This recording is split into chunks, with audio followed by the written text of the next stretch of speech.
from the wounded heart. Nigeria, they bleed, people they cry, tears for the ground, nobody asks why. Over 7,000 souls don't fall every single day, we still there call. Churches burning, hope fading fast. Since 2009, the pain don't last. 50,000, maybe more. Heaven they count every single soul. Children without home tonight, mothers praying through the night, fathers lost no strength to fight. Who go stand for what is right? Oh, stand for love, stand for life. Be the answer in this time. You can have to wipe their tears, you can calm their fears. Give a hand, don't turn away. Be the light in darkest day. Every little you provide keeps a soul alive.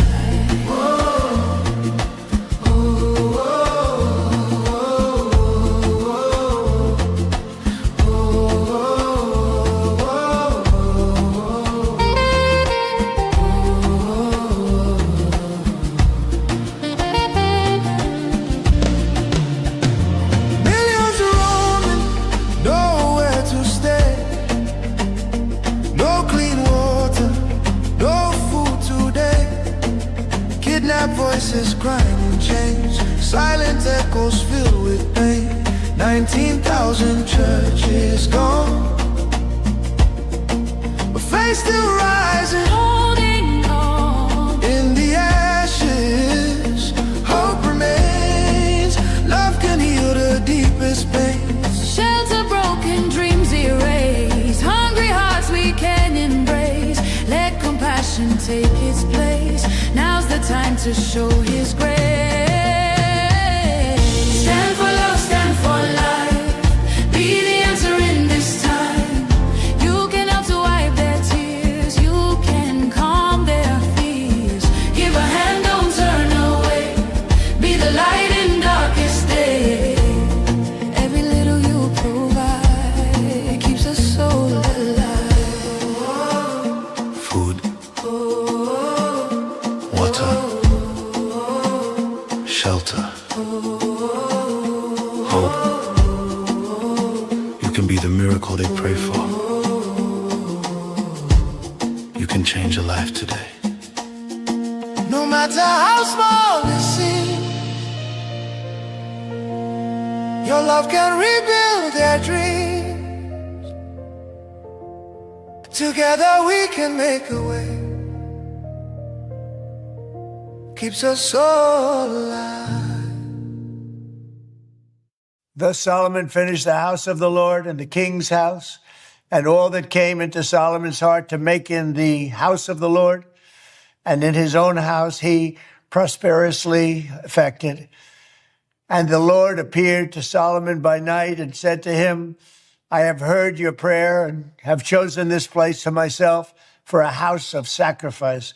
If I shut up heaven, that there be no rain, or if I command the locusts to devour the land, or if I send pestilence among my people, if my people, which are called by my name, shall humble themselves and pray and seek my face and turn from their wicked ways, then will I hear from heaven and will forgive their sin and will heal their land.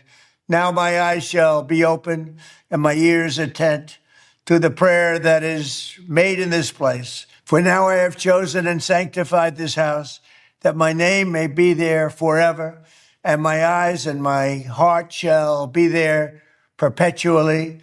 And as for you, if you will walk before me, as David your father walked, and do according to all that I have commanded you, and shall observe my statutes and my judgments, then will I establish the throne of my kingdom according to as I have covenanted with David your father, saying, there shall not fail you as a man to be ruler in Israel. But if you turn away and forsake my statutes and my commandments, which I have set before you, and shall go and serve other gods and worship them, then will I pluck them up from the roots out of my land which I have given them, and this house which I have sanctified for my name will I cast out of my sight, and will make it to be a proverb and a byword among nations. And this house which is high shall be an astonishment to every one that passes by it, so that he shall say, why has the Lord done thus to this land and to this house? And it shall be answered, because they forsook the Lord God of their fathers, which brought them forth out of the land of Egypt, and laid hold on other gods, and worshipped them and served them. Therefore has he brought all this evil upon them. Oh, no, no.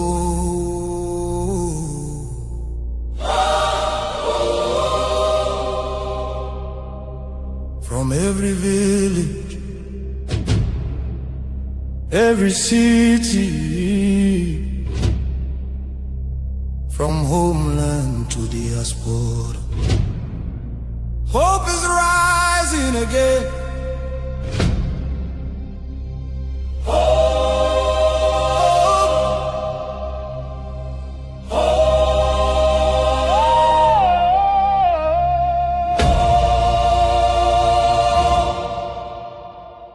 Biafra now our only hope. Yes, now our only hope. Hope for today, hope for tomorrow. No more pain, no more sorrow.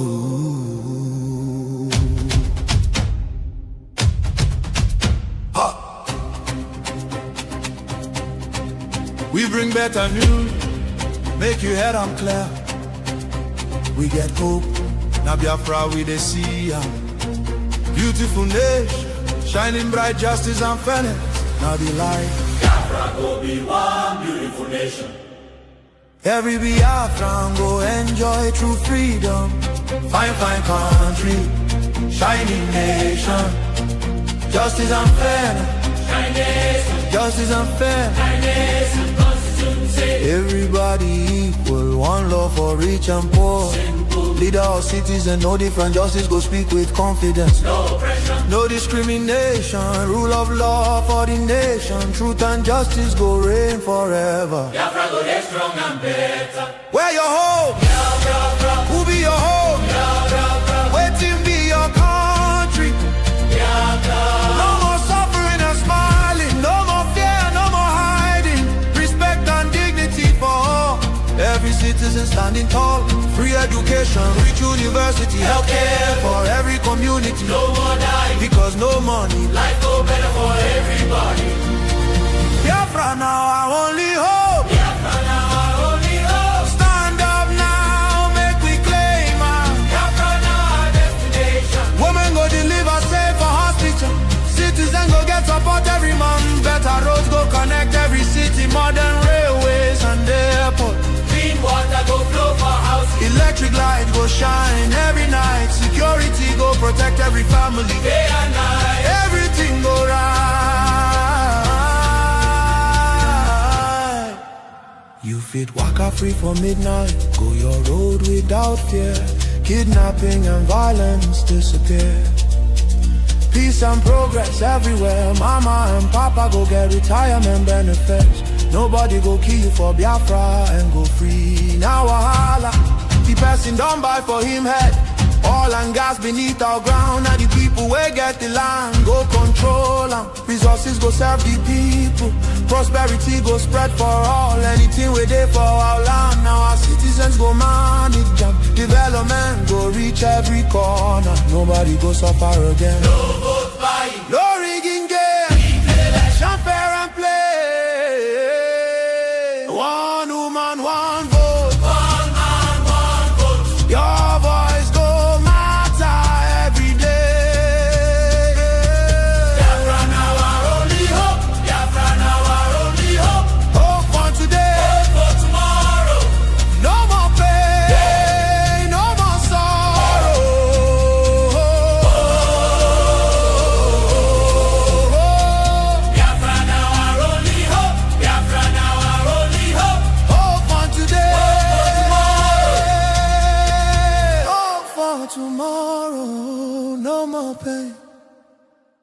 no more sorrow. Biafra. Our home, our country, Our future, our future. Biafra now our only hope. No.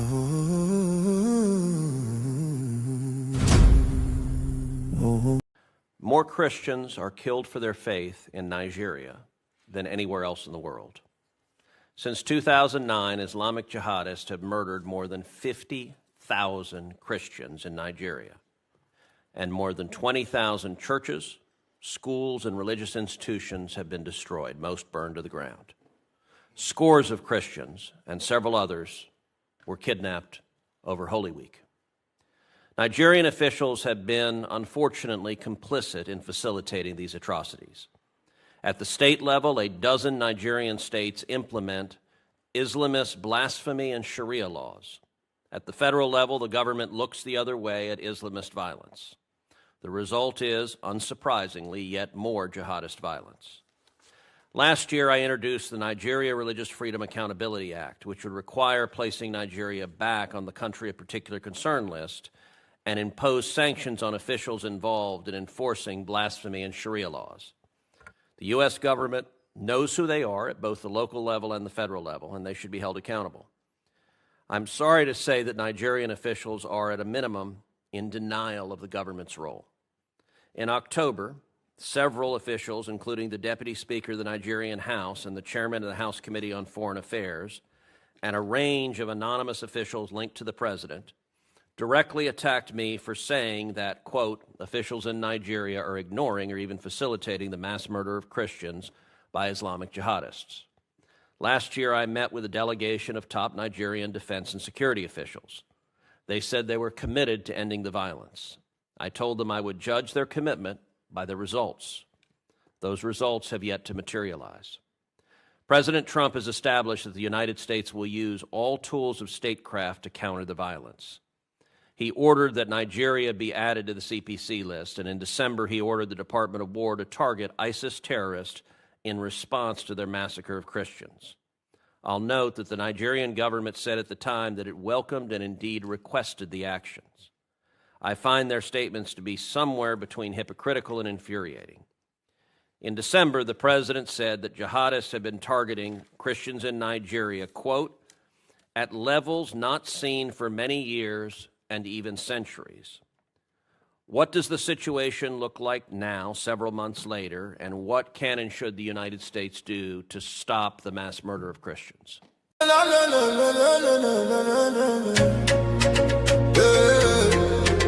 Turn 'em up. From Biafra land to the whole world. Now who they talk? The voice of Biafra.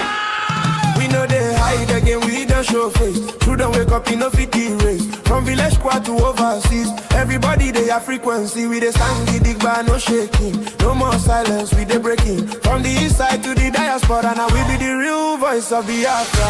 Biafra, make them hear us. Biafra, nobody can stop us. Biafra, fire they burn. Anywhere you they make you tune and turn. Signal down strong, we don't reach everywhere. From Africa go Europe, then they hear I'm clear. We they talk truth, we know they fear.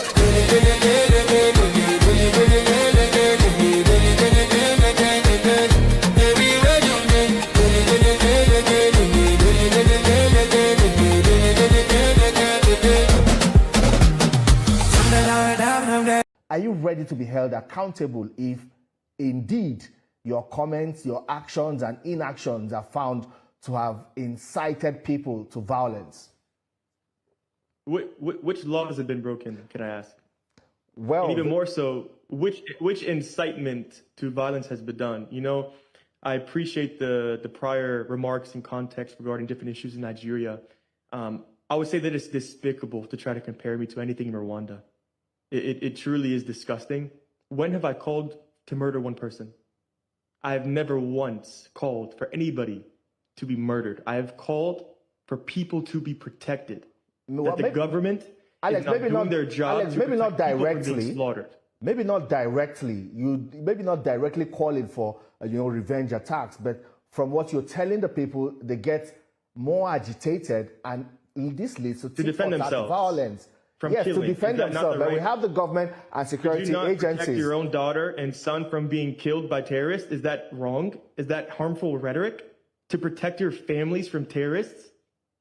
Because it's Christians that we're saying to protect themselves? Everybody should protect themselves. And anybody in their right mind, if they are being threatened, if their daughter, mother, father, anybody is being threatened to be killed, it is their right to protect themselves. If you cannot live in peace and you cannot protect yourself, what country is this? I mean, if you can't live, what is that? Anybody in their right mind would not want their families to be killed. And that's all I call for. If the government is failing to protect you, you should protect yourselves from people who would take your life. There's nothing wrong about that. There's nothing breaking a law about that. There's nothing evil in that. And from my understanding, even in Muslim and Christianity, you should protect yourself from threats. I'm not saying to go and take up arms and go murder the government. I've never called for that. I've never called for anybody to be murdered. I've never called to do anything regarding the government. I said, protect yourselves from people who would threaten your life. Well, and there's nothing wrong with that. No law has been broken. There are also claims that there was a meeting you held with the local population, and after, talking to them, there was a reprisal, a revenge attack that also led to the death of two other people in Plateau State. That was already done before I arrived. What I noticed was the burning in the fire, the people had taken revenge, and that fire was actually where the attack happened, which I found out after I had left Angwarukuba. So they had killed two people, innocent people that were Muslims from what I was told, in revenge for the original attack. And those two people were in Akeke, from what I was told. And so they were killed before I arrived. So it's a false narrative to try to say, oh, because this person came that they went and did this. For 2 decades, have Christians not taken revenge after being attacked in Jos? This is nothing new. It's been happening for 20 years. Let me tell you this. The founder of the ministry that I work with in Jos, he was murdered by Muslims in front of the university. He was on the way back from a funeral because it was the middle of a crisis. He was cut into pieces. His body parts into pieces in the middle of a crisis. This was 7-8 years ago. I wasn't there. So it's a false narrative to try to say that, oh, because a white man came, all of a sudden people are killing people. For decades, people are killing people. Alex, you said something earlier that Muslims are also being killed. You talked about Zamfara, Katsina State. Absolutely. So why continue pushing a narrative that appears to support what they call now the Christian genocide? The question is, why does it appear your activity in Plateau State and indeed Benue State is making an already bad situation worse? I would first pose the question, what that has been done has made it worse? Well, your comments and the rhetorics you're pushing, calling on the local population to defend themselves. Yeah, so I don't really see which comment has been insightful. I have called that, one, the terrorism should end, that the government should be doing everything in their power to protect innocent people, Muslim and Christian alike. I've been very vocal about, obviously, the Christians who are being killed across Plateau, Benue, Taraba, those types of states. But I've never rejected, and I've directly talked about the violence happening in Zamfara, in Katsina, in Sokoto, and Kwara. I mean, the ones who were killed in the Woro massacre, which you're very aware about, were primarily Muslim people. There's still hundreds of people that are in captivity that were kidnapped, both in Kwara and then also, we saw recently with ISWAP and Boko Haram in Borno State, hundreds of people that are still in captivity. And so the things that I have said, I would say that I would ask people to show me and tell me specifically what rhetoric and what words are causing anything. Because for me, I've called that, yes, innocent people should be defending themselves. In America, we can do this. In America, you have more guns than you do people. And so, this type of issue can't even really happen in America. But because this is, if I were to go to someone else's house, they would defend themselves. Yeah, no, it's 100% truth. Like I said, Muslims are being killed in Nigeria. This can't be questioned. It's a fact. But there's two things that I want to really be clear about, okay? If you say that Christians are being killed and there may be a Christian genocide, that doesn't mean that Muslims are not being killed in Nigeria. And so I want to be very clear about that. What I am saying and what I have seen with my own eyes and what I've heard from Christians and Muslims alike in Nigeria, there's two things. In Zamfara, in Borno, Kwara, Katsina, Sokoto, Muslims are being killed. Muslims are being kidnapped. Hundreds and hundreds, thousands of villages have been burned. It's pure evil. Across the Middle Belt, specifically in Plateau, Kaduna, Benue, Taraba, the truth is that Christians are directly being targeted. That can't even be disputed. And the question that I would ask is, if this is not the case, how many Muslims and how many Fulani people have been killed? How many of their villages have been burned in these states? So again, I'm only referring to Plateau, Taraba, Benue, Kaduna, those places. Fulani cattle herders are not killing their own people. They're not burning their own villages. They're going and targeting Christians in their villages. And so that is why we are saying, okay, in these states, Christians are being targeted. We're not saying Muslims are not being killed and Muslims are not suffering across Nigeria, because they are. That's the truth. It's a fact. And I've never said anything different than that. All right, Alex, I would ask you now, it has been alleged that, you're serving the interest of foreign influences. How do you explain allegations that, you were invited by a certain aide to the former governor of Benue State to push certain political agenda in Nigeria? If I were to respond to every allegation, I would never move from a newsroom. The reality is that people will continue to allege anything they desire, anything they think. And what I would say is, if you want to allege something, then there needs to be evidence or proof of such. You can't just say that I'm going to allege that this person is this person is that, this person has done that, but I have no proof of that actually being done. So if someone wants to say, oh, this person is CIA, he's a foreign operative, foreign agent, what shows that I'm a foreign agent or a foreign operative? Well, is Alex, there any type of proof or evidence at all? And even more so, which CIA operative or foreign agent is in the public eye? I mean, everything about me is public. I don't try to hide anything. You can see my life, my history, where I played football, what state I'm from, where I do work, what countries I go to, what I've built. I'm very open. I have nothing to hide. So it's on the burden of the people to show proof, not for me to disprove false allegations with no proof. All right, countries. Is this about a push for Nigeria's mineral resources, or it is truly about peace and finding lasting solutions to the conflict? And how exactly are you even working with government whose primary responsibility is to ensure the safety of lives and property? Which minerals have I sought? I haven't done anything regarding any minerals. I've never made comments regarding minerals. I've never touched a mineral. I build churches, I build schools, I rebuild villages that have been burned. I stand for the oppressed. I stand for freedom. I stand for the innocent people to protect themselves from terrorists and people that would take their lives. I've never discussed minerals. I have no interest in minerals. I don't even know what minerals there are in Nigeria. I know there's tin because I saw tin miners mining in Barikin-Ladi. So I don't know where these allegations come from outside of people that simply are trying to slander, trying to spread misinformation and propaganda, to try to silence me, to discredit me, to try to shade over the work and the things that I am saying and what I am doing. But the reality is that truth is my greatest defense. Because truth cannot be argued. A fact cannot be argued. Allegations can be argued. And this is an allegation. All right, but when there's no proof and there's no facts, there's nothing for me to say. I can't disprove, but there's nothing to respond to. All right, then. Alex, what next for you? You have left the country. You deny claims or allegations or claims that your visa was revoked, but now you have left Nigeria. You're in Florida. Are there plans to return to continue with your work? Absolutely. Absolutely. I actually went to Kwara. I wasn't even supposed to be in Plateau during this mission. I went to Kwara to rebuild Woro. And when I got there, between the government, the governor, the chairman, military, they said that we're not allowed to rebuild Woro village. They said there was a heightened security risk in that area. And so I had to reshape everything. I had to drive 20 hours through the night back to Plateau to figure out what I'm going to do and to reallocate those funds specifically for building in Barikin-Ladi. And so I'm waiting to still go back to Kwara to build for Woro. I have money specifically for that in the account for rebuilding. And so we're currently drilling. We're rebuilding a village in Barikin-Ladi. And so we even did some building in Kebbi.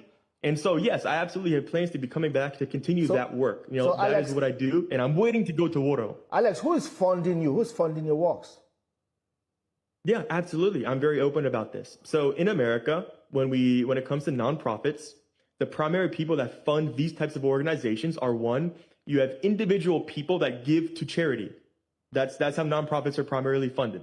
Two, you have churches that give, and then you have also organizations that give. And so you have three pools of people that if they believe in what you're doing, they believe in the work that you're doing and how it's being done or whatever it is, then they support you with funds. This is how it works in America and what do they want countries all around the world. And what do they want in return? There's nothing in return. You don't get anything. It's charitable. So you give without any type of expectation of being given anything back. So that's how it works for charities and nonprofit organizations, which Building Zion is a nonprofit organization. Are you committed to seeing lasting peace, or seeing the government, restore lasting peace to Nigeria and ensure that both Christians and Muslim population are protected? The answer is yes, unequivocally. To me, it's actually a shame that I even need to speak regarding injustice in the killings. And I would actually completely agree with what you just talked about, that if there was justice, I wouldn't even need to say a word. I would prefer that I could come and build a school, build a church in peace, not have to say a word to anybody, not be in the public eye. That's how I began in Nigeria. But because of how much injustice I saw and how every time I come, I'm getting reports from all these pastors, everybody kill. I'm like, how can I be silent? And so when I see those things, I'm like, truth needs to be told, justice needs to be served, and we need to speak for the innocent, speak for the oppressed. And so I am on the side of peace. I wish there was peace. I wish Muslim and Christian alike that people did not have to be killed. Whether I disagree with your beliefs or not, that's okay. I'm not going to kill you because I disagree.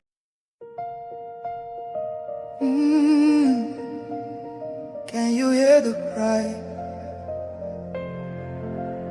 from the broken land, from the wounded hearts?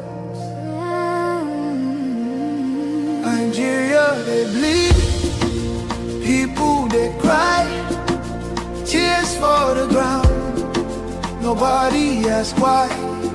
Over 7,000 souls don't fall every single day, we still there call.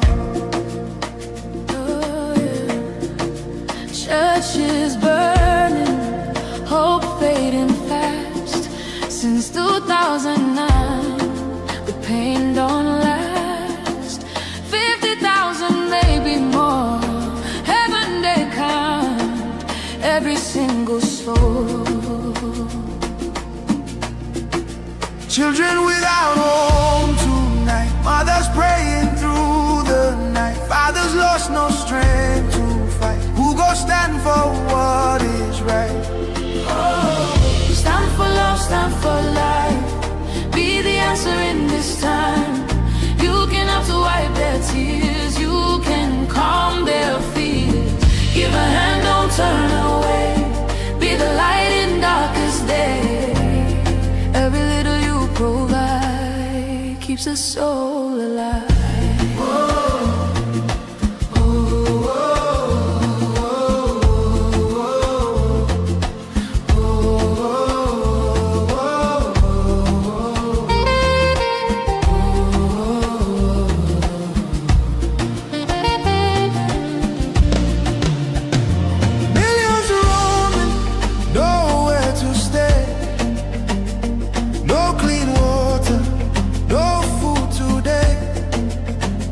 Voices grinding chains, silent echoes filled with pain.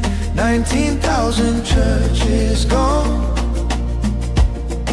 but faith still rising, Holding on in the ashes. Hope remains, love can heal the deepest pains. shelter, broken dreams erase. Hungry hearts we can embrace. Let compassion take its place. Now's the time to show His grace. Stand for love, stand for life. Be the answer in this time.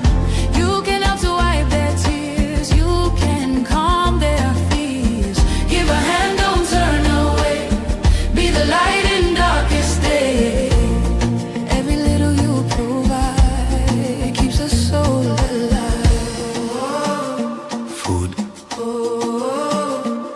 water, shelter, hope. You can be the miracle they pray for. You can change a life today. No matter how small it seems, your love can rebuild their dreams. Together we can make a way. Keeps us so alive. The simple fact is radicalized Islamists are running amok in Nigeria. They're terrorizing moderate Muslims. They're terrorizing Christians. And they are targeting Christians. That cannot be disputed. And while we see many people trying to emphasize the outside issues, lifestyle, who owns land, who is the herder, et cetera, they want to emphasize that those are the key drivers and that they're the key drivers of everything but religion. And I and many others, and I'm not just talking about those of us on this committee or Americans, I'm talking about religious leaders in Nigeria, believe religion is one of, if not the main driver of targeted violence right now. We just heard from Bishop Anagbe. A week and a half ago, I talked to President Magaji. President Magaji is the president of my own he's the Nigerian president of my own faith sect, the Christian Reformed Church. We have 400,000, mostly from a Dutch background, 400,000 participants and members here in North America between the United States and Canada. We have 500,000 in Nigeria. We are essentially an African church that happens to be headquartered in Grand Rapids, Michigan. And I want to ask this question, because this seems to be sort of part of the central argument. Well, this isn't necessary. Well, certainly the Trump administration believed it was necessary the first go around. And I want to ask this question. Did things improve when the Biden administration removed the CPC? Thank you for your question, Representative Hyde. And just for the record, I'm seeing a number of heads shaking no in the right behind you. And these are people that may have a little better information than what the American media is, and they're all nodding their head right now. So go ahead. Thank you for your question, Representative Huizenga. As you mentioned, violence has increased over the last several years. It was unfortunate that the Biden administration chose to remove Nigeria as a CPC in 2021 and 2022 and 2023. And President Trump's bold action to redesignate them is a wake-up call to the Nigerian government. And as you mentioned, extremist religious ideology is, of course, a primary motivator of these attacks. The attackers themselves use religious language. They target churches. They target Christians on holidays. Yeah, and absolutely. It was Christmas Eve of 2023 exactly. When 200 people were murdered, killed in a church. Now, I want to ask this. So one question was, did things improve?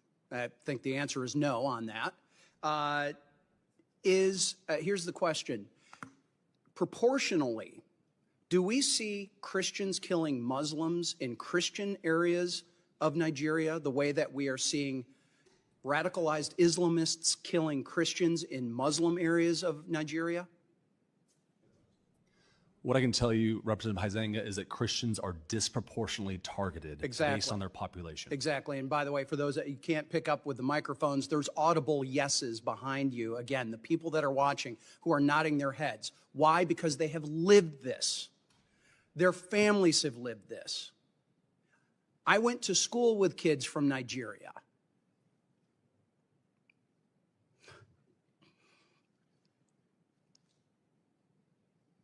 I've got neighbors who've been missionaries there, who have family there, who have friends there, who know this is going on. Yet we've got not just the mass media, we got people within Congress denying that this is happening, or certainly de-emphasizing it.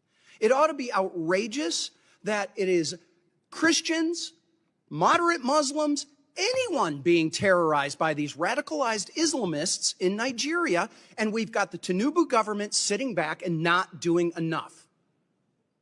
And I recently just was interviewed by Nigerian television, Arise TV. And that was really their question. Is the Tinubu government doing enough? And I had to answer, no, they are not. And I do not understand how a delegation can come here to the United States and downplay and come up with all of these other excuses as to why this is allowed to happen. It should be rejected and should be called out for what it is. And I've got a couple of other questions that my time has expired that I'm going to have to go and ask for them in written responses. But one of them I need to highlight is in Benue State, there's 1.4 million people who are considered internally displaced. Understanding that the administration has supported refugee assistance in dozens of other countries since taking office, what humanitarian assistance support are you providing or plan to provide to the IDPs in Benue and Taraba states, where many of those Christian communities reside? And I'll have to take the answer in writing. And Mr. Chairman, with your indulgence, just to show the breadth of this, I want to submit for the record remarks from the chairman of the Financial Services Committee, French Hill from Arkansas, who also serves on the in a country where you can get the death penalty for criticizing a religion. And we'll talk about that if I have time to get to questions. That is not okay. That is not acceptable. That is not a value that America should ever stand by and allow. We are allowed to have whatever opinions we want in this country, no matter how reprehensible they may be. We should demand that from others if they wish for our aid and assistance. But what I'm most tired of is the delusional belief that if we all just sit down around some sort of hypothetical drum circle, as I heard earlier, that we can resolve our differences. People are being killed, and it requires people to stand up and use force to keep them and to make them safe. I'd like to ask the ambassador, since 2009, it's believed 19,000 Christian churches have been destroyed. My question to you is, was that a coincidence? Were they just like randomly targeting buildings and these 19,000 buildings happened to be churches, or were they targeted because they were churches? Thank you for the question, Congressman. As my colleague has said, and the Trump administration strongly believes that there has been a disproportionate number of attacks on Christian communities, which is the reason for the designation. Okay. And so let me follow up with this. Why do you think Joe Biden decided, given this was going on, we're all good, we're taking this away, everything's going to be fine now? What led to this delusional strategy that led to the deaths of Christian people? I can't speak to that decision. What do you think? I would say that there was probably a discussion around strategic interests, but the performance did not achieve the result intended, which is why this administration has made a decision that we need to see more performance in this area in terms of security for all Nigerians, but especially to tackle this particular problem. Okay. I'd like to ask Mr. McGee a question. What is the administration's position, and how strongly have you encouraged the Nigerian government as it relates to blasphemy laws? You know, this idea, you talked about problems that people are having there. They go to jail for years because of their words, because of their criticism. Not saying I agree with their criticism all the time, but all they're doing is they're not threatening anyone, they're not killing anyone, but somehow they go to jail for blasphemy, something unfortunately many people moving to this country want to impose on us here. What has the administration done to say to that, that's not okay, we're not going to abide by that? So it is unacceptable in a free and democratic society to have blasphemy laws, period. They are not only imposing on somebody's free speech, but they're also imposing on the right to practice their own religion freely. And when blasphemy laws are used as a tool by the mob, or bandits, whatever you want to call them, to attack Christians, it shows that blasphemy laws are a problem per se. It's one of the reasons, one of the many reasons why the Trump administration opposes these laws, and it's one of the reasons why Nigeria is on the CPC list, because these Sharia laws are being used as a bludgeon against Christians oftentimes. Well, I want to thank you both for being here, and I will close by thanking President Trump for being willing to go after Muslim terror wherever it rears its ugly head around the world. Thank you, Mr.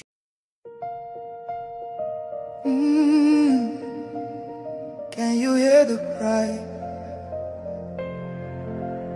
from the broken land, from the wounded hearts? Nigeria, they bleed, people they cry, tears for the ground. Nobody asks why. Over 7,000 souls don't fall. Every single day we still there call.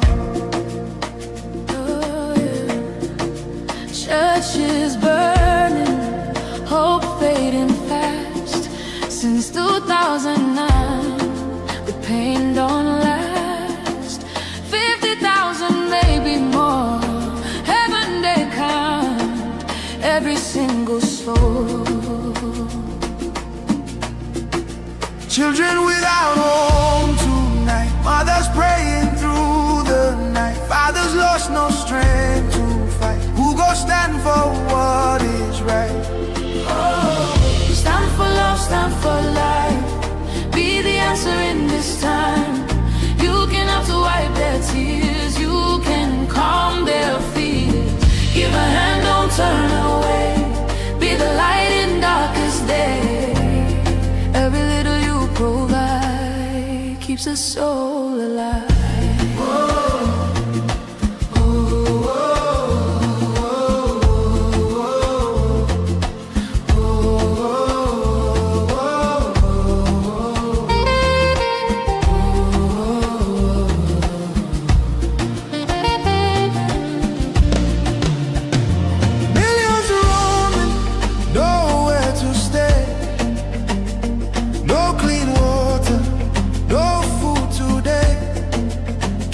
Voices crying in chains, silent echoes filled with pain.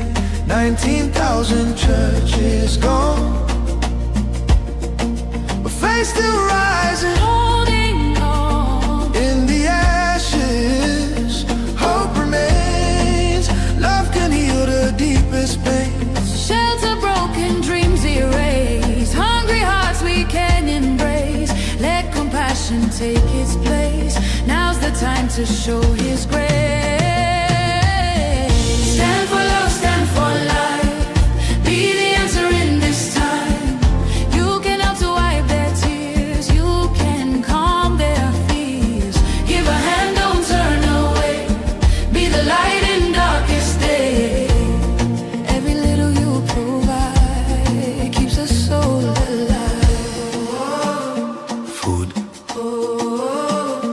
water, shelter,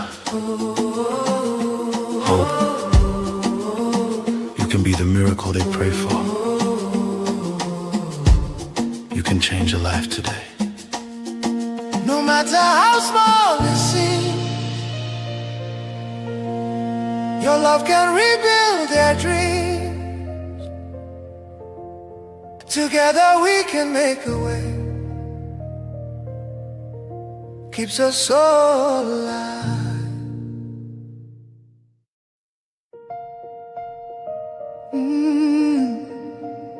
Can you hear the cry from the broken land, from the wounded hearts? Nigeria, they bleed, people they cry, tears for the ground. Nobody asks why.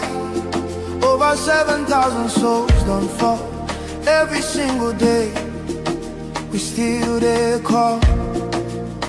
Oh, yeah. Churches burning, hope fading fast. Since 2009, the pain don't last. 50,000, maybe more. Heaven they count every single soul. Children without home tonight, mothers praying through the night, fathers lost no strength to fight. Who go stand for what is right? Oh, stand for love, stand for life. Be the answer in this time. You can have to wipe their tears.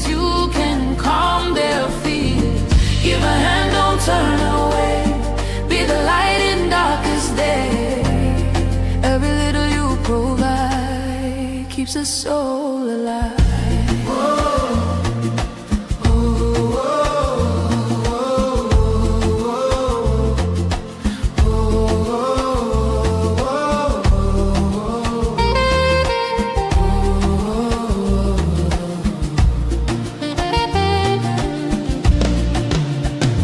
Millions roaming, nowhere to stay. No clean water, no food today. Kidnapped voices crying in chains. Silent echoes filled with pain. 19,000 churches gone, but faith still rising. Holding on In the ashes, hope remains. Love can heal the deepest pain. shelter, broken dreams erase. Hungry hearts we can embrace. Let compassion take its place. Now's the time to show His grace. Stand for love, stand for life. Be the answer in this time. You can help to wipe their tears. You can calm their fears. Give a hand, don't turn away. Be the light in darkest day. Every little you provide keeps a soul alive. Food, water, shelter, hope. You can be the miracle they pray for. You can change a life today. No matter how small it seems, your love can rebuild their dreams. Together we can make a way. Keeps us all alive. More Christians are killed for their faith in Nigeria than anywhere else in the world. Since 2009, Islamic jihadists have murdered more than 50,000 Christians in Nigeria, and more than 20,000 churches, schools, and religious institutions have been destroyed, most burned to the ground. Scores of Christians and several others were kidnapped over Holy Week. Nigerian officials have been, unfortunately, complicit in facilitating these atrocities. At the state level, a dozen Nigerian states implement Islamist blasphemy and Sharia laws. At the federal level, the government looks the other way at Islamist violence. The result is, unsurprisingly, yet more jihadist violence. Last year, I introduced the Nigeria Religious Freedom Accountability Act, which would require placing Nigeria back on the country of particular concern list and impose sanctions on officials involved in enforcing blasphemy and Sharia laws. The U.S. government knows who they are at both the local level and the federal level, and they should be held accountable. I'm sorry to say that Nigerian officials are, at a minimum, in denial of the government's role. In October, several officials, including the Deputy Speaker of the Nigerian House and the Chairman of the House Committee on Foreign Affairs, and a range of anonymous officials linked to the President, directly attacked me for saying that, quote, officials in Nigeria are ignoring or even facilitating the mass murder of Christians by Islamic jihadists. Last year, I met with a delegation of top Nigerian defense and security officials. They said they were committed to ending the violence. I told them I would judge their commitment by the results. Those results have yet to materialize. President Trump has established that the United States will use all tools of statecraft to counter the violence. He ordered that Nigeria be added to the CPC list, and in December he ordered the Department of War to target ISIS terrorists in response to their massacre of Christians. I'll note that the Nigerian government said at the time that it welcomed and indeed requested the actions. I find their statements to be somewhere between hypocritical and infuriating.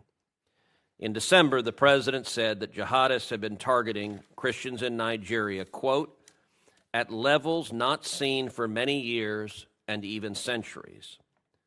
What does the situation look like now, several months later, and what can and should the United States do to stop the mass murder of Christians?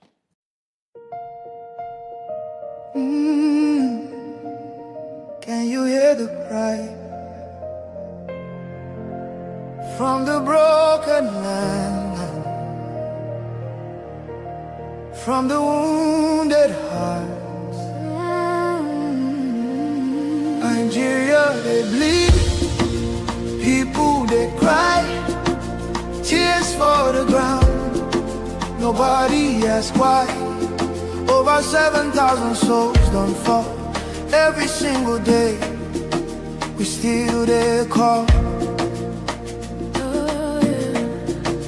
Churches burning, hope fading fast. Since 2009, the pain don't last. 50,000, maybe more. Heaven they count every single soul. Children without home tonight, mothers praying through the night, fathers lost no strength to fight. Who go stand for what is right? Stand for love, stand for life. Be the answer in this time. You can have to wipe their tears. You can calm their fears. Give a hand, don't turn away. Be the light in darkest day. Every little you provide keeps a soul alive.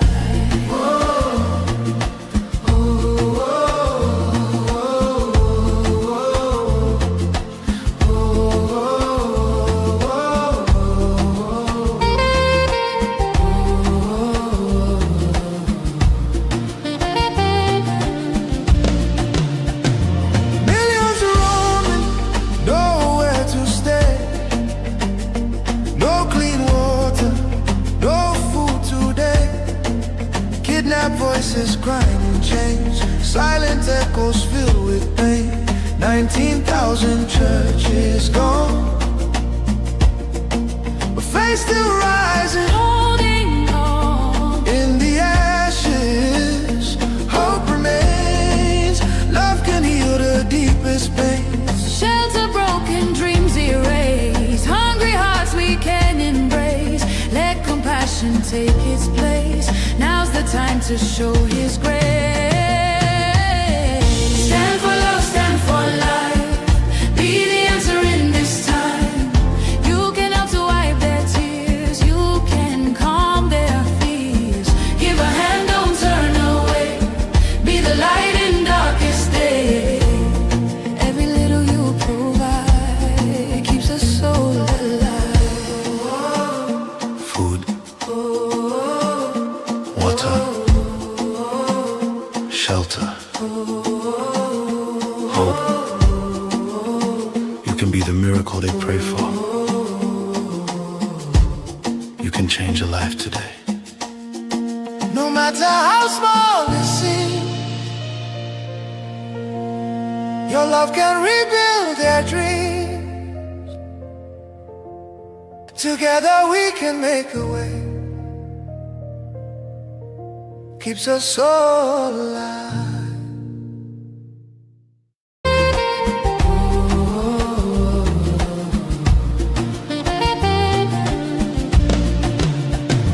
Millions roaming, nowhere to stay. No clean water, no food today. Kidnapped voices crying in chains, silent echoes filled with pain. 19,000 churches gone, but faith still rising, holding on.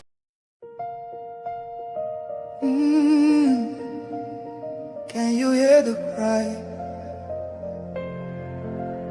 from the broken land, from the wounded hearts? Nigeria, they bleed, people. Nigeria, they bleed, people they cry, tears for the ground, nobody asks why. Over 7,000 souls don't fall every single day, we still there call. Churches burning, hope fading fast. Since 2009, the pain don't last. 50,000, maybe more. Heaven they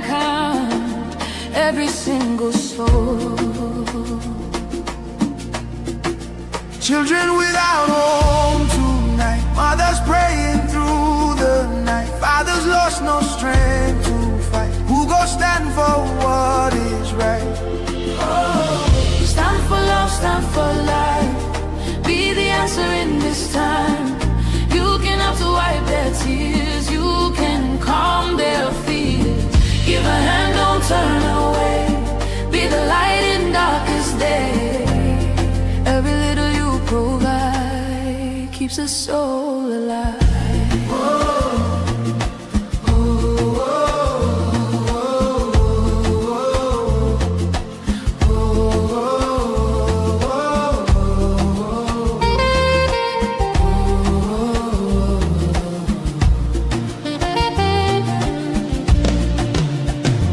Millions roaming, nowhere to stay.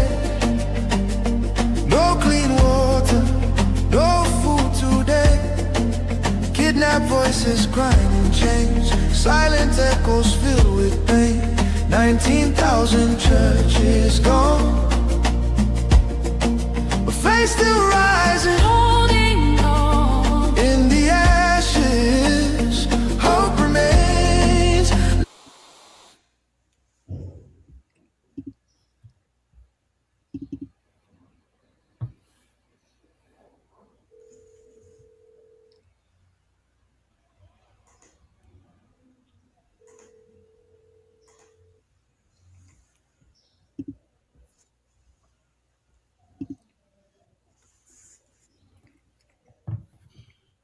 Greetings from here and welcome to VOB.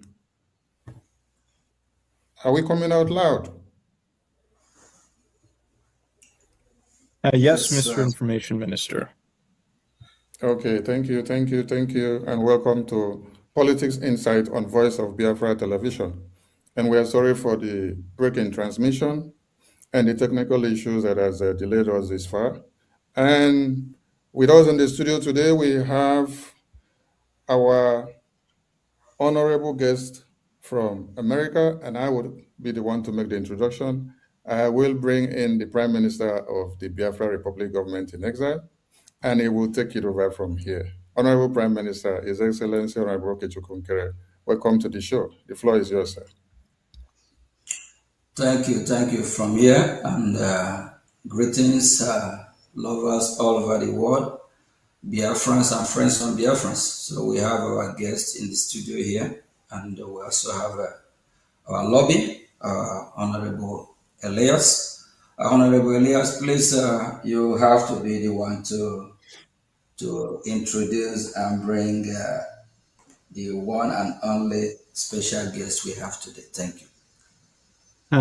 Thank you. So I'll just do a brief introduction of the ambassador, and then you and the ambassador will go straight into the interview.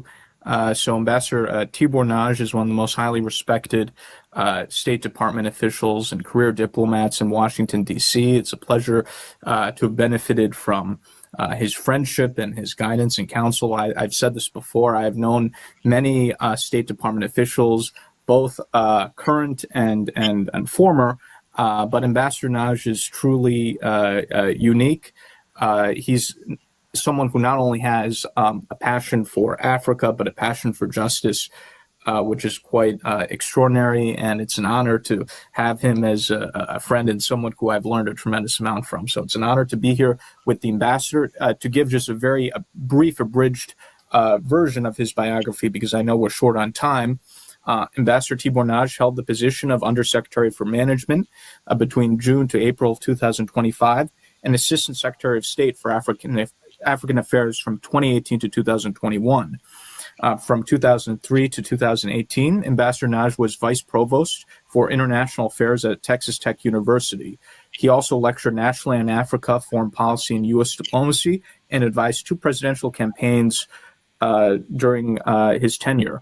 He was the U.S. ambassador to Ethiopia from 1999 to 2002, a period which included the Ethiopia-Eritrean War and a robust anti-terrorism campaign.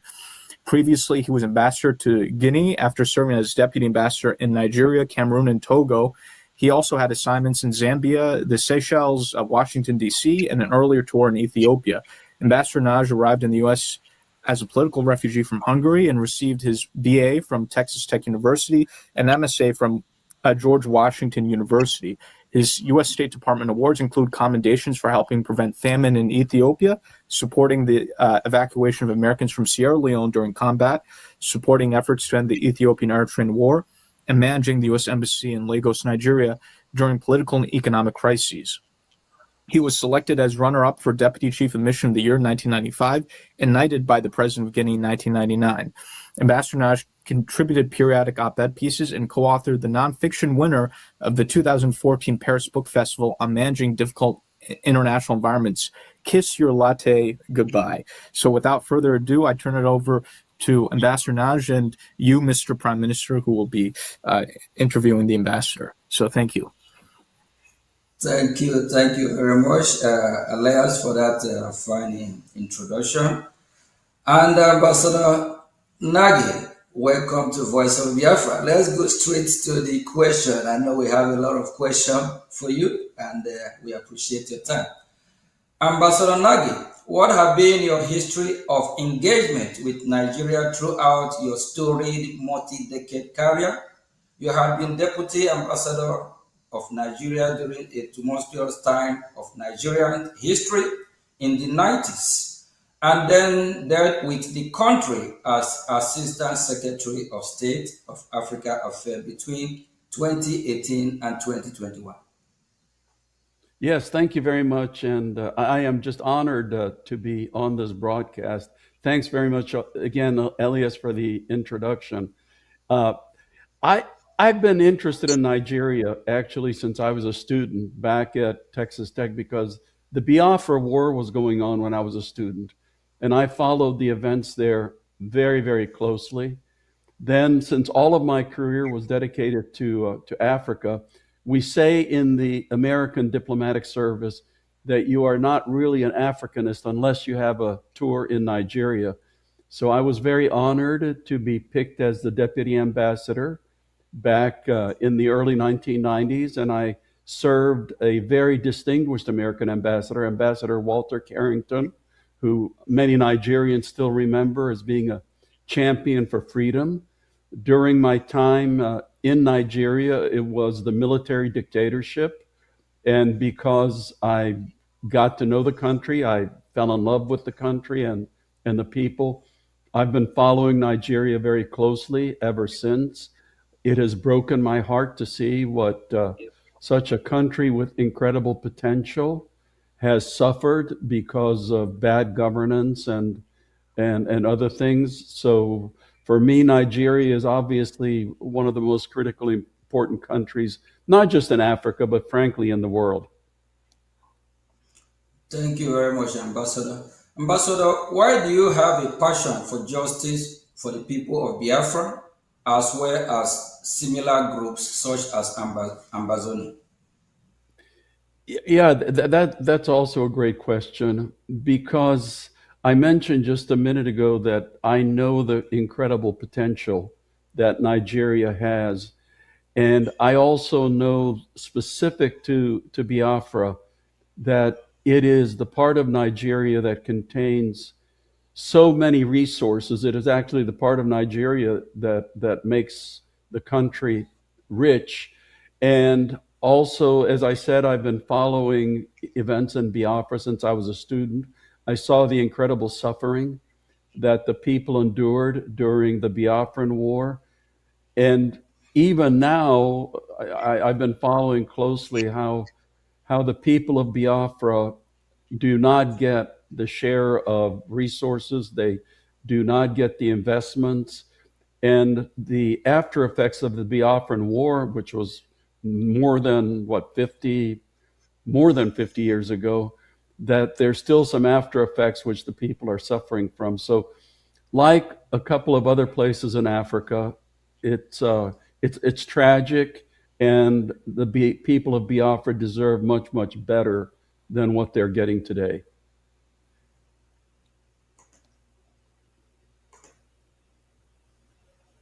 Thank you very much, Ambassador.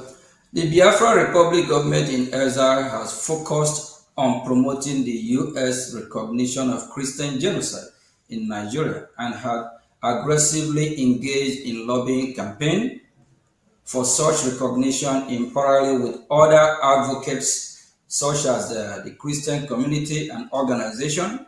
These have been successful, with President Trump declaring Christian genocide in Nigeria. From our perspective, this allows for normalization on discussion of the concept of an independent Christian state in the form of Biafra. What are your thoughts about President Trump and the White House declaration about Christian genocide on Nigeria and steps taken to hold the Nigerian government accountable? Yeah, the whole issue of Christian suffering in Nigeria, as you know, has been quite controversial in the United States, has gone back and forth. And the people who deny Christian suffering use an argument which I would label as plain sophistry, because people say, people who object to the concept of Christian suffering say, oh, you know, if you look at Nigeria, there are many more Muslims who die because of terrorism and violence and extremism than Christians. And what those people refuse to admit is that there are several consecutive crises going on in Nigeria at the same time. Because you can look at what's going on in the Northeast, which is absolutely, it's a heavily Muslim area. So the violence that's going on in the Northeast is between terrorist organizations and the Muslim population. Central north part of Nigeria, it's kidnappings. Again, a heavily Muslim part of Nigeria. Northwest Nigeria is starting to be impacted by local groups and also by some of the terrorist organizations in the Sahel. Again, an Islamic area.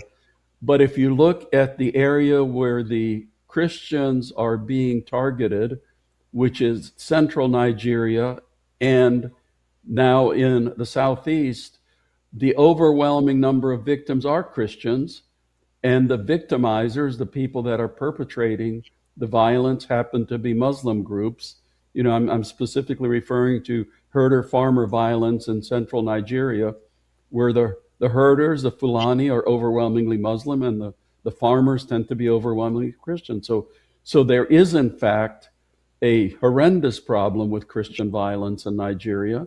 And thankfully, the Trump administration is taken it very seriously, unlike the previous Biden administration. Thank you very much, Ambassador. What are your thoughts on the interconnection between the Nigerian Christian persecution issue ties in with the Biafra aspiration? Yeah, again, I understand, and from my studies, the region that is Biafra is overwhelmingly Christian. And leaders of Biafra, like yourselves, have been very loud in pointing out the egregious injustice that is happening to Nigeria's Christian population. And, you know, there are also political forces at work, which we can talk about later, which also is very much against the Christians.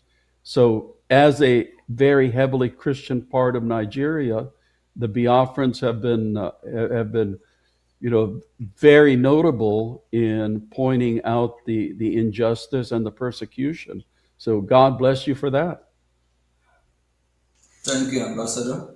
The Biafra Republic government in Exile Brigade heavily invests in time and energy on lobbying and advocacy in Washington, D.C.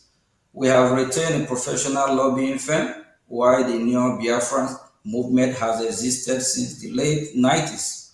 A professional Biafran lobbying campaign led by Brigade in Washington, D.C. is very recent phenomenon, being less than 2 years old. Due to this change in strategy, in some ways, we have more success in the past 2 years than the previous 20. We have two questions relating this to ask. Can you explain to Biafran people why high-level lobbying and educating U.S. officials on the Biafran issue is critical? Sure. Number one, I am not a lobbyist. I have never been a lobbyist. I don't get any money for the causes I support. But causes like yours, to get the kind of attention in Washington that it needs, in my view, really does need a professional lobbyist. And I'll tell you why.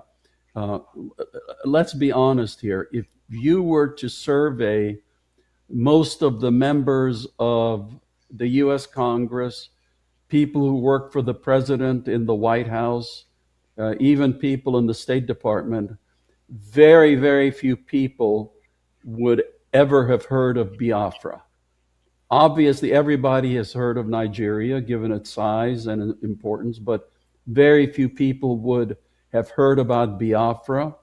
Not too many people even know about the problem of Christians in Nigeria, although recently there has been some publicity.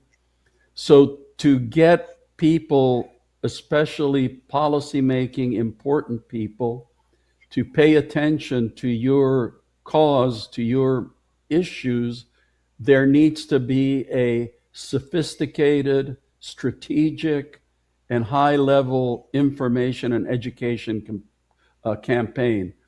And frankly speaking, in the American system, to get that kind of education, to get that information around, you need somebody with influence amongst American policymakers. That's why hiring somebody, engaging somebody like Elias's company makes absolute sense for, as I said, a cause like yours. African countries don't necessarily need a lobbyist because they have an embassy, although many African countries do engage lobbyists to promote their particular causes. So for you to have people pay attention to what's going on in Biafra, it makes absolute common sense for you to engage a lobbyist.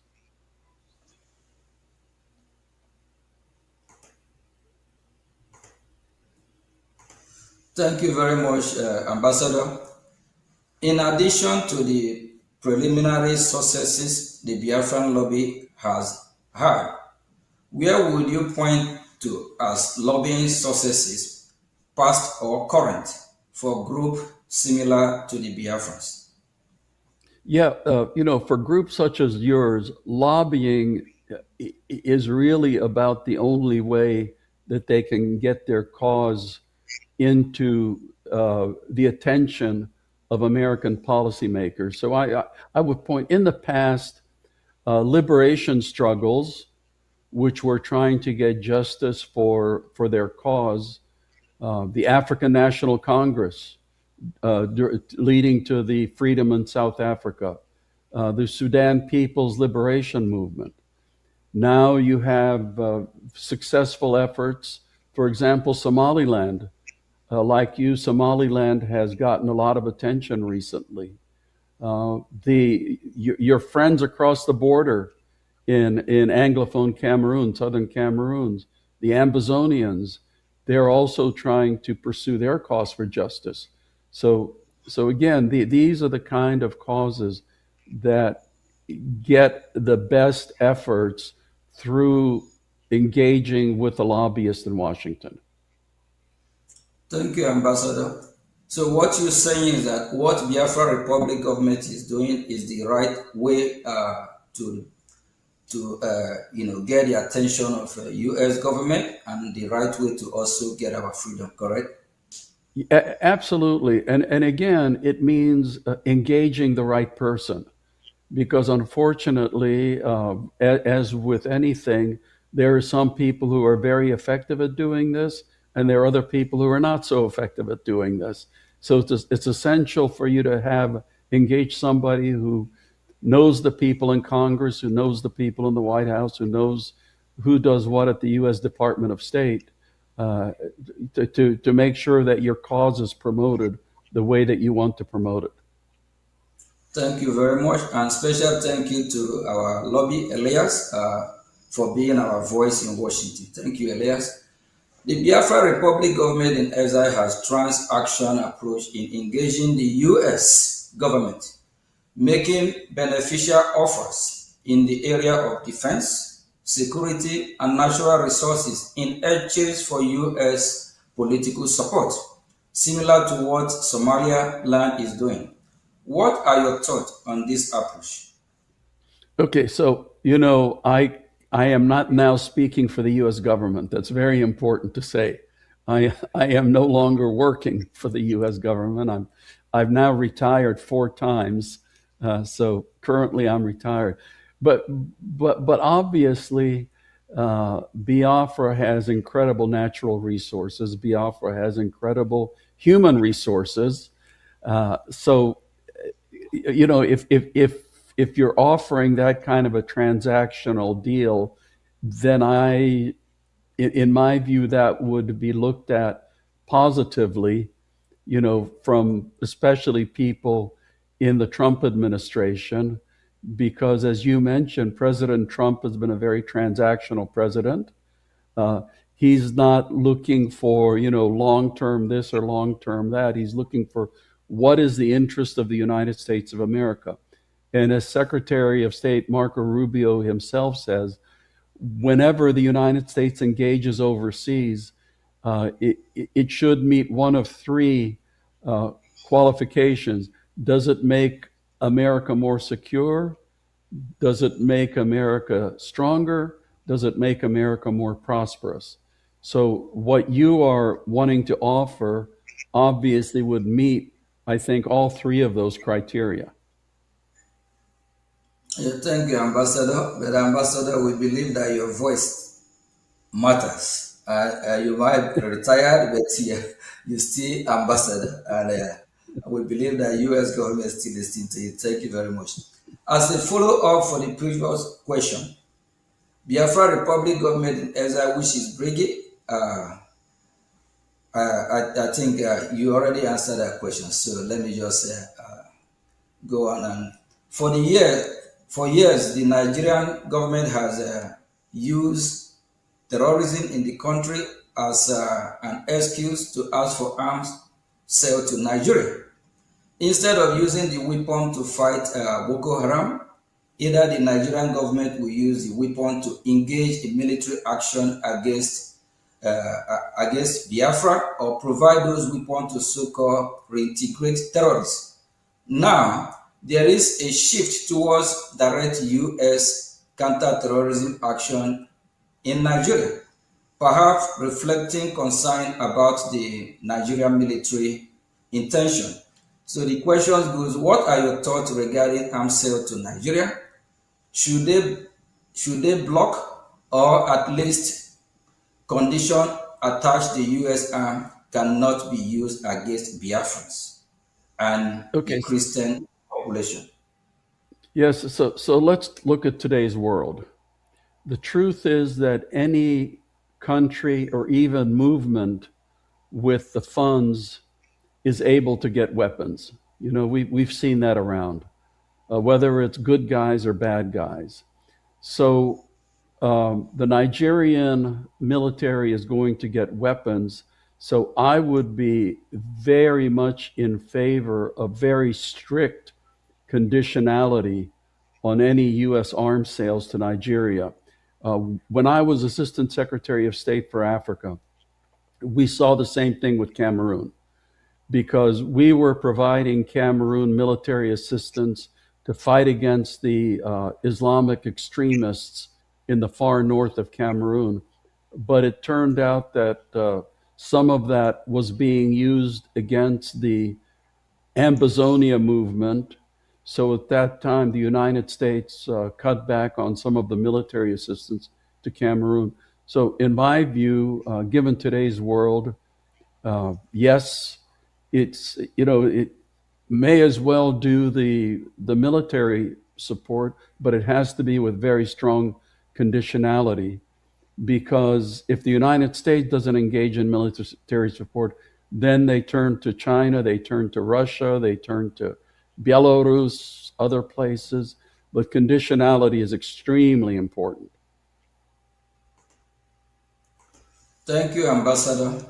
And as also a follow-up to the previous question, Brigade has offered the U.S. military base in Biafran territory, which would provide the U.S. valuable access to the Gulf of Guinea. We know how important the Gulf of Guinea is. We believe this is valuable given increased terrorism in West Africa and the loss of U.S. presence in the Sahel. This idea of having U.S. military base in Biafra has been spoken about by foreign policy experts in Washington, D.C. What do you think of this idea? Again, I cannot speak for the U.S. government, but obviously, the United States is looking for strategic geopolitical areas for basing rights. So, in your engagement, that obviously would be something else that would be attractive for you to be putting on the table. Okay, thank you, Ambassador. I also have another question regarding this. Can the Biafran military force, the Biafran Defense Force, Biafran Liberation Army, be an alternative for the U.S. in the area of Nigerian military, similar to how the Kurds have been helpful to U.S. in Middle East? Well, right now, official U.S. government policy is to recognize Nigeria. So that kind of a question would only be applicable in the future if there's further political evolution that goes on. Because right now, the United States of America deals with the Nigerian military, not with other components. Even in the case right now of Somaliland, which actually runs its own territory, it has an army, and I know that our own Pentagon would be very open to engaging with them, but their engagement is limited because the United States policy is still to view one Somalia instead of individually recognizing Somaliland. So, your situation probably would be similar. So it would depend on future evolution. Thank you, Ambassador. Why our focus is achieving self-determination for Biafra, we do follow the event in broader Nigeria as well.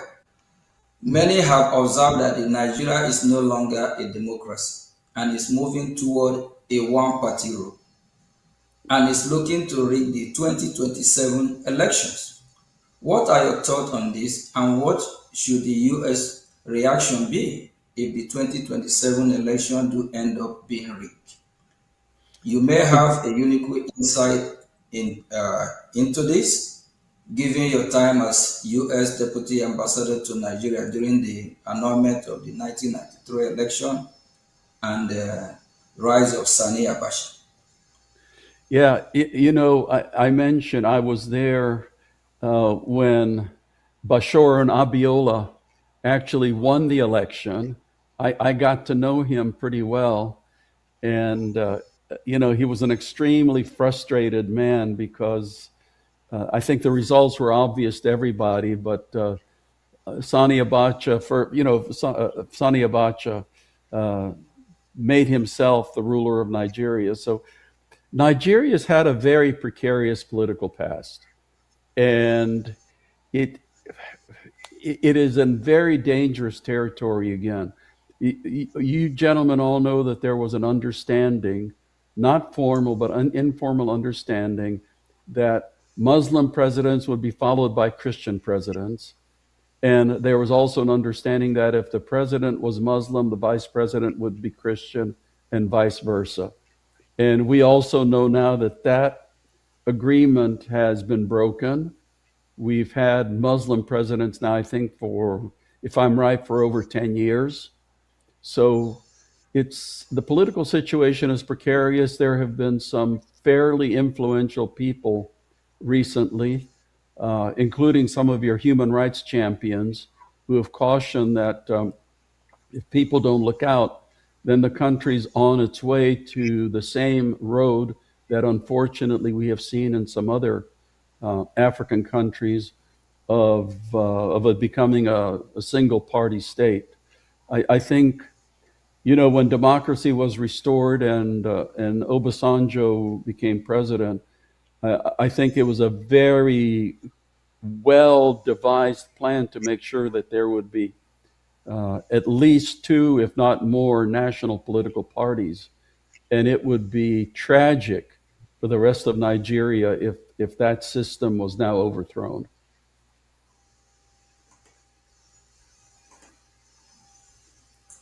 Thank you, Ambassador. Would a turn of Nigeria to one-party rule also provide even greater reason and justification for Biafra aspirations? Well, that's obviously up to the people of Biafra and the people of Nigeria. That's not the kind of decision that anybody outside can make for you. But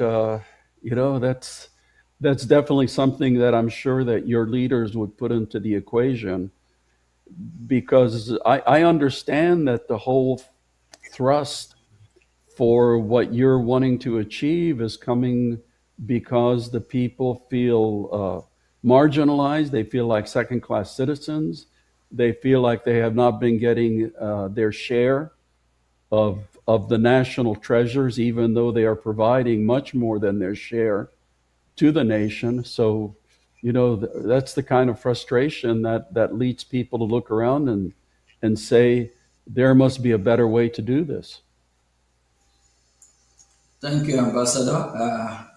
I know because of time, we still have a few more minutes left. From our conversation in Washington, D.C., U.S. officials are open to exploring possibility with us, which by their own admission, they will not have even considered just one or two of these years ago. We suspect that this is not only due to our education campaign, but also U.S. dissatisfaction with the Nigerian government. What are your thoughts on the performance of the Nigerian government, as well as how we can keep pushing the envelope forward? You are absolutely right. It's almost like a demand and a supply factor, because on the one hand, you have American policymakers who have become extremely disappointed in Nigeria. The victimization of Christians has been probably the most dramatic recent issue which has popped up, which American politicians and policymakers of all parties are looking at and saying, this is absolutely wrong. But as we all know, sitting here, that Nigeria is undergoing a series of extremely difficult and very serious crises. Most countries, any one of which would be existential, but somehow, you have to say the Nigerian people are extremely tough, because they always get through these crises one after the other. But now they're going on at the same time. And with all of the crises going on, with all of the disappointment in Nigeria, all of a sudden you have your group, which is stepping forward, which is educating people and informing people about this solution that might be right in front of their eyes if they were to follow it, or if they were to support it. So you have the interior factors and you have the exterior factors. And all I can say is that you are making your push at a very timely moment of history. Thank you very much, Ambassador. And, we always are going to be grateful for somebody like you with your voice, and also our lobby here, Elias. We have already, pushed a lot in Washington, D.C. A lot have happened, a lot of education, meeting after meeting, just like throughout last week. Even we traveled far and wide, all the way to even Florida. So it's just a lot. And the people of Nigeria, those that identify themselves as Nigeria, are crying. They are tired. They can't afford food to eat, no road, no electricity, No, nothing is working. Everything is just falling apart. The people themselves are tired. Thank you very much. Yeah. And And Washington can I DC. just can I just say one thing? You know, one thing I have noticed: Nigerians who leave Nigeria end up doing extremely well. When I was vice provost at Texas Tech, uh, I was in charge of all the international programs, and we had quite a few Nigerian students. So among the international student groups, the top grades were received by the Chinese students, but the second group were the Nigerian students. And most of them were in engineering or business. And I've always said, when Nigerians do so well outside of Nigeria, why in the world cannot it be one of the greatest countries on earth? Nigerians should be able to do just as well inside Nigeria as they do outside of Nigeria. And unfortunately, what has been stopping them has been the government. Yeah, you're absolutely right on that. Just because of the foundation of Nigeria, is built on faulty foundation. The division is just too much. That brought me to a former president called Goodluck Jonathan. Goodluck Jonathan quote from former president before him, like Nnamdi Azikiwe, Tafawa Balewa, and other before him, that they said that Nigeria, that the British government is trying to make it work, but the people are not making it work because the people are different.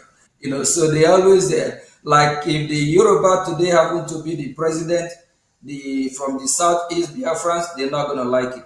If the north happen to be the president, both the southwest, southeast, they have problem.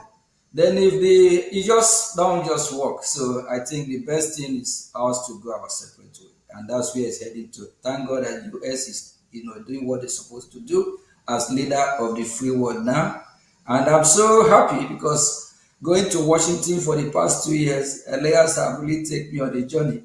We have had a lot of meet a lot of US.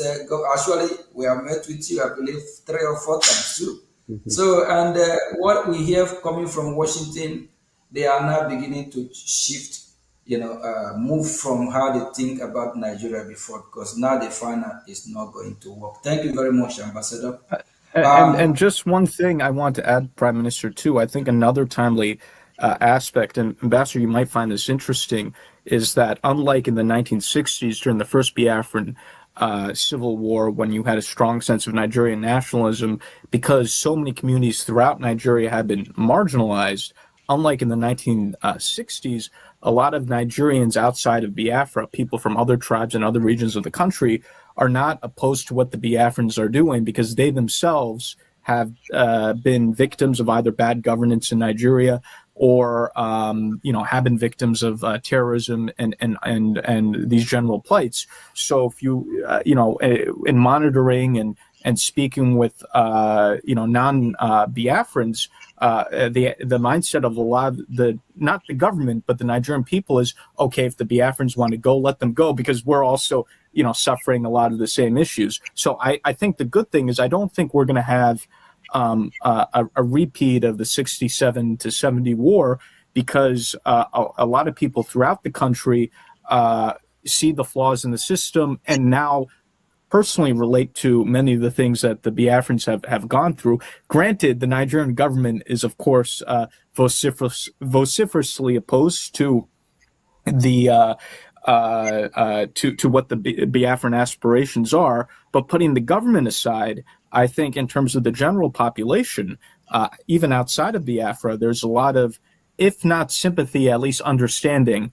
And I don't think the Nigerian government will even have the moral support to engage in heavily militarized conflict against the Biafrans. I think what they're doing against the Biafrans is already unpopular throughout the country. Even many non-Biafrans have criticized the Nigerian government for their heavy-handedness in dealing with the Biafrans. And I think from a population perspective, I think many things are moving our way. Of course, the Nigerian government has its vested interests, and they'll be much more aggressive towards the Biafrans for the foreseeable future. So I just want to add that perspective as well. Thank you very much, Elias. And Ambassador, I know we have thrown a lot of questions on you. You just have a few more to go.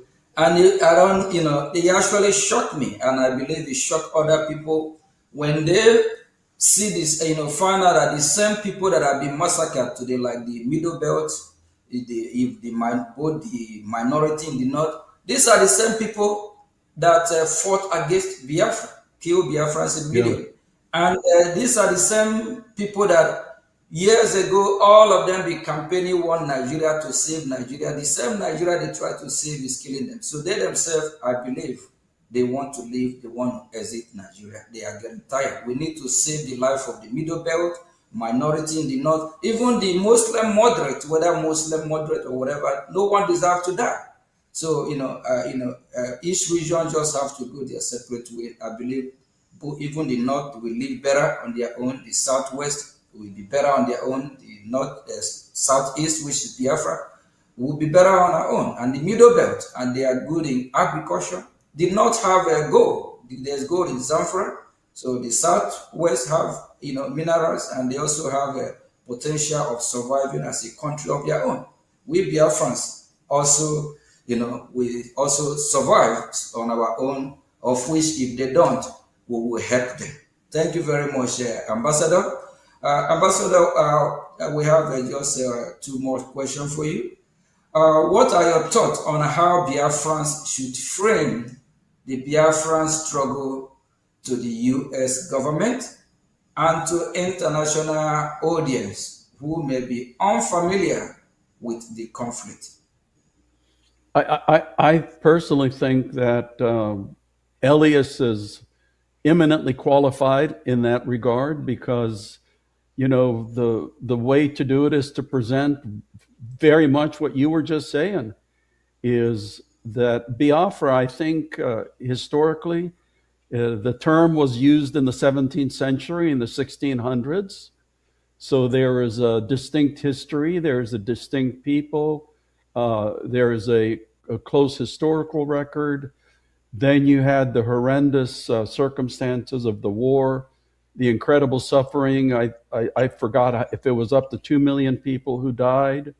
Now you're a region of anywhere from, I don't think there's been a census, but I know estimates go from 50 million to 70 million people in the region, very heavily Christianized. The last thing Biafra would want is to have any part of Sharia law, which exists, I think, now in 19 northern states of Nigeria.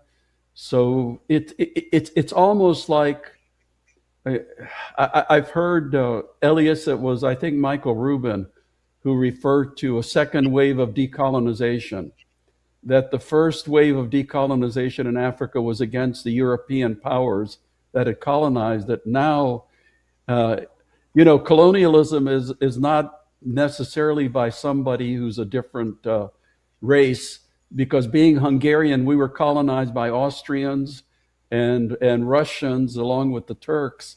So it can be that, in today's Africa, that some people see themselves being colonized by a fellow African ethnic group, and those forces are steering very quickly. So, information, education, the truth about what's going on, the truth that has gone on, and the kind of future that you want.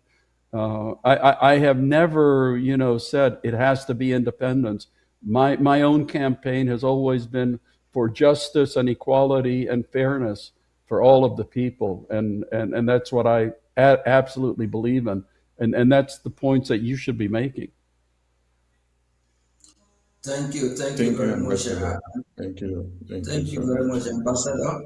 And that justice, that's where we are. Because when you mention of Sharia law, we are Christians, 100% Christians. From we Biafrans, that's who we are as Christians.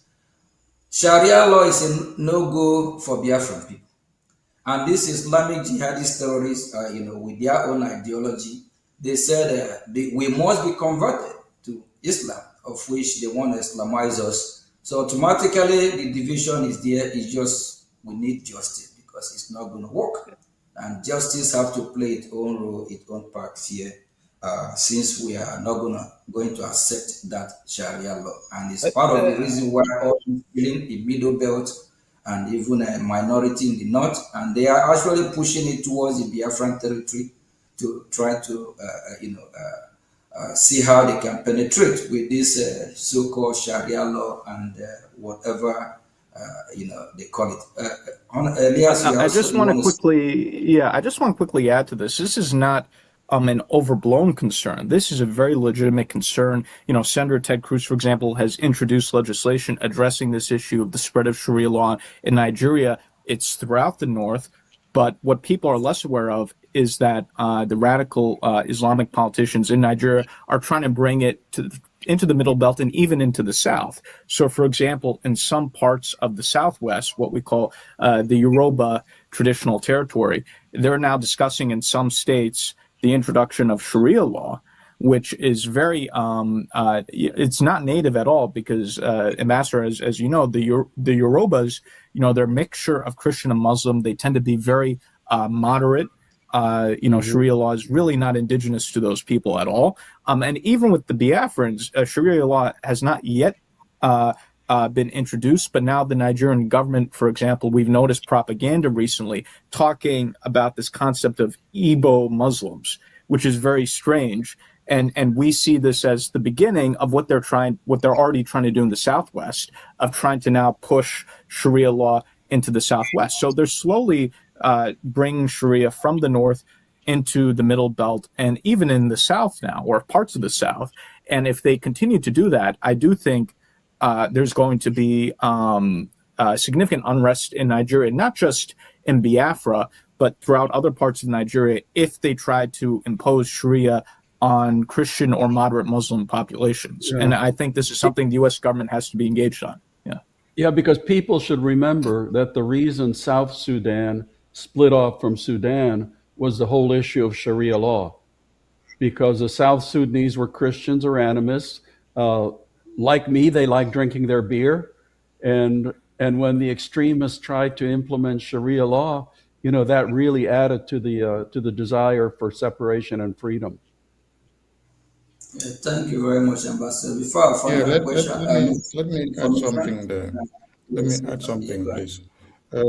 Ambassador, do you think with the Nigerian Constitution of 1999 having the Sharia law, since then down to this time, with the numbers of massacre of babies, women, and children that have gone so up to this very point, which also necessitated Senator Ted Cruz Accountability Act legislation invoked.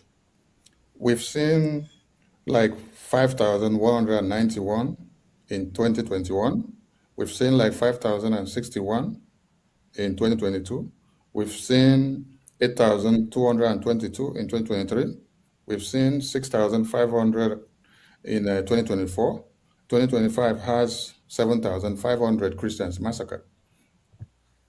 Looking at the future or in the next 2-3 years, do you think Christians have a hope or they will still be alive in Nigeria with the Sharia law? Absolutely. No, Christians absolutely have a hope because they have to stand up and against this kind of what I call religious intolerance.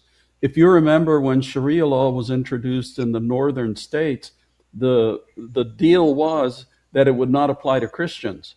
So when Ramadan came along, Christians were supposed to be able to continue their meals. Christians were supposed to be able to continue buying traditional beer and things like that, but that's not how it turned out. Now, when there's Ramadan in the Sharia states, everybody has to participate, whether they're Christian or Muslim, because they have their religious police. So, that, like I said, they tried it in Sudan, and the South Sudanese said, no, we are out of here. Take your Sharia law. If you want it, that's good for you, but we are Christians, and we're not going to deal with it. Thank you very much, Ambassador. I think you just answered that question that Christians have to stand up and have their own Christian country. Yep. Christians in the Middle Belt need to stand up if they want to live, and they will be well better off having their own territory and worship their God.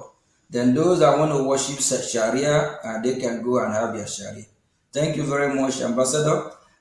Finally, what message would you like to send to the Biafran people and supporters around the Well, world regarding international advocacy and the path forward?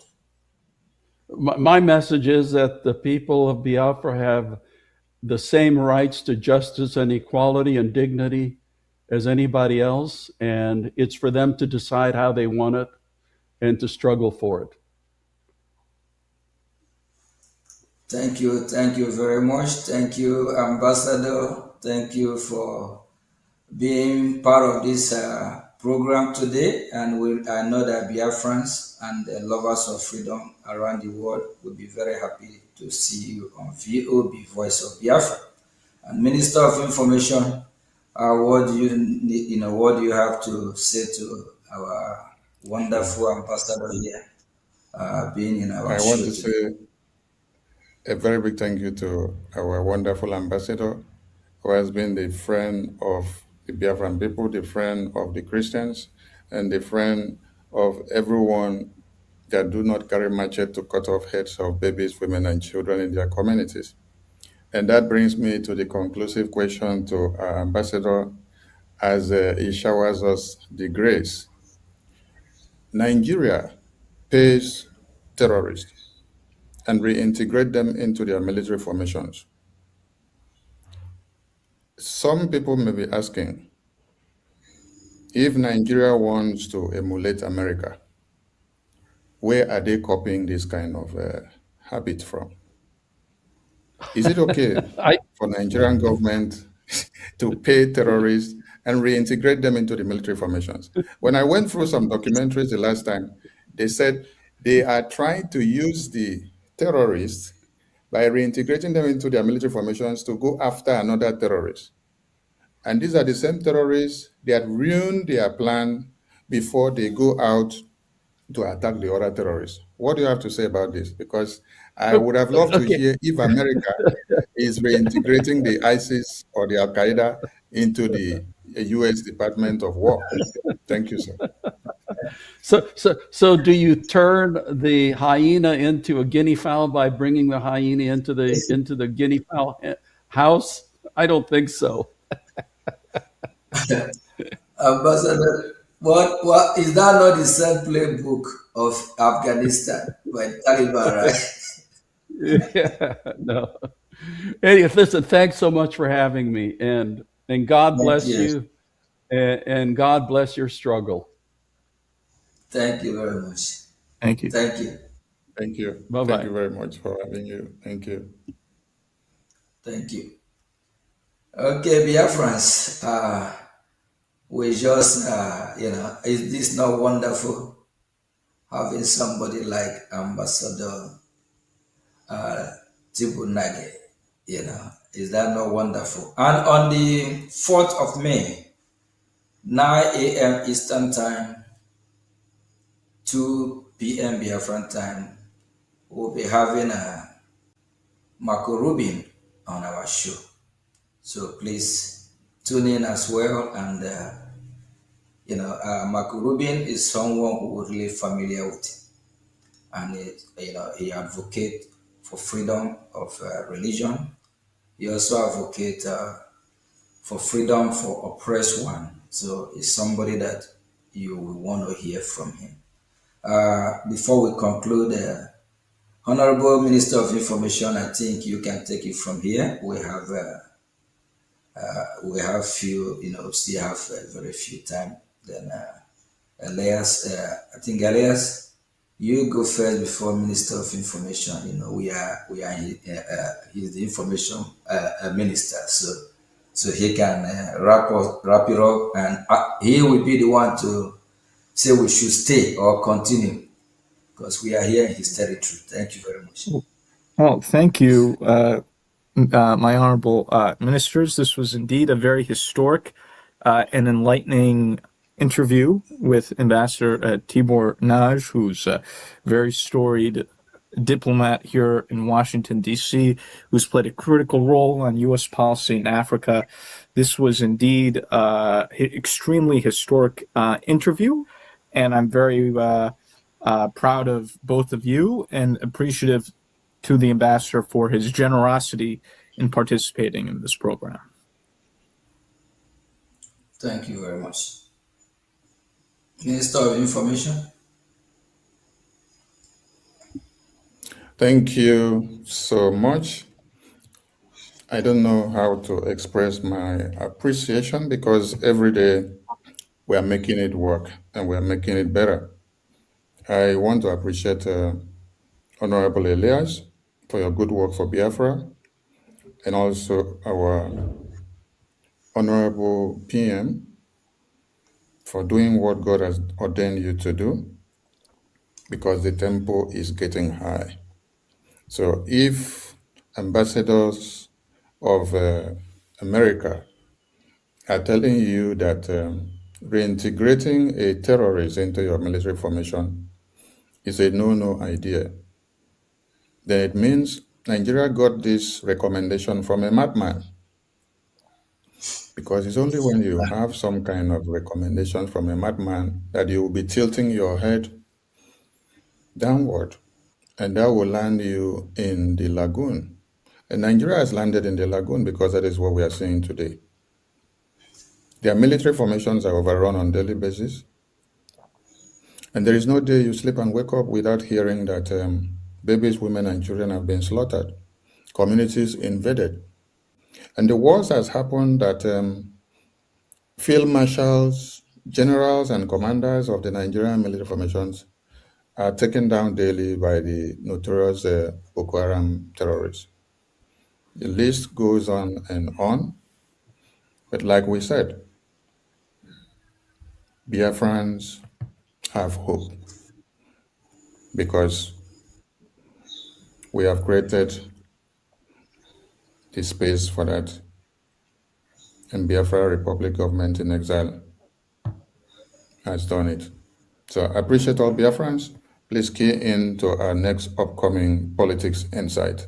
It was good having our lobbies in the show and having our PM and having Ambassador Tibunash. Thank you all from here. It is Voice of Biafra Television. Bye for now. Thank you very much. Thank you.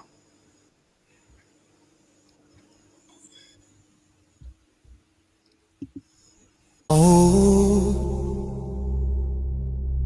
no.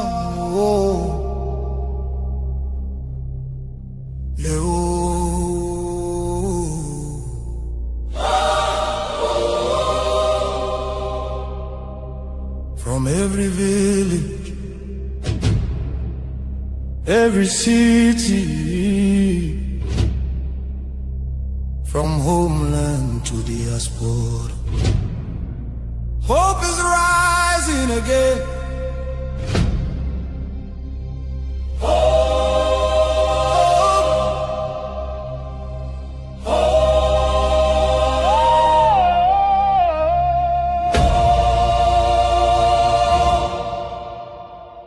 Biafra now our only hope. Yes, now our only hope. Hope for today, hope for tomorrow. No more pain, no more sorrow.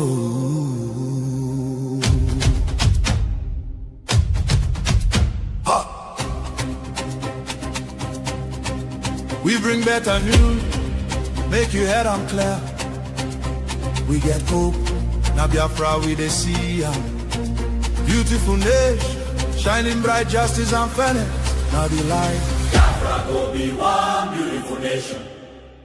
every Biafran go enjoy true freedom. Fine, fine country, shining nation. Justice and fairness, justice and fairness. Everybody equal, one love for rich and poor. Leader or citizen, no different, justice go speak with confidence. No oppression, no discrimination, rule of law for the nation. Truth and justice go reign forever. Biafra go get strong and better. Where your hope? Biafra, Who be your hope? Biafra, Waiting be your country.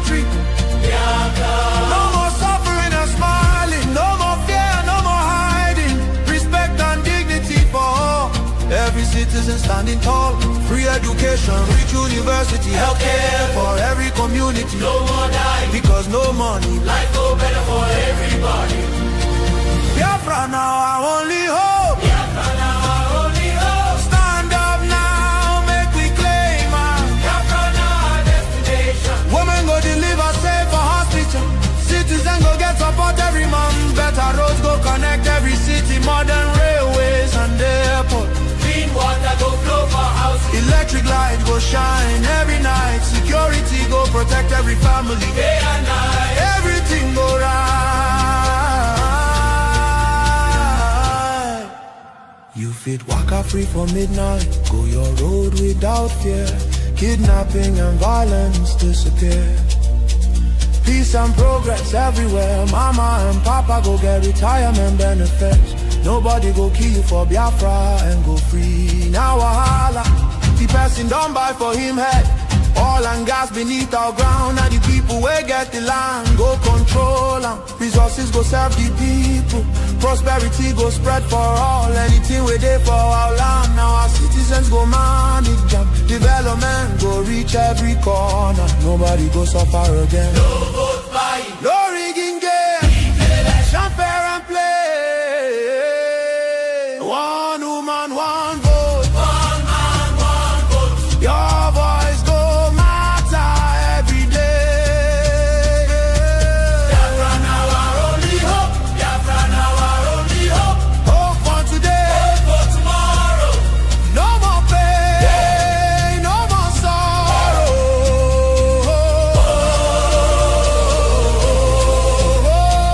Biafra now our only hope. Biafra now our only hope. Hope for today. Hope for Hope for tomorrow. No more pain, no more sorrow. Biafra. our home. Our country, Our future. our future. Biafra now our only hope.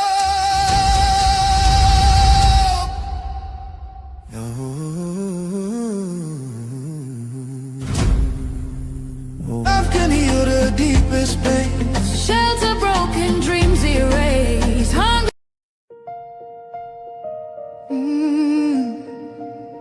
Can you hear the cry from the broken land, from the wounded hearts? Nigeria, they bleed, people they cry, tears for the ground. Nobody asks why. Over 7,000 souls don't fall. Every single day, we still they call. Churches burning, hope fading fast. Since 2009, the pain don't last. 50,000, maybe more. Heaven they count every single soul. Children without home tonight. Mothers praying through the night. Fathers lost no strength to fight. Who go stand for what is right? Stand for love, stand for life. Be the answer in this time. You can have to wipe their tears. You can calm their fears. Give a hand, don't turn away. Be the light in darkest day. Every little you provide keeps a soul alive.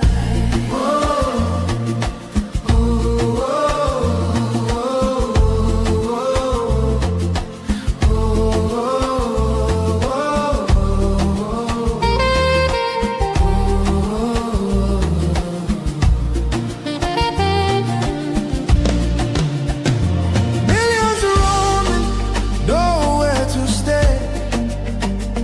No clean water, no food today. Kidnapped voices crying in chains. Silent echoes filled with pain. 19,000 churches gone, but faith still rising, Holding on. in the ashes. Hope remains. Love can heal the deepest pain. Shelter broken, dreams erased. Hungry hearts we can embrace. Let compassion take its place. Now's the time to show His grace. Stand for love, stand for life. Be the answer in this time. You can help to wipe their tears. You can calm their fears. Give a hand, don't turn away. Be the light in darkest day. Every little you provide keeps a soul alive. Food, water, shelter, hope. You can be the miracle they pray for. You can change a life today. No matter how small it seems, your love can rebuild their dreams. Together we can make a way. Keeps us all alive.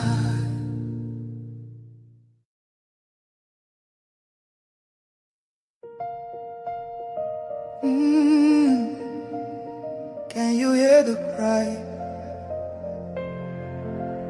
from the broken land, from the wounded hearts? Nigeria, they bleed, people they cry, tears for the ground. Nobody asks why.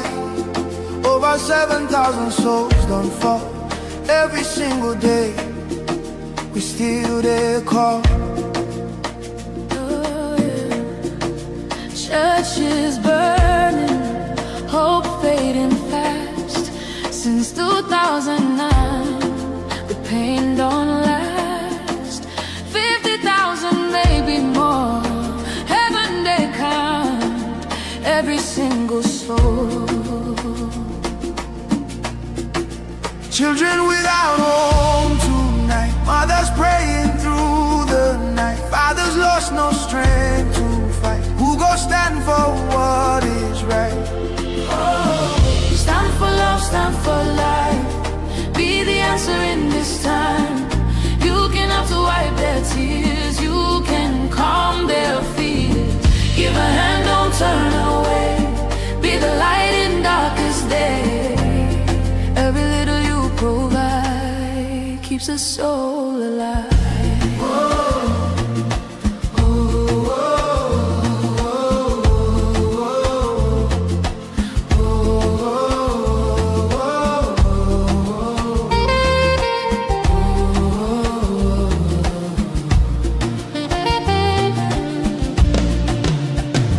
Millions roaming, nowhere to stay. No clean water, no food today. Kidnapped voices crying in chains, silent echoes filled with pain. 19,000 churches gone, but faith still rising. Holding on. In the ashes, hope remains. Love can heal the deepest pain. Shelter broken, dreams erased. Hungry hearts we can embrace. Let compassion take its place. Now's the time to show His grace. Stand for love, stand for life. Be the answer in this time. You can help to wipe their tears. You can calm their fears. Give a hand, don't turn away. Be the light in darkest day. Every little you provide keeps a soul alive. Food, water, shelter, hope. You can be the miracle they pray for. You can change a life today. No matter how small it seems, Your love can rebuild their dreams. Together we can make a way. Keeps us all alive. Thanks for all you're doing. Thanks to North and South America. There was one. Yeah, I'm trying to see if I can spotlight myself here, but and Maz's son is not here, so yeah, we're just going to be there. Okay. Greetings to all the members of the cabinet here, reps, admin. You are all welcome. This journey that we have embarked on, not going back. A lot is happening, and it shows that we are getting close, very, very close to our destination. Yes. Rage and Fury just spoke not quite long ago. These people have done a lot of damage. It didn't start from them. It started from the top. Sometimes when you have a bad leadership, they can't put their house together. Even in a family circle, it's the same thing. Yes. You know what I'm talking about. But we have passed that stage. While some are looking for 10, 20, 50 men, we are more than millions. Biafrans are more than millions. We are not 1 million, not 2. And it's a journey that all of us, we have to embark on, one way or the other. Every Biafra will contribute. Please, if you're one of the heroes out there, if you are not be counted among the 20 or 30 men, believe in yourself. Believe in who you are. Believe in what you're doing, and trust no one. In God, we do what? We trust. Because we human beings are born to make mistakes because we are not perfect. That's one of the reasons why our Lord Jesus Christ came down here on earth, for us to be safe by believing in Him, walking daily to do the right thing, so that we can gain favor in the eyes of our God. And for those that think they know it all, without them, Biafra will not come. If you're one of those that are thinking without you, Biafra will not come, shame unto you. You will fail. Biafra is no one property. It belongs to Biafra people. And it's not a family business. So as far as I'm concerned, I am Maziogi Chunkiri. I've made mistakes I made in the past, calls on my boss. I don't worship no man. I just want Biafra to come. I try my best to do everything I can. I try. As a human being, I'm not perfect. I'm born to make mistakes as well. But my mistake will not be more than what I did right. Out of 10%, at least, I will try to get more than 5% correctly. If not 9.5, It will be 9. If not 9, I will go for 8. Still okay. If not 8, I'll take 7. If not 7, we still have 6 waiting. If not 6, at least 5.5. It cannot be under 5.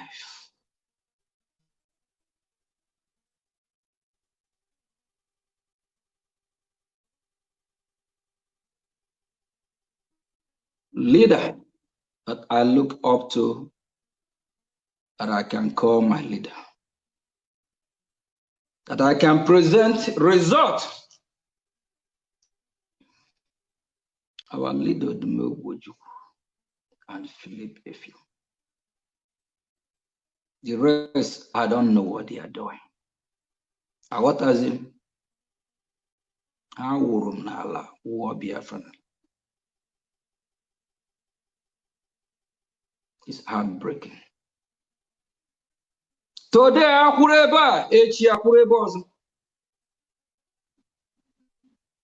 they keep moving the goalpost.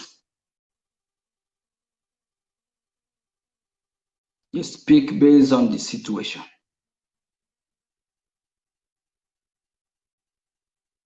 You cannot be in such party.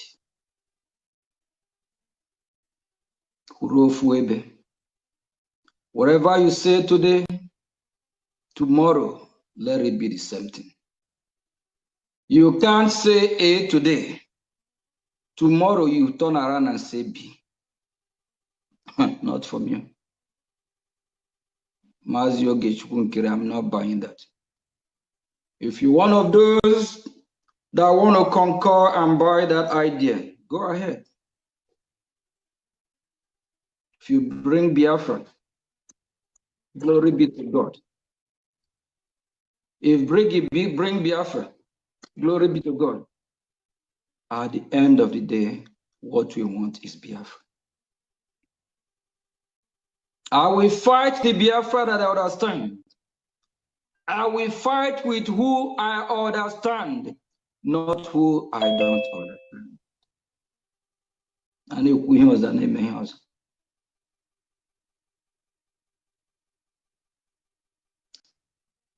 it's very painful and shameful. And we Biafrans, we are so emotional. It's time we outgrow that nonsense. We need to remember a lot of Biafrans have sacrificed. A lot of Biafrans have paid the price.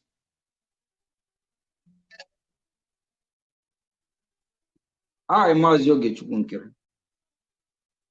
have not paid the price or sacrifice like Biafrans that have been massacred way before 1967 and from 1967 till date. If you want to say you are the champion of Biafra, without you, Biafra will not come. Or you have paid the price more than those that are starved to death, more than those that are being killed in the genocidal war. You and them, who is actually the hero, who have paid the price. I don't care where you are, whether you're in America like me, whether you are locked up by the enemies. Have you paid the price like Econsor? Have you paid the price like Gento the giant? Diara. You were in a from Kelly. Those children that were starved to death, crying for food, for water. Have you paid the price more than them? The Ocho.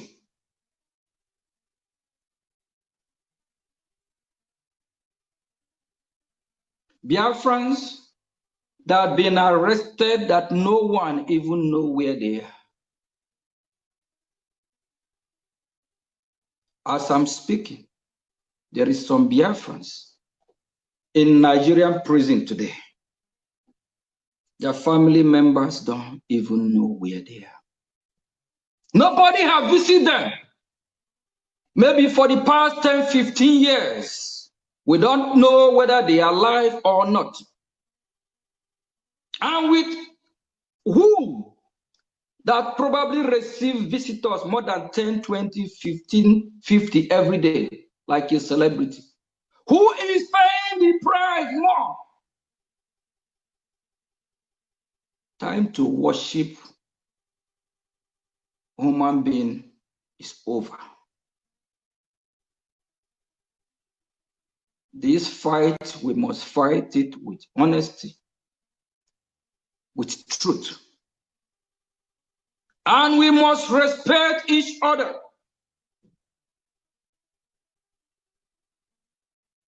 Yesterday, we have our fellow citizens as well, raising funds to help in Biafra land. Today, we are here again. Everyone is sacrificing one way or the other. Everyone is trying.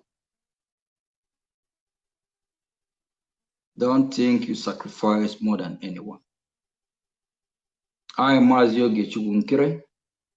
I'm not going to tell you that I have done more than what our hero before us have done, or I have sacrificed more than those before us. All I can say, I'm trying, I'm doing my best. I cannot tell you that without me, Biafra will not come. Story. Without me, Biafra will still come. Without me, Biafra will still come. If I see anyone doing what I'm doing today more than me, I will support that person. All we want is Biafra. Even what we are doing today is not easy. Throughout last week, sometimes I didn't even sleep 2, 3, 4 hours. From meeting to meeting, we even flew out of town to Florida, Mar-a-Lago, to meet some important people that matters. I think there's this short clip of video I did from Palm Beach, like 3, 4 minutes. I was in Florida. I did not go for my own personal business, rather for Biafra assignment. In a few days, we will tweet about our meeting, the ones that would be in public. But I'm not going to tell you that without me, Biafra will not come. Even without you, Biafra will still come. All what you and I will do is to contribute, do our best.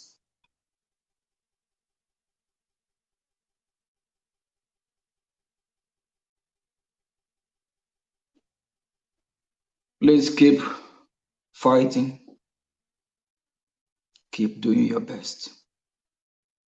Biafra is here. I know what I'm saying. And it's very close.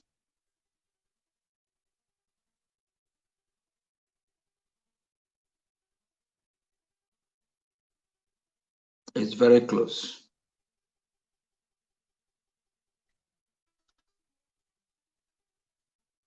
And if you stay one of those on the fence, give me 1 second.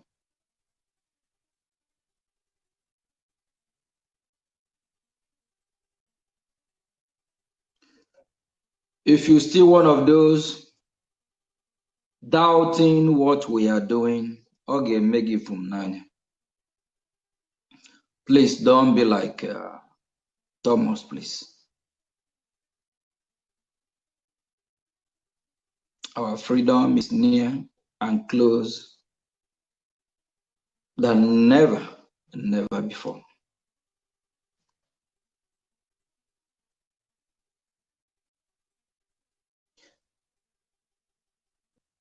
All the saboteurs that have been fighting us from starting since last year, today their camp is in disarray. They are nowhere to be found, no result. Ask them, what have they achieved for over a year plus now? What have they achieved? The Biafra Republic government in exile, under my leadership with the cabinet, we can go on and count our achievement. That gives me joy.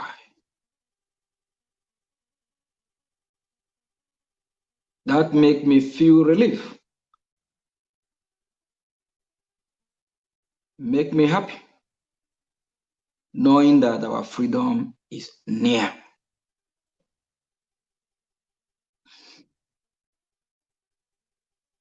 This battle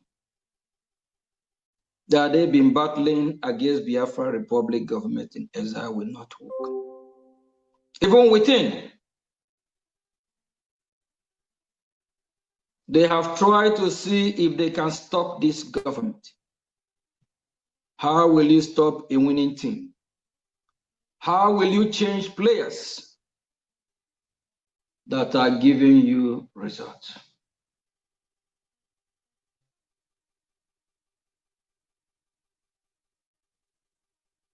Bringing report card is something that we all should be proud of.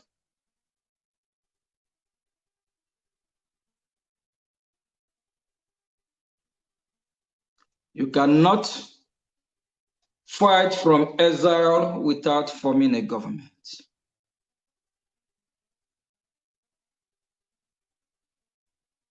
In freedom fighting, you cannot fight from the same country that you're trying to liberate yourself from. They will lock you up. Even if Nigerian terrorist state can go to the extent of going to Kenya to kidnap Mazi Nnamdi Kanu. What about if I'm even fighting from Lagos? What do you think will happen? Do you think they won't come to Lagos to see how they can kidnap me as well? It don't matter where you are, even in Biafra land, they will do everything to make sure they get you.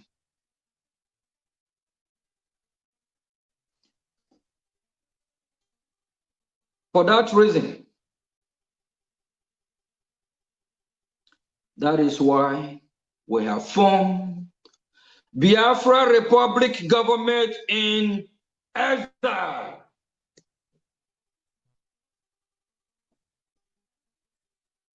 Biafra Republic government in exile is here to stay. Can never be destroyed. Mazi Nnamdi Kanu once said, if he, Mazi Nnamdi Kanu, don't bring Biafra, the Biafra Republic government in exile will break Biafra. So he understands that. I don't believe in that talk, they talk from the back. You need to come forward and join the government he belongs. If you want to continue with IPOB, we wish him good luck. He understands what Biafra Republic government in exile stands for. Even the lawyer, one of them once confessed and told me that we are too much, that Briggy is giving Nigeria the heat. After these people knowing all this, why are they fighting Briggy? Why are they fighting Briggy? We have done what IPOB as organization have not done. And we, in Biafra Republic government in exile, we are also indigenous people of Biafra. But we cannot achieve our freedom with mere organization. The world will not listen to you. They will listen to you, government to government.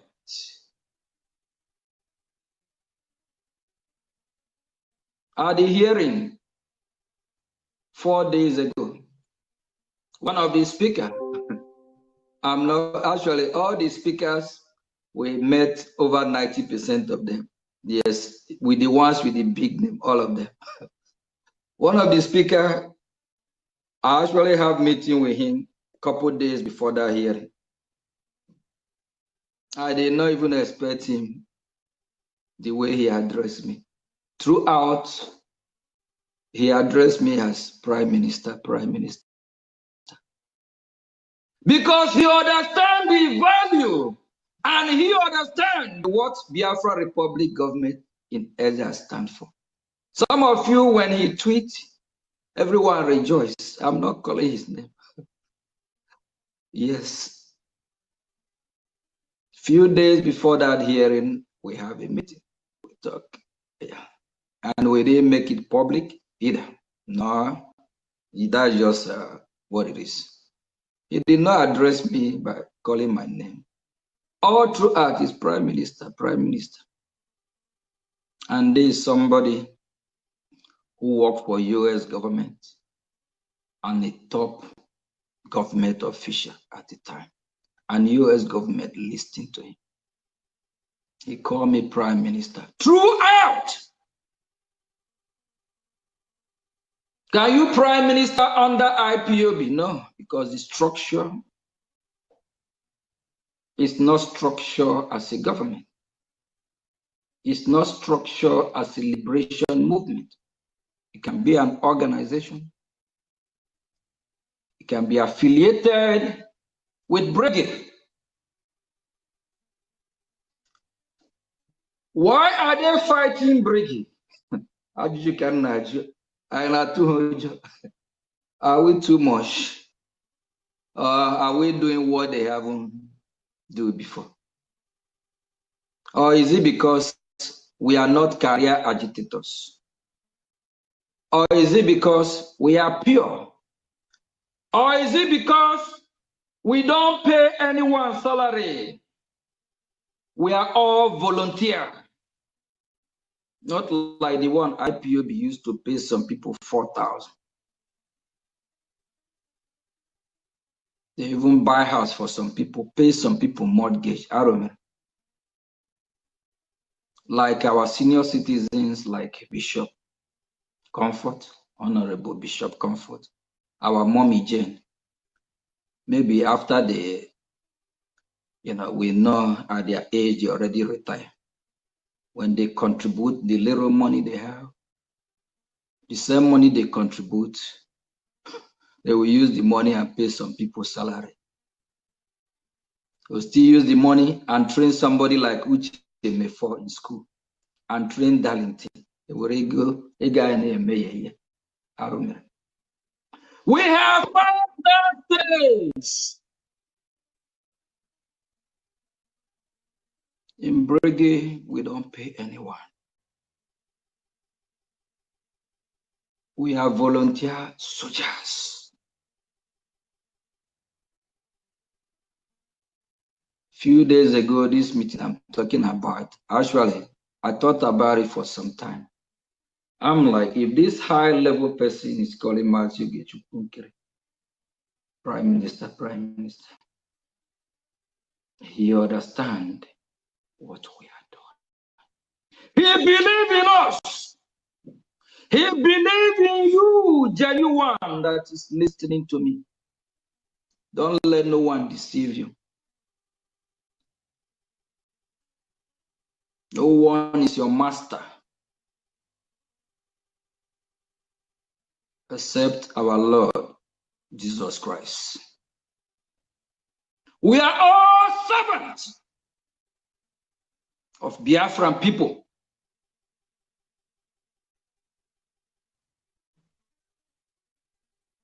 This name, Prime Minister, is to identify the role I'm playing in the government. If not, I don't even want the name.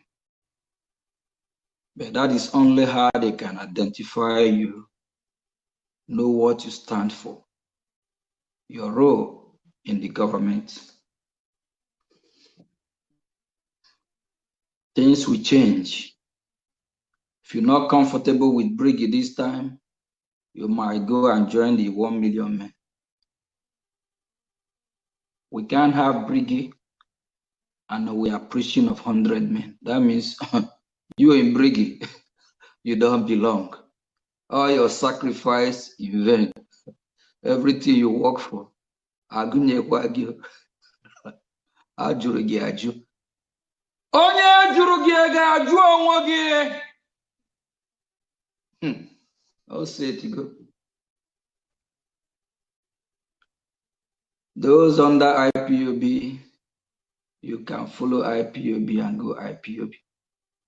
But me, Mazio Gechukunkere, as indigenous person, I'm already IPOB. Inborn IPOB and imbued one for that matter. I believe you are. Yes. But if whether we can have it as organization, yes. They can agitate under the government. Then whoever want to join the government, our door is open. Come in peace. Come and support genuinely. Because the government is your government. It's our government. It's government of the people, by the people.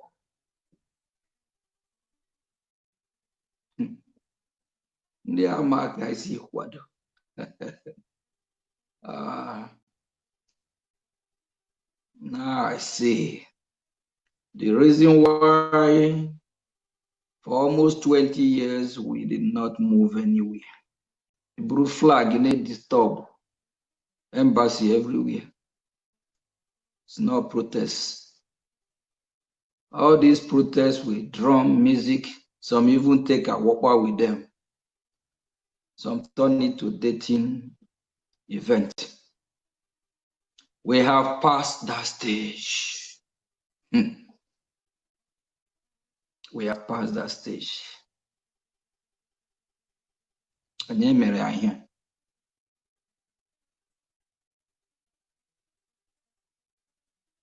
We cannot depend and wait for anyone until they are free before we move on. If we wait, Nigeria terrorists will kill us all. We'll be moving, fighting, and fight for them to be out. And when they are out, they will join us in good faith.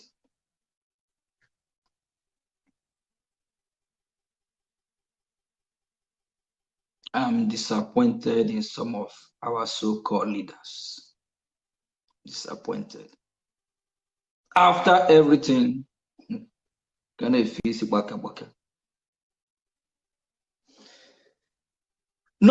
retreat, no surrender. This journey that I, Mazio Gechukunkere, have embarked on.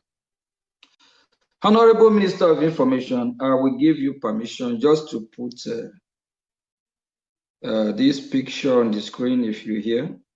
But let me, I don't really want to do this yet, but just to open Pandora box of one event showing.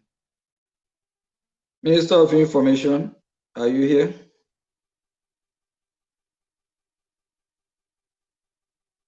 Mazi Sonny here. So I don't think he's available. All right, that's fine. Okay, maybe when he joins. Our freedom. Do we remember when we all say our freedom is in our hand, right? Mm-hmm. Okay. Are we saying our freedom is in Mazio Gichkunkere hand? Huh? No, sir. Sir, no, sir. Are we saying our freedom is in Mazi Sonny hand? No, sir. No. Are we saying our freedom is in Mazi Simon Ekpa hand? No, sir. No, sir. No. Are we saying our freedom is in Mazi Nnamdi Kanu hand? No, sir. Definitely not. Learn something from this.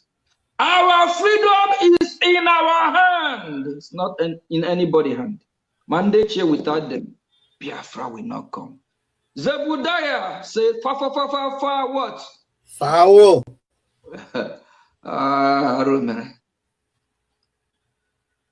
We are going to reset everything and fix it.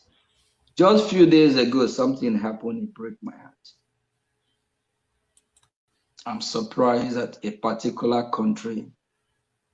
I know if I don't mention the name of the country, some of us will already be guessing.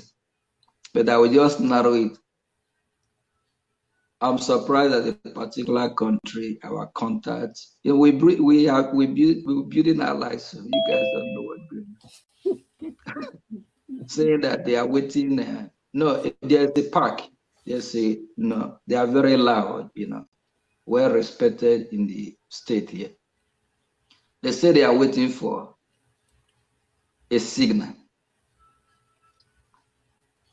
from the top. And while they are waiting, they want to know how serious me and you are. Mm-hmm. They want to know what's going on. Mm-hmm. That means since 20 years, our Buru flag, we disturb every embassy with the crowd. Sometimes we even carry a biggest flag that is up to 50 feet, both height, weight, tall, whatever. Disturbing other people's peace. This country did not know what's going on, because we are just making noise. I was shocked. Since then, I start to make a U-turn and rethink. I say, no wonder. No wonder. Countries that matters, that are supposed to be talking about Biafra, you don't hear them really discuss it. Because we have not really do what we're supposed to do. Because we have not really been organized. Because we failed in leadership. Not know how freedom fighting work. Do you all know about the Crown Prince of Iran? I think his name is Pahlavi. Do you all know about him? The Crown Prince of Iran. Just a little bit. Yeah, his name is Reza. Reza, yeah. Yeah, Pahlavi, yeah. Do you all know that the Crown Prince of Iran is already talking about government in exile and transition? We did not start government in exile, not Briggy started. Go and Google and do research about government in exile. You must have a government in exile, form a government, transition to the homeland. Do you think the Crown Prince of Iran and the people can form a government in Iran now while they are fighting the Iranian regime? Impossible. Do you think it's possible? I'm asking, do you think it's possible? It's not. It's not, sir. They will form a government in exile. And the crown priest actually tweeted, I wish I can read it out. He actually tweeted his support and in being part of the government in exile. You know, they're putting up a transition government because the Iranian terrorist regime must go down. Where is some then fighting Biafra Republic government in exile instead of supporting it? We have had a lot that have come and planned to destroy this government. I told them that this break can't jiaka. And jiaka they make okro. This breaking that I'm part and parcel, just like you. I told them they cannot destroy it. I don't care. I got one here. More. Before you can destroy Briggy, you must take me down first. I will stay at the gate. The gate man. That is why when the coup plotters, coup 2025 coup, when they are plotting the coup, I look from my mirror, I smile. I watch their plan. Why they are doing a program that they don't supposed to go out publicly and be talking about the foundation of the government, which is against our charter, our bylaw and everything. They already violated. I already know where these people are going. And I knew if they succeed by taking me out, they will destroy everything. And I know how I work hard to make sure that Briggy stand, even when Mazi Simon is here. My contribution, my hard working, your hard working can never go in vain. While they are plotting their coup, we are doing some finishing touches. I know till today, they are still going crazy how they disappear from Briggy. I remove them. The Arab before they will come and remove me to remove you. Because I knew if these people succeed, they are not capable. They cannot handle it. And every meeting they have in the secret, I have it. I know what they are up to. I know where they are going. Where they are going is to destroy Briggy. That means everything me and you work for. All that I need. Chai, look at today. After they form this, their parallel government, a shadow one for that matter. How far? Less than 1 year. They have splitted to either 2 or 3 groups again among them. How far? Where are they now? I don't even know whether they exist. I know they are watching this program. Ask them, can they come and smile like Maz Yogejigu Gere smiling? Can they? When is the last time you see a Mama Mugu smile, even come out like this? Whether he exists, nobody knows. Or is it the Chioma, the husband, those educated fool? Maz Yogejigu Gere Jiriawa, Yela Piokwandembody here. Oh man, today is a good time for meeting. You know, last week and last 2 weeks be very stressful, but at least we achieved a lot. And I'm happy to be here with you. And also, last week I can't laugh like this because I'm really stressed out. There's one time I even get home like 4 a.m. or whatever. I tried the next day again. So yes, I'm a little bit more relieved, getting myself back together better.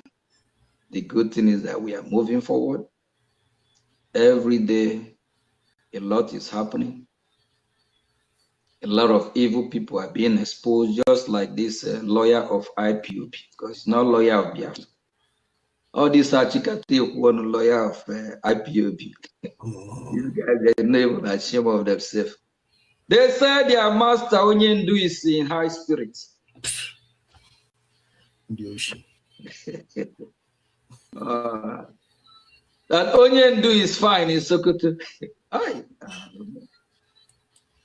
Why can't Mazi Nnamdi Kanu be in high spirit in Afaruku Ibeku?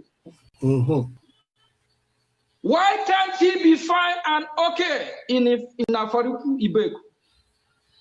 Or even in Imo State or any part of Biafra land? Why must he be in Sokoto? Caliphate headquarters of this terrorist state of Nigeria. Why can't Onyendu, Mazi Nnamdi Kanu, that they call Onyendu and they believe in him? Why can't he be in high spirit in his compound?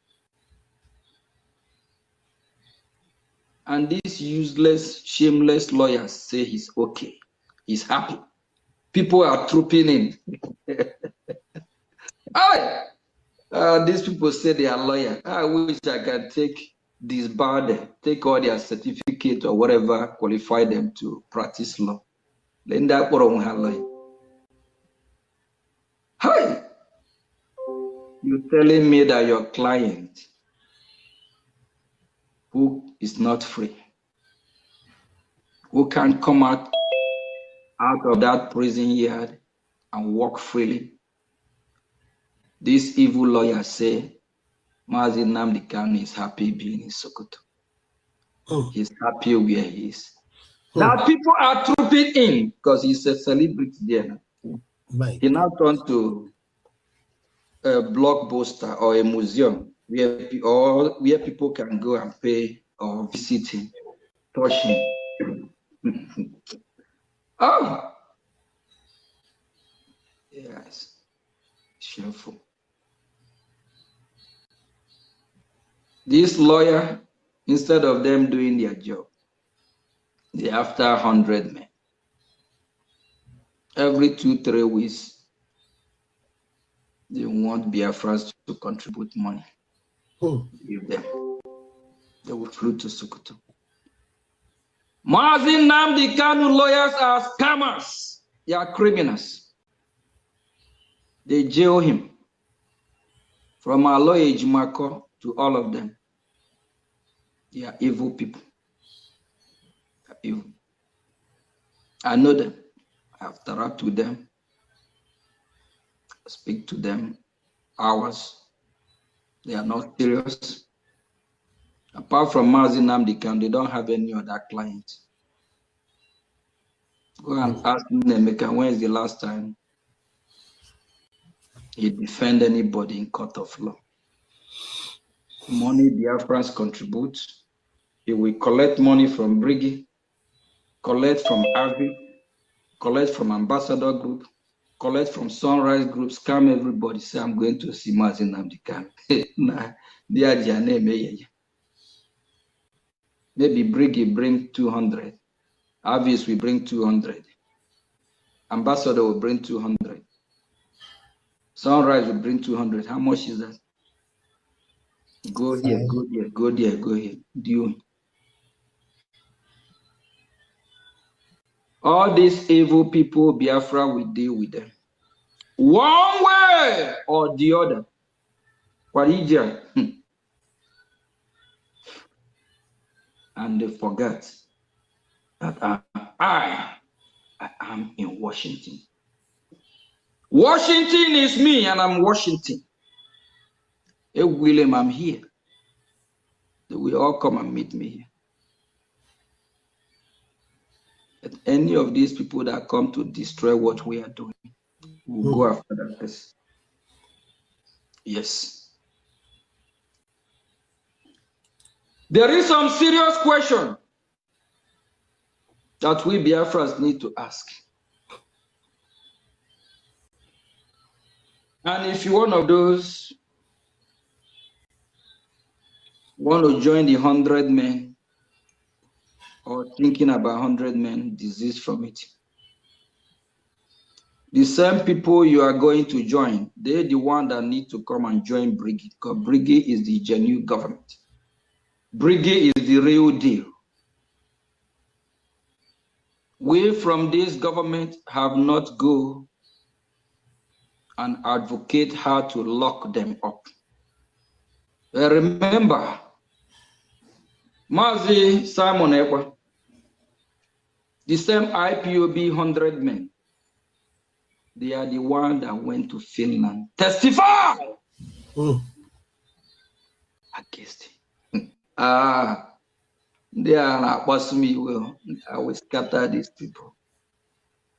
The 100 men of Mazi Nnamdi Kanu, they lock Simon up.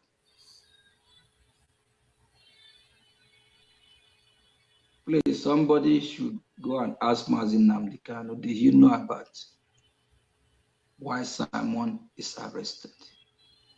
Is he in support of Finland and Nigerian government that colluded to lock Simon up?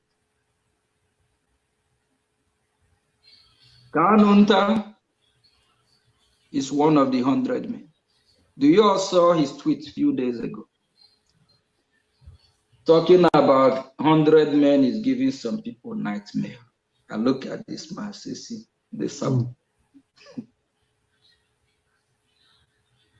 Kanunta is part and parcel of those that locked Simon up. They all sent people to Finland to testify. And some few are still following the 100 men. And who is the champion and the head of the 100 men?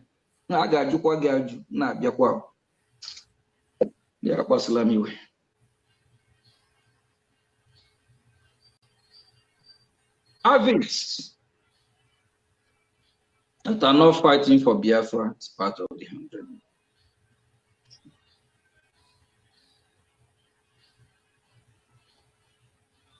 Those that wrote petition to EU to lock Briggy members and also Mazi Simon Ekwa up are part of the 100 men. That means they are our enemy.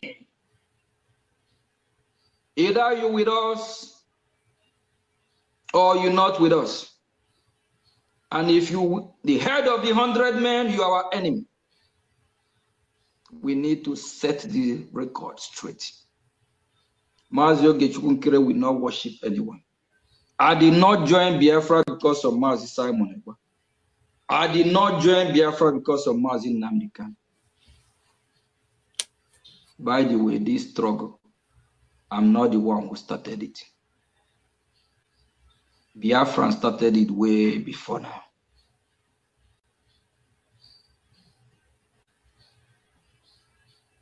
Our leader Ojukwu and Philip Effiong, we understand the role they play.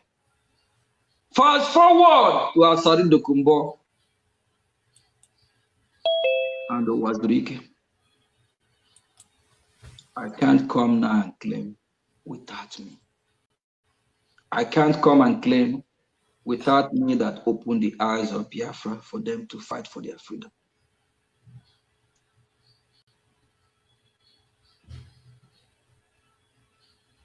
When you wake up, it's your money.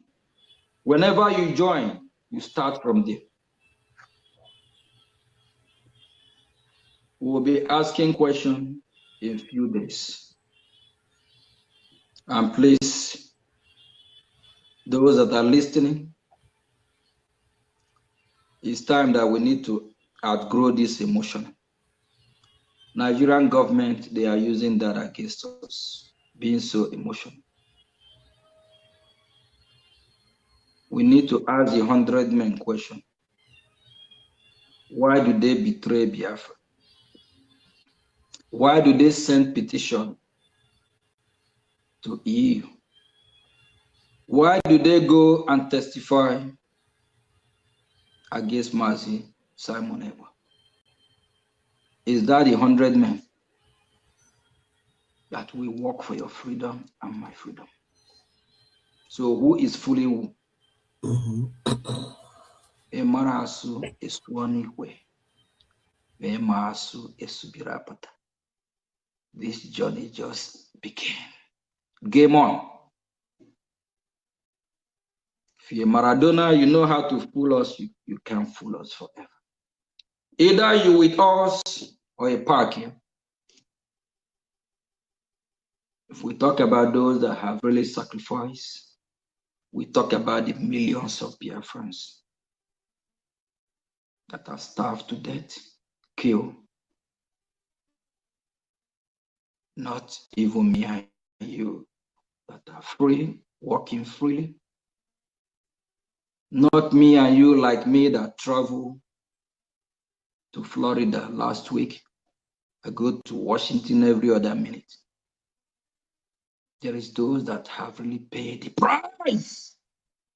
That is why we celebrate May 30th.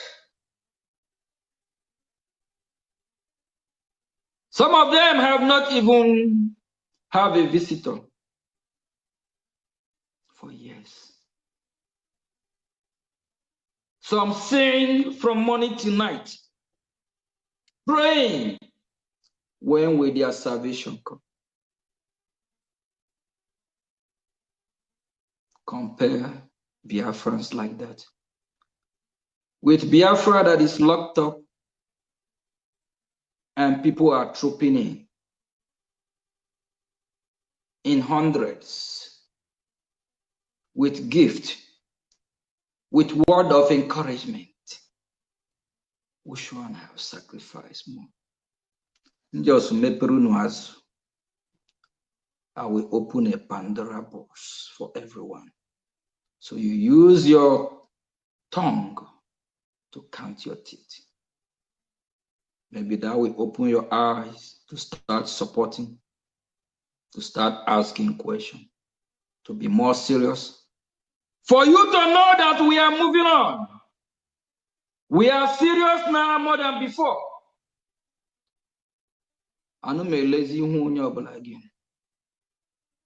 I'm not kissing anyone else anymore. It's enough is enough. We have given everyone a chance to do what is right. Our freedom is here. Please, if you really want to know whether we are doing it right, check our report card.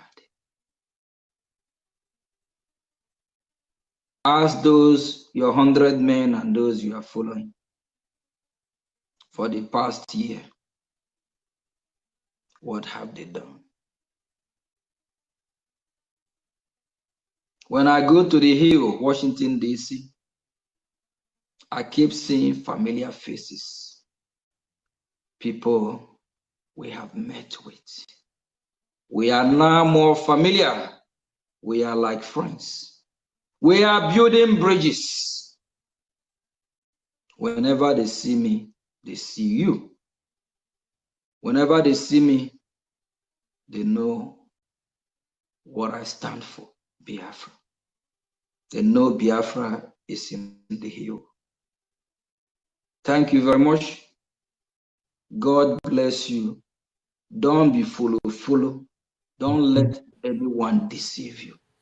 Remember, fella say, zombie is zombie. When you ask zombie move, zombie will move.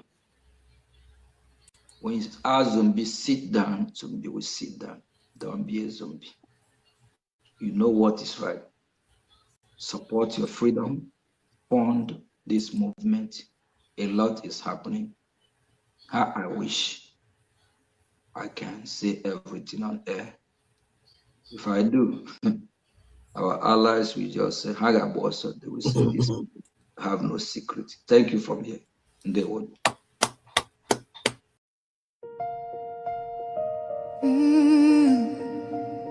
Can you hear the cry from the broken land, from the wounded hearts? Nigeria, they bleed, people they cry, tears for the ground, nobody asks why. Over 7,000 souls don't fall every single day, we still there call. Churches burning, hope fading fast. Since 2009, the pain don't last. 50,000, maybe more.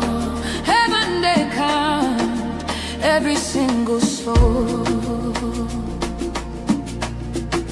Children without home tonight, mothers praying through the night, fathers lost no strength to fight. Who go stand for what is right?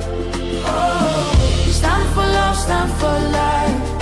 Be the answer in this time. You can have to wipe their tears. You can calm their fears. Give a hand, don't turn away. Be the light in darkest day. Every little you provide keeps a soul alive.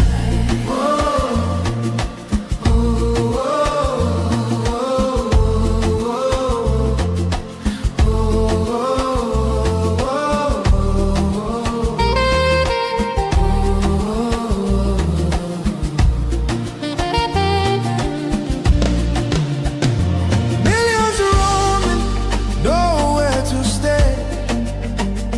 No clean water, no food today. Kidnapped voices crying in chains, silent echoes filled with pain. 19,000 churches gone,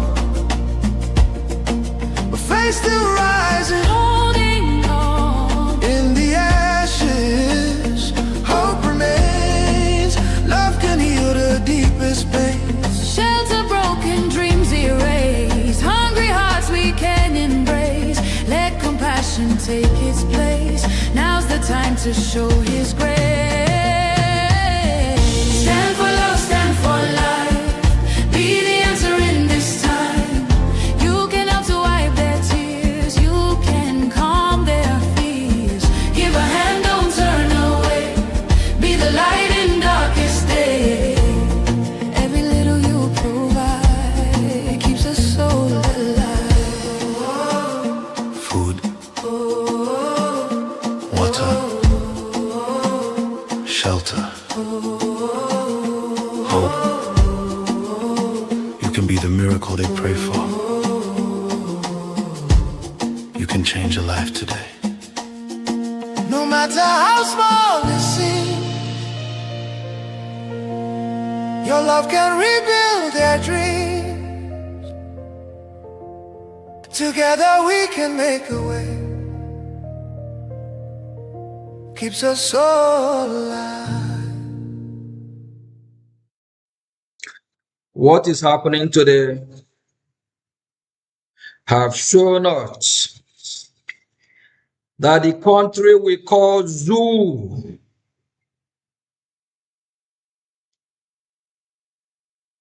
is collapsing every day before your very eye.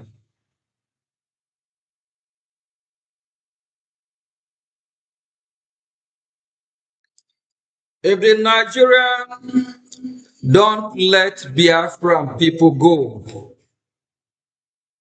Nigeria will be worse than Somalia. Let my people go. And for you, Biafrans, your freedom is in your hand. You must be free. Fight for your freedom. Your freedom is not negotiable.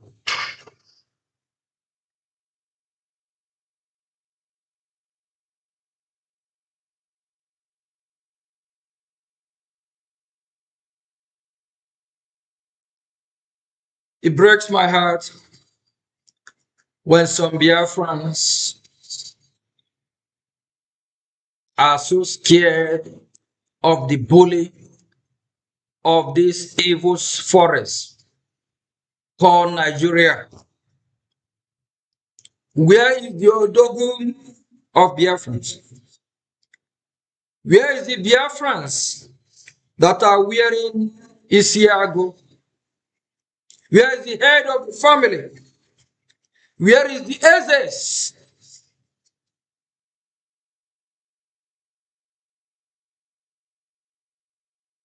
Where is the king and queen?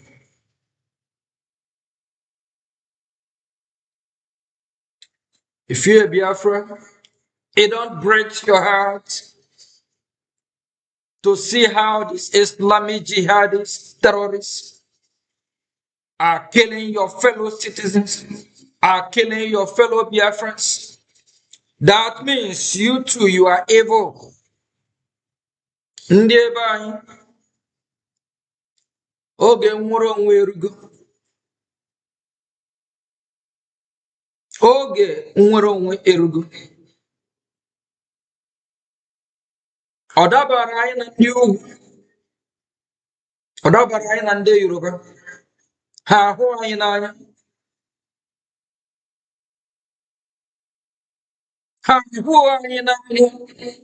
Onye jụrụ, jụọ onwe ya.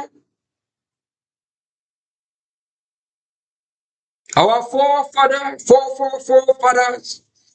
in North Nigeria, and we are not Nigeria. Let's be free. It don't matter what the enemy do. It don't matter. We must be free.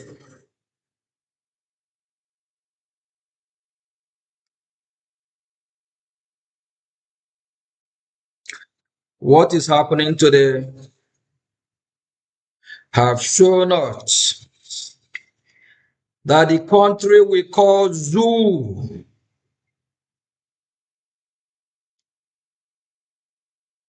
is collapsing every day before your very eye.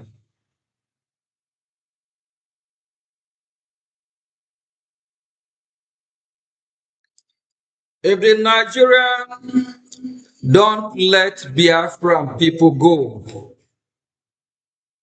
Nigeria will be worse than Somalia. Let my people go. And for you, Biafrans, your freedom is in your hand. You must be free. Fight for your freedom.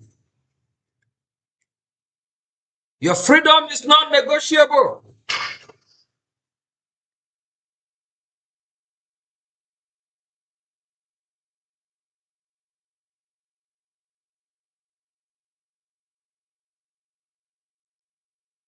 It breaks my heart when some Biafrans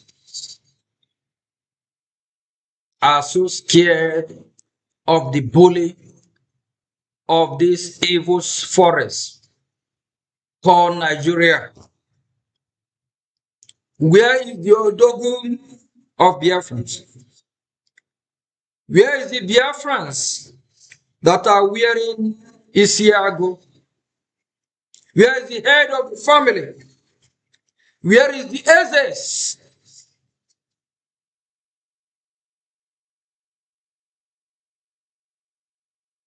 Where is the king and queen?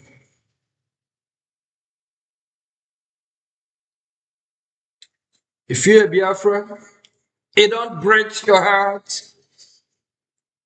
to see how these Islamic jihadists, terrorists, are killing your fellow citizens, are killing your fellow Biafrans. That means you too, you are evil.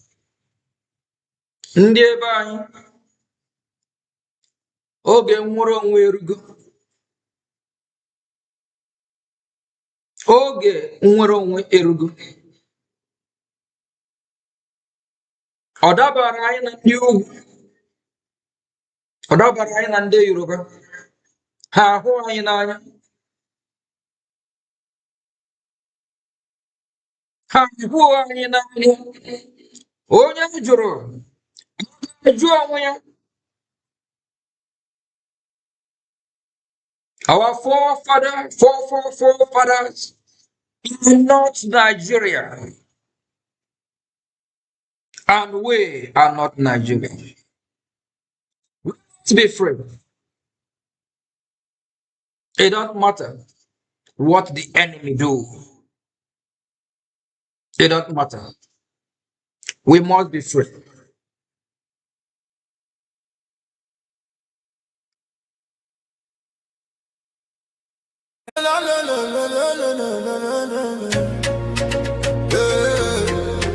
Turn 'em up. From Biafra land to the whole world. Now who they talk? The voice of Biafra. We know they hide again, we don't show face. True don't wake up in no fit race. From village squad to overseas, everybody they have frequency. We they stand the big bar, no shaking. No more silence, we they breaking. From the east side to the diaspora, now we be the real voice of Biafra. Biafra, make them hear us. Biafra, nobody can stop us. Biafra, fire they burn. Anywhere you they make it tune and done. Signal down strong, we don't reach everywhere. From Africa go Europe, then they hear I'm clear. We they talk truth, we know they fear.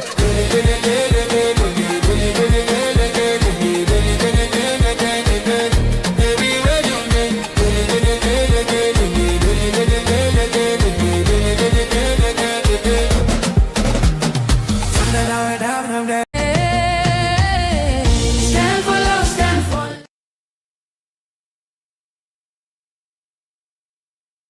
Good evening, dear friends. Greeting from here.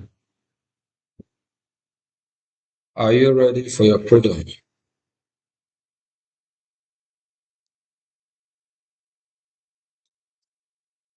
Our freedom is in our hand. We will not stop until we totally free from the evil forest called Nigeria. Nigeria is a dream killer. A former presidential candidate called P2B, a terrorist man working for the Nigerian terrorist state. P2B said that Nigeria breed criminals.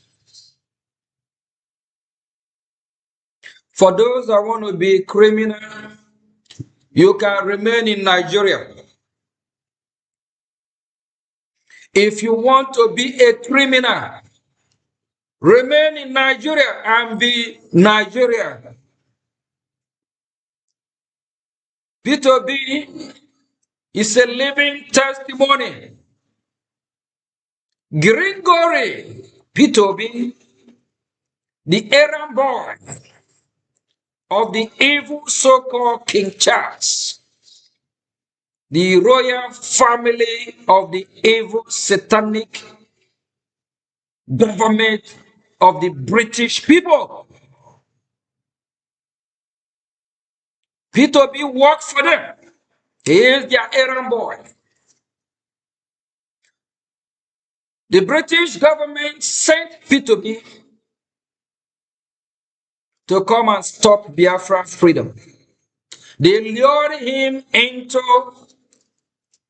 campaigning to be president of the disgraced country called Nigeria a few years ago. P2B massacred Biafrans and their numbers. We will not forget. The same P2B confesses what he knew about Nigeria.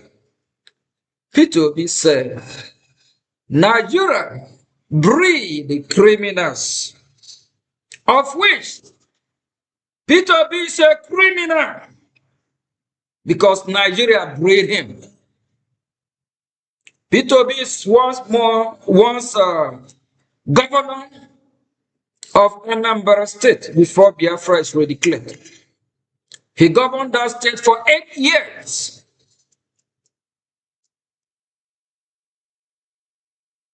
Every evil that P2B demonstrating today, he is trained by Nigerian government. They breed him. He worked for the evil Islamic jihadist terrorists, just like a man called Tucker Carlson. I used to watch him before thinking that this guy is normal, not knowing he's so sick, pathetic human being. Tucker Carlson said Boko Haram and all these terrorists in Nigeria that are killing Christians are just a stage. It's not real. Evil Tucker. Tucker Carlson, who are you working for? Maybe the terrorists have bred you just the same way they bred Peter Obi. All the evil people working for Nigerian terrorist state, we will hold you accountable in due time. Very soon, to happen. People like this young evil man called Obi Kubana. Obi Kubana, you are evil. You can kill your people because of what? You can kill your people because you want to make money. You can kill your people to please Nigeria. Obi Kubana, people of your like and P2B, it will not end up well with you guys. Very wicked people.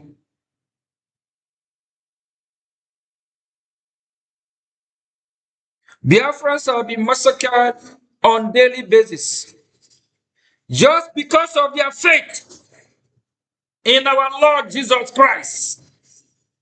Just because they don't want to be Islamized. Just because they want to be free.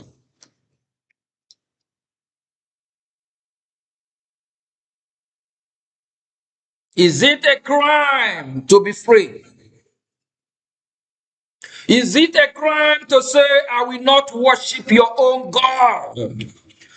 Why not you ask me about my own God?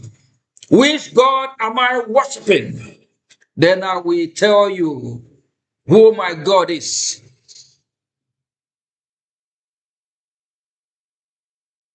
Must I convert to Islam? Must Biafra be Islamized? This freedom that we have embarked on, this journey, no going back, no retreat, no surrender.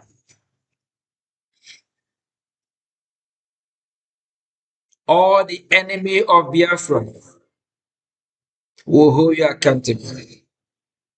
You can be walking freely today, thinking it's all right. The parents will find it difficult to follow. Because too many Biafrans have been massacred. Biafrans have been starved to death. Too many Biafrans have been killed and killed by these Islamic jihadist terrorists. Evil people.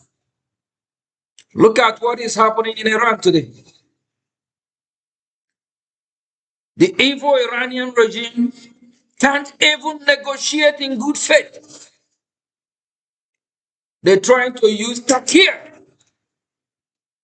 This time around, President of the free world, His Excellency J. Trump, said, their time is over. That he will finish the job. He will get it done. Enough is enough.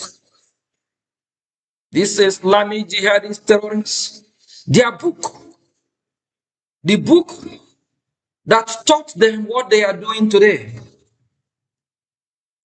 taught them about Here, that you can lie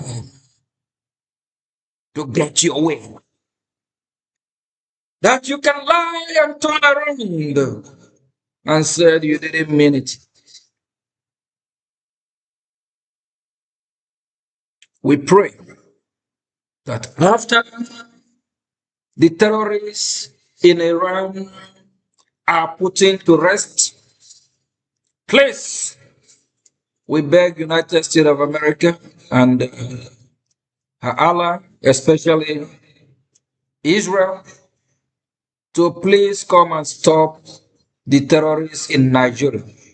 Because they're trying to make Nigeria a safe haven. The terrorists want to make Nigeria a safe haven. And their caliphate, they plan to start their caliphate from Nigeria. And their goal is to Islamize the Biafran people. Their goal is to take the resources in Biafra land to facilitate their goal. What is their goal? Their goal is to commit jihad against the West, against the entire world, to Islamize everyone. You as a Biafran, how do you feel when you see your people being massacred, being killed? Listen and watch this video. Be the answer in this time. You can help to wipe their tears. You can calm their fears. Give a hand, don't turn away. Be the light in darkest day. Every little you provide keeps a soul alive. Food, water, shelter, hope. You can be the miracle they pray for. You can change a life today. No matter how small it seems, your love can rebuild their dreams. Together we can make a way. Keeps us so alive.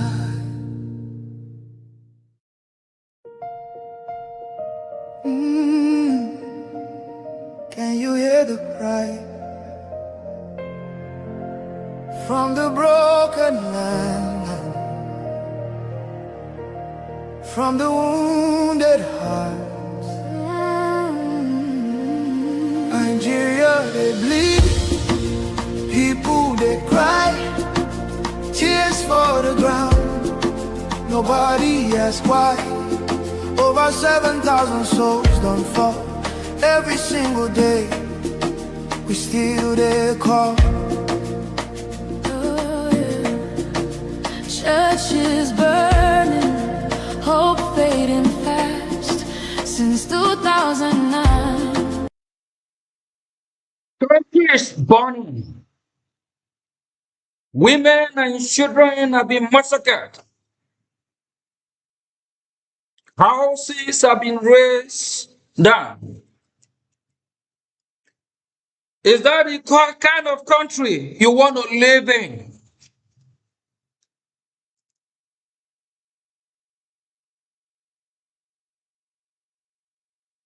Biafran people, do you want to live in a country with these terrorists that will be burning your houses, your place of worship? They even burn free. Whether the United Nations want it or not, we Biafrans are free born. Our God created us to be free, not to be slaves.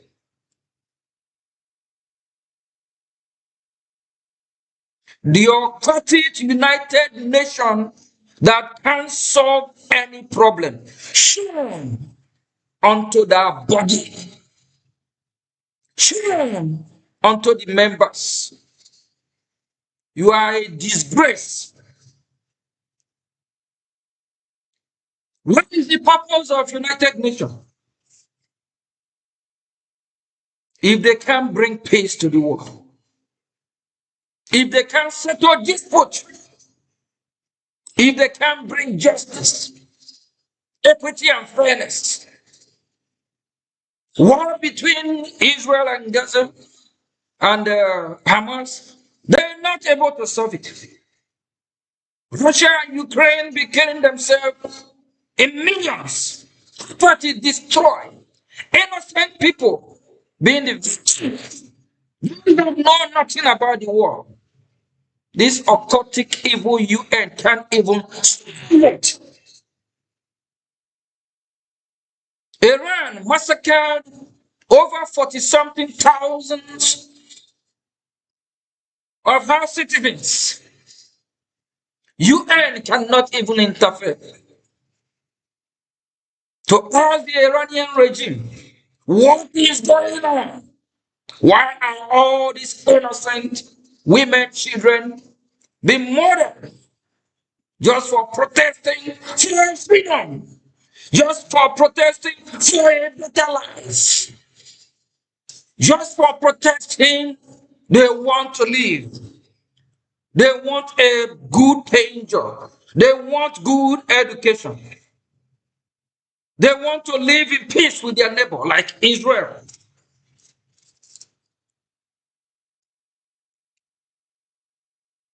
And the Iranian regime. And all these useless fake politicians and their children are living life to its fullest, enjoying, living in luxurious houses.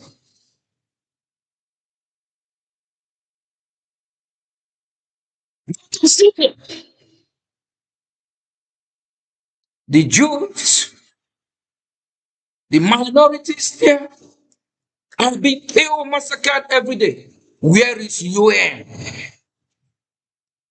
Go to Sudan, across the globe. This evil body, whether we say they are working with the terrorists, are doing nothing. The genocidal war against the Biafran people that lasted for 3 good years, of which over 5 million Biafrans were starved and massacred. Where is the evil United Nations? Till today, they do nothing about it. They are not speaking.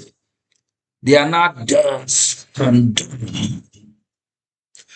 These have been massacred in Middle Belt, in Niger, in Kwara, in Olu, in Imo, in Owerri, both in Biafra land and those that believe in their one Nigeria. Christians are being massacred. There is genocide going there. Where is United Evil Nation? Please, leader of the free world, when US lead, the rest of the world follow. Whether you like it or not, whether Russia like it or not, whether China like it or not, whether India like it or not, whether Turkey like it or not, when US lead, all of you rest of the world follow. Because too many country leaders are evil.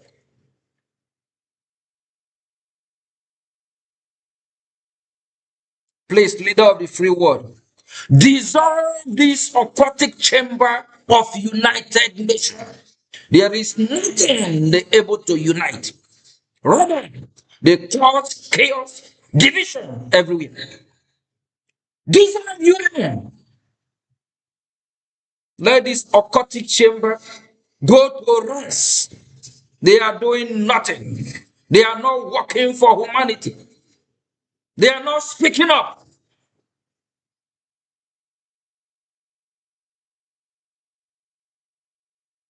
The massacre in Biafra land today, the killing of Biafran Christians and the Nigerian Christians, only United States of America have taken action. Where is all this useless bunch of leaders across the globe that are not speaking, that are living by the blood of the innocent civilians? All these civilians that have been massacred, do they deserve to die? Look at body of innocent civilians here. The pain don't last. 50,000, maybe more. Heaven they count every single soul. Children without home tonight, mothers praying through the night, fathers lost no strength to fight. Who go stand for what is right? Stand for love, stand for life. Be the answer in this time. You can have to wipe their tears. You can calm their fears. Give a hand, don't turn away. Be the light in darkest day. Every little you provide keeps a soul alive.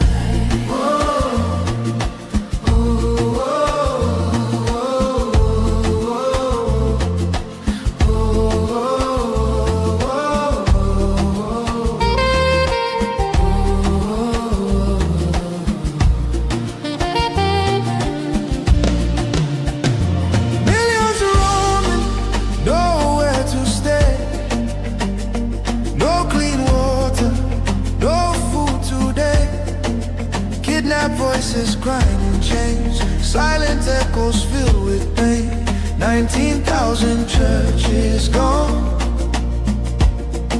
but faith still rising. Holding on in the ashes, hope remains. Love can heal the deepest pains. shelter, broken dreams erased. Hungry hearts we can embrace. Let compassion take its place. Now's the time to show his. Biafran people long for freedom worldwide. What I'm saying today applies to humanity, applies to all lovers of freedom. If you want your freedom, fight for your freedom. Defend yourself. Defend your family. Defend your children. Defend what you hold so dear, what you cherish and love. If you don't,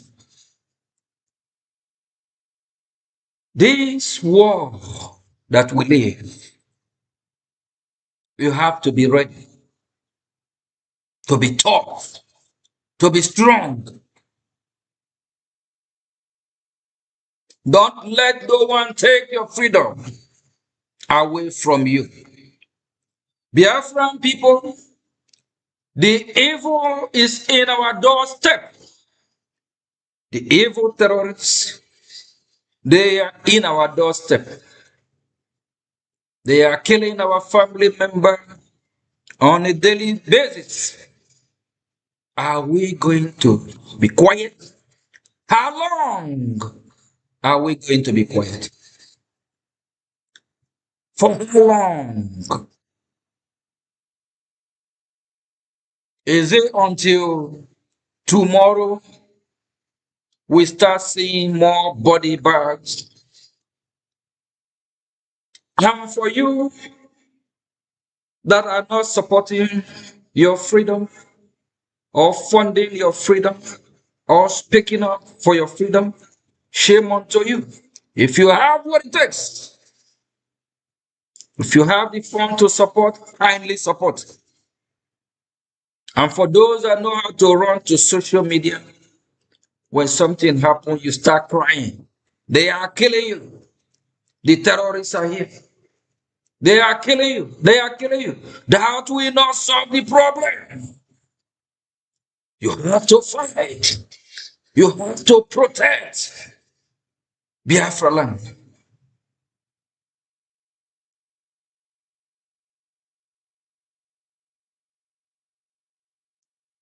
This is a beautiful world that our God created for you, for you and I to live. This world is supposed to be very, very peaceful. That is the main purpose of creating this organization called United Nations. I don't know what unites this nation. United Nations always go left. If they can move to the center, I believe things will be better. They are not speaking. What an evil body.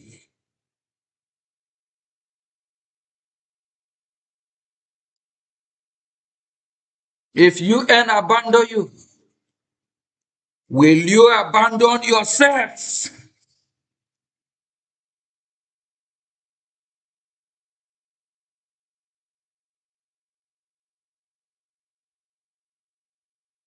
Look at innocent people being murdered. Killed. People that commit no crime by some so-called evil terrorists in the name of Allah.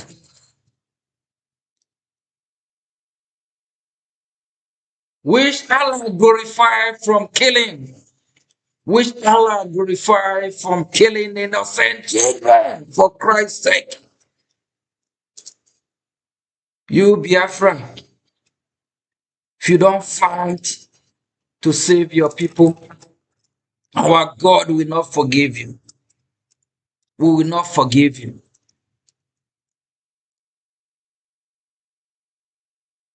Like a man called Kubana, talking nonsense, validating Nigeria election.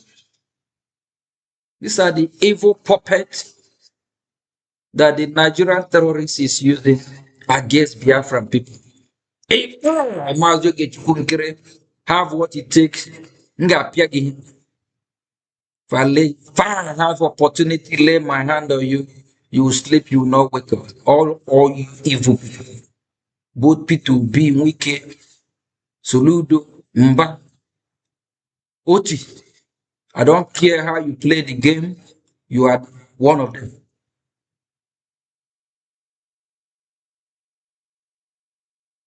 Hope Uzadim, Omani, Hello, Rocha Sukrocha,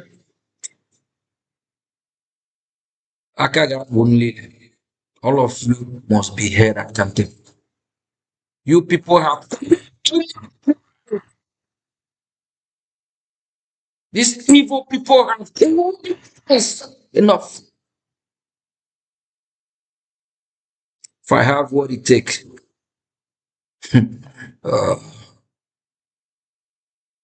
before I close my eye, open my eye, all of you will disappear overnight. So help me God.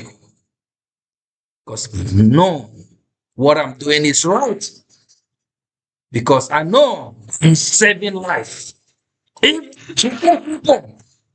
Biafra will not come. If all these saboteurs, evil people that are bringing these terrorists to our land, all these evil people that have colluded with the Nigerian terrorist state, if they don't go there, Biafra will not come. They are delaying our freedom because they work with these terrorists.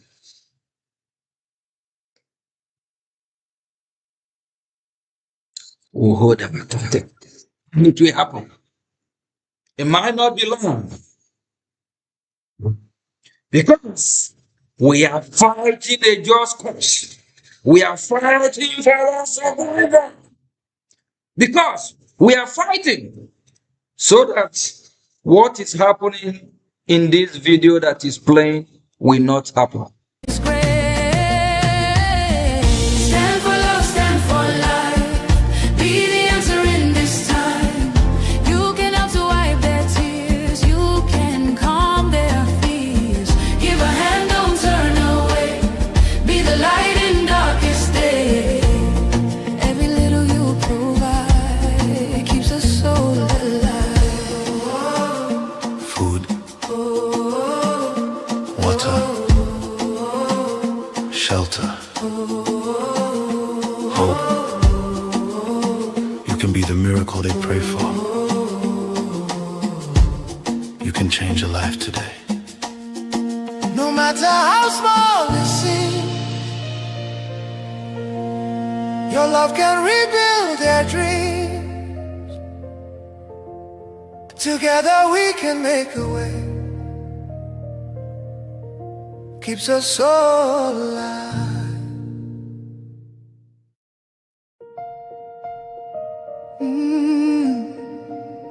Can you hear the cry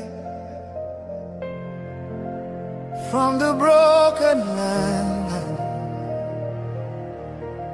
from the wounded hearts? Nigeria, they bleed. The evil forest called Nigeria deny there is no Christian genocide.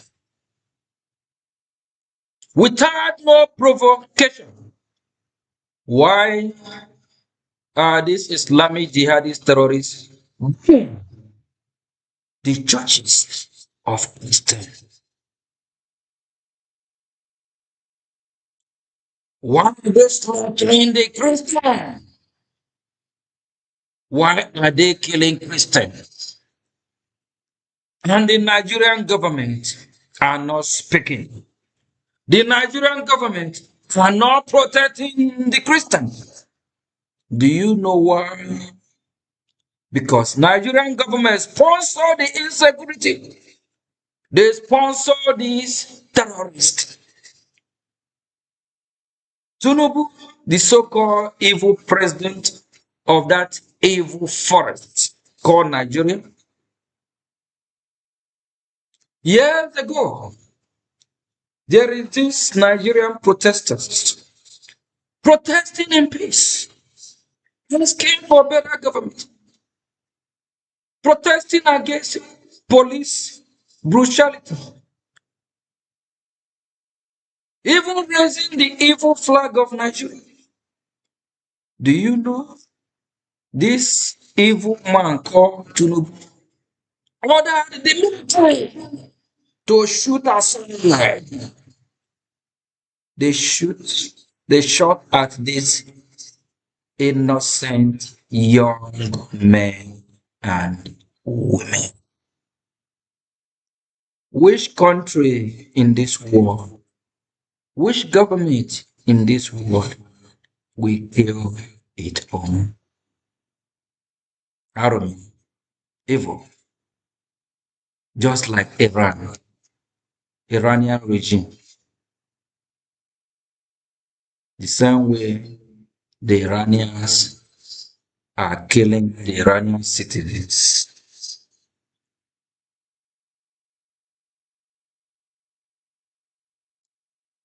And you still have some so-called Nigerians campaigning to save Nigeria. How will you save Nigeria, a country that is not working? For all you want Nigerianists, your former president called Goodluck Jonathan. Goodluck Jonathan quote from what Tafawa Balewa, Nnamdi Azikiwe, and other before him, former leaders. Goodluck Jonathan said that these past leaders understand that Nigeria is not a country, that Nigeria is just a mere geographical expression, a country created by the British government, trying to make it work of which the British know it will not work, trying to make it work, but the people are different. And the people are not happy. Just like when you want to put 1 + 1 together to make it 2. One is going separate, the other one is separate. Because the people are not the same people. The people don't have the same value system. The people are not compatible with each other. If you bring positive and negative and put it together, what will happen? It will spark. If it is battery, it will explode. If positive and negative join together, you connect it to anything, that whatever it is will explode. That's how it is. The North have different way of life. The East, which is Biafran territory, we have different way of life. Different goal, different agenda. The North eat different food. We Biafrans, different food. The North speak different language. We speak different language. The North believe in their Allah, Muslim. We believe we are Christian. We believe in our Lord, our God, and Jesus Christ, the Son of God. The Biafrans are pro-West. Why the North believe in their jihadism? They eat different food. We eat different food. The North, they hate the West. They hate Western education. Why we Biafrans from the East? We love the West. We embrace the West. Why United States of America and Great Israel is taking down the terrorists in Iran? We Biafrans are celebrating. We Biafrans are celebrating. And the North chanting death to America. The North chanting death to Israel. Even a layman will tell you these people can't live together. They are not the same. And for you, useless leader that is trying to say Nigeria is negotiable, trying to make Nigeria one, God punish you, go to hell. It can never work. But we are not the same. Any country campaigning a better Nigeria, save Nigeria, God punish you. You are evil. It can't work. Even if we don't speak the same language, we're supposed to meet at a common ground, at the middle. At least let religion unite us. If religion don't unite us, let language unite us.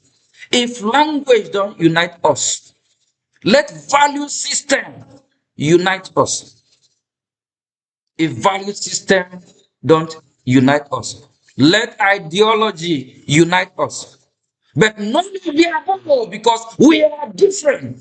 God will punish all you evil country that are trying to make Nigeria one. Why you know Nigeria can never be saved. They can only love evil people.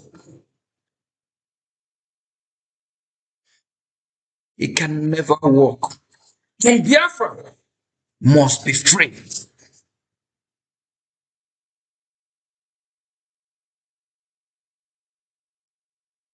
Have you seen any country that have expiring date? Nigeria have expiring date.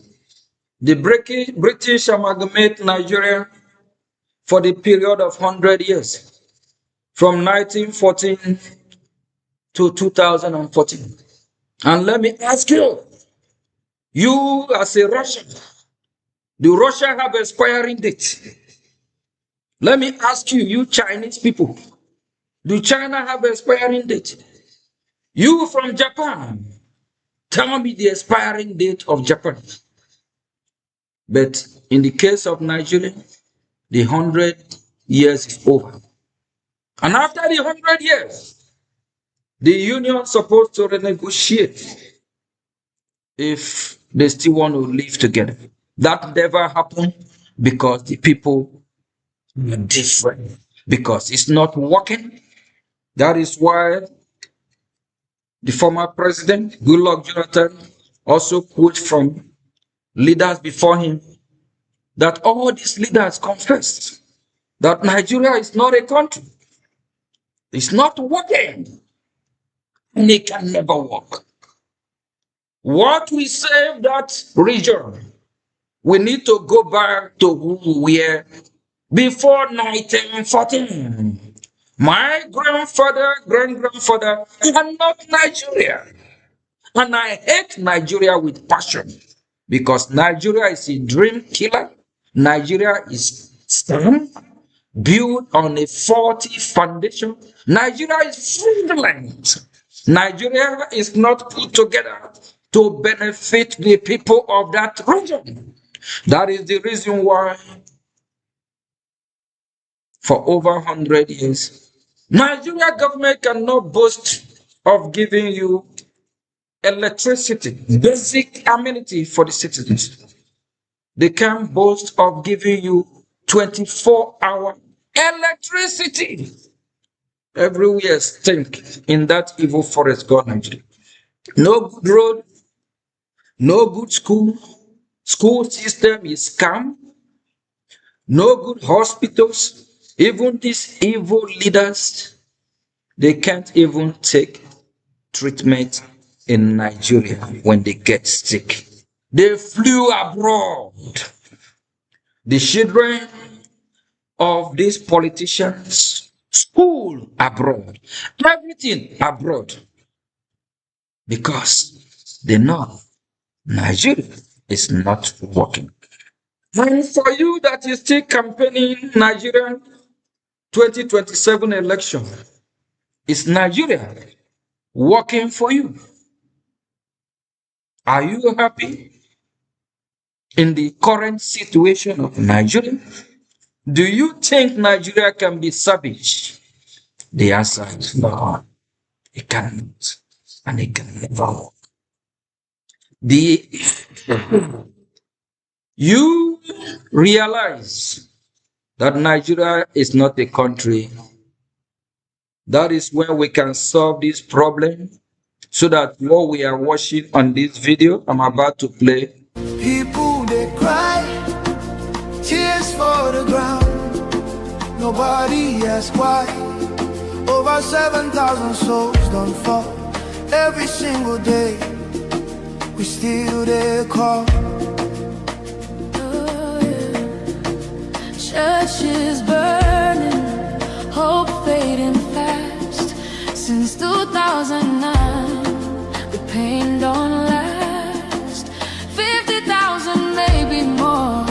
Heaven they count every single soul. Children without home tonight, mothers praying through the night, fathers lost no strength to fight. Who go stand for what is right? Oh, stand for love, stand for life. Be the answer in this time. You can have to wipe their tears. You can calm their fears. Give a hand, don't turn away. Be the light in darkest day. Every little you provide keeps a soul alive.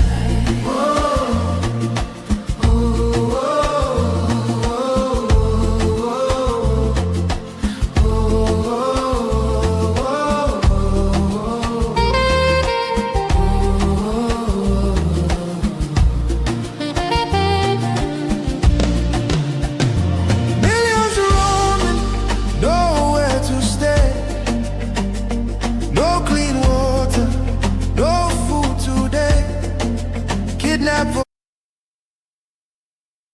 And for you as a Christian, if you can't condemn this evil against your brothers and sisters, you are also an evil person.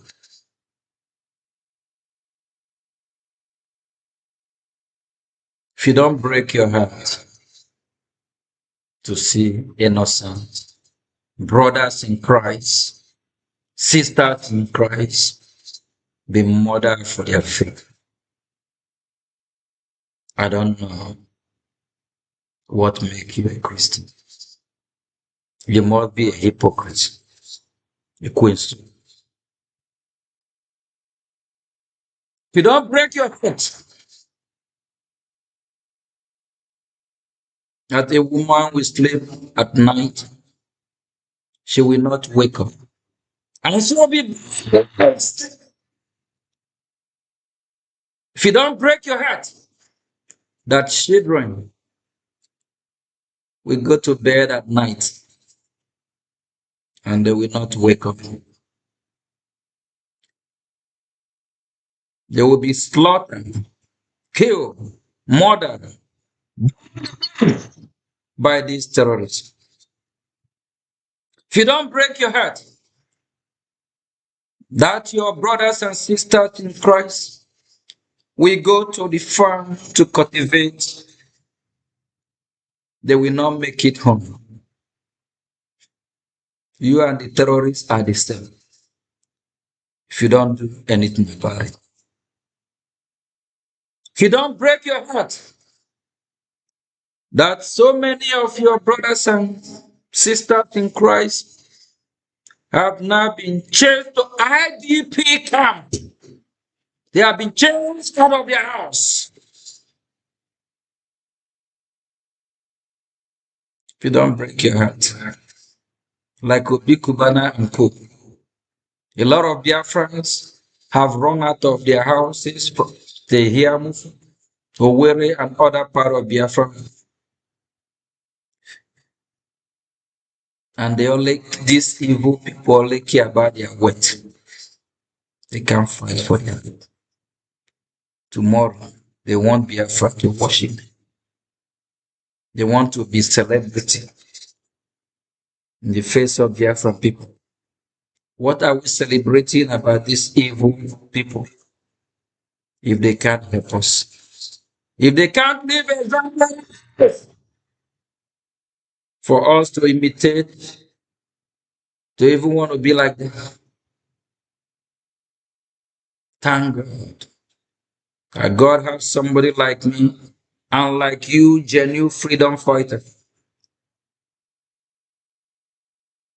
At Capitol Hill today, I saw Chairman Jim Jordan while he walked past me. I remember when I met him 2014. He said, Mazio Gechunkere, you are a freedom fighter. And I love it. I will keep fighting.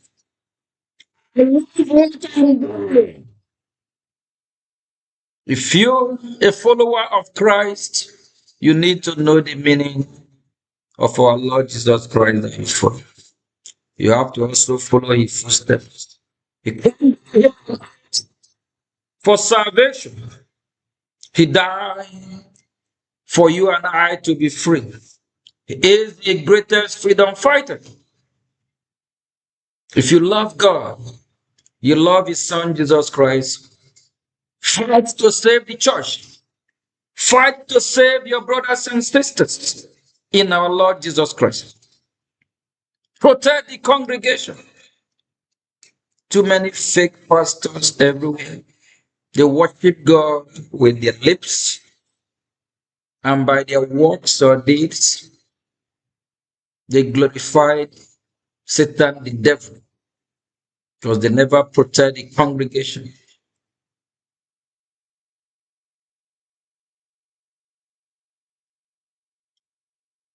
Too many Christians have been killed in Biafra and in Nigeria. Why you have these so-called men of God don't speak up. They don't condemn it. Where are the Christians worldwide? Where is the outrage? You have some bloggers talking about what is happening in Nigeria. But where is the mainstream media? Where is BBC, sponsored by this evil British government? How many times have BBC reported this video that I'm playing? They will never report it. What about fake news CNN? CNN will never report it. Is it all the brand envelope Gotham media in Nigeria? Arise, Channel News, NTA, fake news. They work for terrorist government. They don't report how people are being killed and massacred.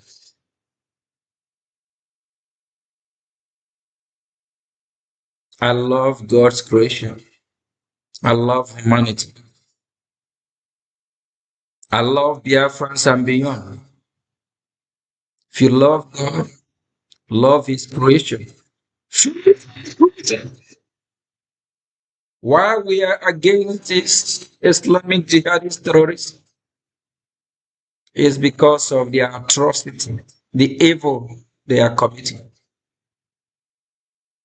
If they want to worship their God and want to coexist with other religions, we have no problem with them. They can go to their north and worship their Allah as many times they want. They can have their Sharia law there, but they can impose it on everyone. We never want. We will follow the one man standing, and we must be free because we worship the living God, and our God will bless our effort. And our God will be angry with us if we don't fight. Our God is not a weak God. Our God is worshipped. He will bless our effort. Biafrans, please support your freedom. Your freedom is in your hand. We are making progress, building bridges, having allies every day. Yes, every day we are recording success in freedom of Biafran people. If whether Biafra will be free is just a matter of time. Now that we are asking the Nigerian terrorists, evil forest called zoo to let us go, they don't want to listen to us. Time is coming. They will say, please, Biafrans, leave us alone. Time is coming. They will say, Biafra, Biafra, go, go, go. Yes. The war that will break up that evil forest called Nigeria will actually start from the north. From the north. What is happening in the north today will trigger a bloody, serious war from the north. It's better we go our separate way. It's better we go in peace. So there can be less casualty. Because we Biafrans, we don't want anyone to die. We cherish life. Biafrans are so peaceful. Biafrans hate to shed blood. That is why the Nigerian terrorist state is bullying Biafrans. Because average Biafra don't want to die. Average Biafra don't even want to fight. But they have pushed us to the war. And we must fight. If we don't, they will kill us all. Remember one of the generals that retired from Nigeria, evil forest military. This general, his name is Kunle, He said that these terrorists collude with the Nigerian military. That these terrorists have infiltrated Nigerian military. They are inside the military. This is a former general telling you this. That these terrorists are inside the Nigerian military. And one of the man from, I think, former central bank something governor that was killed by the Nigerian terrorist state for speaking up, telling people, the right thing, that they should protect themselves. This man was saying that if Nigerian citizens don't protect themselves, that the Nigerian government will kill them all. That these terrorists have colluded with Nigerian government. Remember what happened in Afghanistan? After United States of America trained over hundreds of thousands of Afghan military personnel. When US withdrew, what happened? Not knowing that over 90% of these military personnel are Afghanistan Taliban terrorists. It took less than few days. The military hand over to the terrorists, Taliban. Exactly what is happening and is playing before our very own eye in Nigeria. Over 60-70% of Nigerian military personnel are terrorists. Nigeria reintegrates the so-called Boko Haram into their military. When you hear that Boko Haram have taken over military barrack or military base in Nigeria,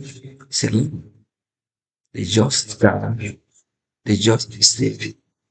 What they are doing is handing over logistics to these terrorists. So they can use the same logistics to kill innocent Christians, innocent citizens. What happened in Afghanistan is fast approaching. It will happen in Nigeria. The Nigerian government will hand over to the Islamic terrorists. Yes. And we Biafran people will not be there when it happens because we are hesitant. We are going back to who we were before the British government amalgamate this evil forest together. We must be free. Freedom is so beautiful. Here, United States of America, the freedom that we enjoy here. If Biafran people can enjoy 5% of that freedom, they will not even be talking about exiting Nigeria. Biafran people are not even enjoying 1%. In Biafra, no good road, no government presence of the so-called Nigeria,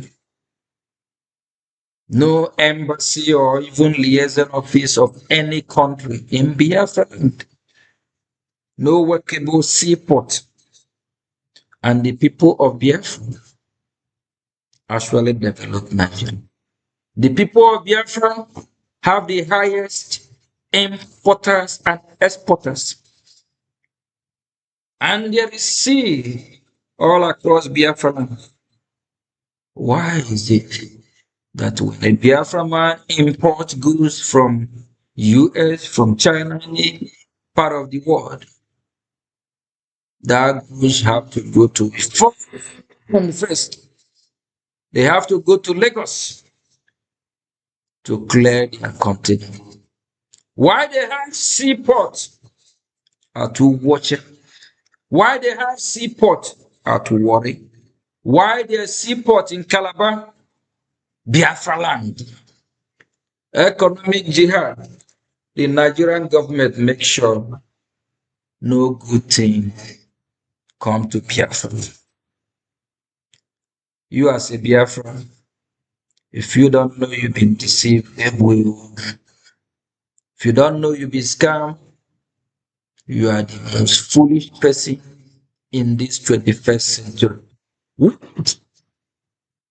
Wake up, fund your freedom, fight for your freedom. If not for the BDF, the security of Biafran people, Biafra land by now would have been overrun. And what will be happening in Biafra land will be what is happening in Benue and in Plateau. Fund your freedom. We must be free. Voices crying in chains, silent echoes filled with pain. 19,000 churches gone, but faith still rising, Holding on. in the ashes. Hope remains, love can heal the deepest pain. Shelter broken, dreams erased. Hungry hearts we can embrace. Let compassion take its place. Now's the time to show His grace. Stand for love, stand for life. Be the answer in this time. You can help to wipe their tears. You can calm their fears. Give a hand, don't turn away. Be the light in darkest day. Every little you provide keeps a soul alive. Food, water, shelter, hope. You can be the miracle they pray for. You can change a life today. No matter how small it seems, your love can rebuild their dreams. Together we can make a way. Keeps us so alive.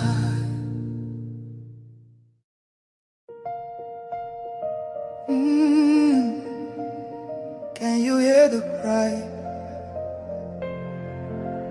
from the broken land, from the wounded hearts? Nigeria, they bleed, people they cry, tears for the ground. Nobody asks why. Over 7,000 souls don't fall. Every single day we still there call. Churches burning, hope fading fast. Those that have worked hard thinking that they can unite Nigeria, that Nigeria can live in peace, that Nigeria can be united. Their villages today have been burned down. Their people have been massacred. Some of them now run from their home to live in IDP camp. Even these terrorists, I'm still after them, chasing them from the same IDP camp. I don't know. They probably want to chase them to the grave. Those that have championed one Nigeria, the North, colluded with the Middle Belt, with the Oduduwa Republic, the Yoruba people, and they massacred Biafrans in millions. The same Yoruba people are crying today. The same Middle Belt, where Gowon that killed Biafrans in millions. Gowon is from Middle Belt. Middle Belt have been a talking point in Washington, D.C. Middle Belt have been in spotlight in Washington, D.C. because the killing is too much. This same Middle Belt killed Biafrans in millions. South Nigeria and come back in shame. And for all the country that support Nigeria, you will come back in shame because Nigeria will disappoint you. It's a scam. It's fraudulent. It can never work. If you love the people that live in that region, hate the entity name called Nigeria, love the people, to save the people, let the people go their separate way. Pharaoh, let my people go. Let the people go and worship their God. Those that believe in Allah and Sharia, let them go worship their Allah and have their Sharia. Those that believe in our God and believe in our Lord Jesus Christ, let them go worship their God. Let them go their separate way. You can only live with who wants you to live with him. You can't live with who don't want you. You can only live with who opened his door for you to come in, not who shut his door on you. Live and let live. Live with who you can share the same value system with. If you live with who you don't have the same value system with, you will crash. Two pilots cannot pilot an airplane the same time. It's one after another. When one is probably tired or needs some rest, or I don't know how they do it, maybe they have a shift of 2-3 hours, or depend on the length of the flight. Yes, Nigeria can never be one. Nigeria can never be saved. That's entity. But the people can be saved. You can give the people a second chance by letting them govern themselves. Allow them go their separate way. Allow the Christian country to be. Allow the Biafran people go. Freedom of Biafra will bring stability to the West Sahel, West Africa, also the entire Africa. And we also contribute to global economy. So Biafrans will not be running from Biafra land and disturbing people across Italy, Germany, Rome, or wherever, the name of asylum, or running from their own land because their land is being terrorized, invaded by these terrorists. And Biafran people are industrial people. The world will benefit a lot from Biafra because they are good people. Yes, they are not terrorists. The world will enjoy Biafran people. That's when you will see the best of Biafra. Biafran people will bring positive to this global community, not negativities. They will bring positive because they will not terrorize this global community. Freedom of Biafra is your freedom, not just my freedom. It's also freedom of humanity. Because Biafra will bring more value to the global community. And freedom of Biafra, we also help to checkmate these terrorists coming from Sahel, because we need to change their ideology. They have to stop this terrorism. If they don't want to stop, we have to stop them. Just like during the crusade at Vienna, how they were stopped over 1400 years ago. We need to stop these people. We need to have a boundary where these terrorist groups, they understand themselves. They can go coexist, live with themselves there. And within them, since they don't kill themselves, they can live in peace within them. Yes. That is a welcome development. Then let the Biafran Christian, since they are not going to kill themselves, let them go and worship their God in the name of our Lord Jesus Christ. Then the other terrorist group can go and worship their Allah and practice their wonderful Sharia they love so much. I think it will be a win-win for freedom of Biafra. Don't you think it is a good thing? So this shedding of blood, killing, will stop. So this year we stop.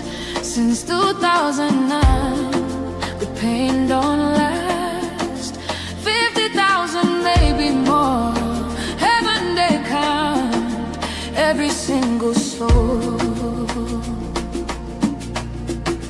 Children without home tonight, mothers praying through the night, fathers lost no strength to fight. Who go stand for what is right? Oh, stand for love, stand for life. Be the answer in this time. You can have to wipe their tears. You can calm their fears. Give a hand, don't turn away. Be the light in darkest day. Every little you provide keeps a soul alive. Whoa.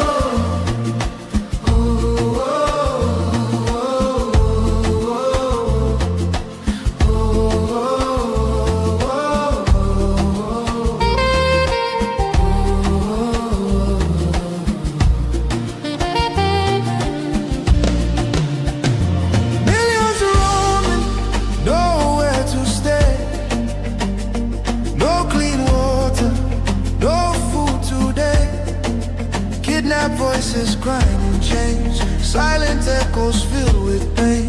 19,000 churches gone, but faith still rising, holding on. In the ashes, hope remains. Love can heal the deepest pain. Shelter broken, dreams erased. Hungry hearts we can embrace. Let compassion take its place. Now's the time to show His grace. Stand for love, stand for life. Be the answer in this time. You can help to wipe their tears. You can calm their fears. Give a hand, don't turn away. Be the light in darkest day. Every little you provide keeps a soul alive. Food,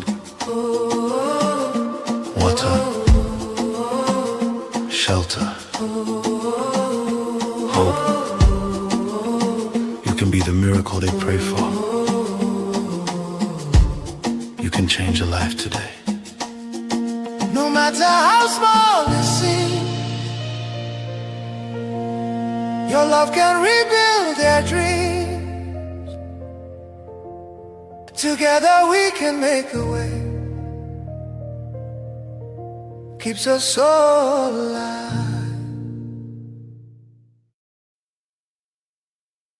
Thank you very much. If you want your freedom, not just asking for it, fight for it, then you will get the help you deserve. The world is watching, especially the United States of America. They know Biafran people need to be free. They want to know how serious I will.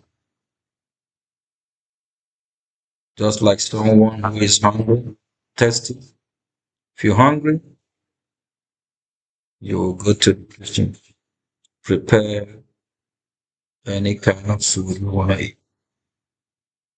So we Biafrans, it's time we prepare our freedom. For our freedom can be started. Work for your freedom. Our freedom is near more than before. Washington, D.C. is now have begin to listen to our cause. Because freedom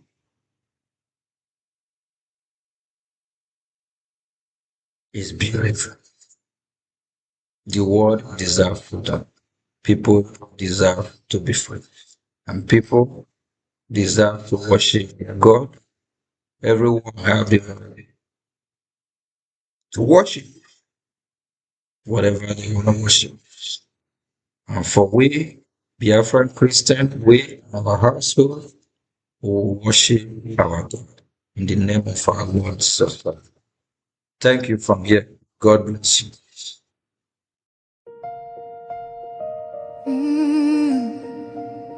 Can you hear the cry from the broken land, from the wounded hearts?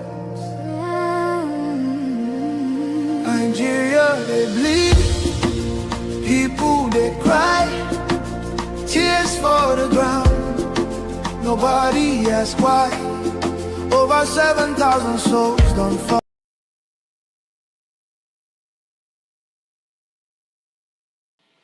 My name is David Green, chairman of Emet, the Endowment for Middle East Truth. Emet is the Hebrew word for truth, and the people that you will hear today are all messengers of the truth. We have convened this forum in cooperation with the International Committee on Nigeria to focus on the ongoing existential crisis for Nigerian Christians at the hands of jihadist groups like Boko Haram and the Islamic State, West African Province, among other ISIS-affiliated groups. It is surreal that in the 21st century, in 2026, peaceful people are being kidnapped, enslaved, raped, tortured, and killed in their own native land while their houses, churches, and communities are being burned to the ground. It's estimated that 20,000 Christian churches have been burned in Nigeria since 2009. Nigeria is the most dangerous country on earth to be a Christian. The perpetrators, jihadists, are the personification of evil. They are bigoted, psychopathic killers. They are not peaceful religious missionaries. What is perhaps most disturbing is the relative silence and inaction of the international community in the face of this evil. Western European nations and their elected officials have averted their eyes and done nothing of consequence. International bodies, most conspicuously the United Nations, have done nothing of consequence. Daily horrors mostly go unreported in mainstream media outlets. The silence sends a dangerous message that such atrocities can continue without consequence. That's why the leadership in this room is so important, because meaningful change begins with those willing to step forward. Hineni is a profound word in Hebrew. It's found in Hebrew scripture and translated as, "Here I am." Unqualified readiness to address the task ahead. It was the response given by Abraham, Moses, Samuel, Isaiah, and many other prophets when God called upon them to perform a vital mission. We at Emet and Icon, and I hope all of you here today, are saying Hineni when called to come to the aid of Nigerian Christians and all beleaguered minorities who are under threat from genocidal jihadists throughout Africa and the Middle East. Emet became engaged in this effort through our partnership with Stephen Anata and the International Committee on Nigeria, whose leadership and advocacy have been instrumental in bringing these realities to the forefront. We are proud to stand alongside them in this effort. I am grateful to the enthusiastic response that we received from our speakers today, especially those who have traveled great distances to be with us. You will hear from activists, scholars, faith leaders, and members of Congress who are directing U.S. policy to stop the pogroms in Nigeria. And most compelling, we will hear a personal testimony directly from someone who has been a victim of this jihadist kidnapping and assault and who has witnessed firsthand and experienced these events.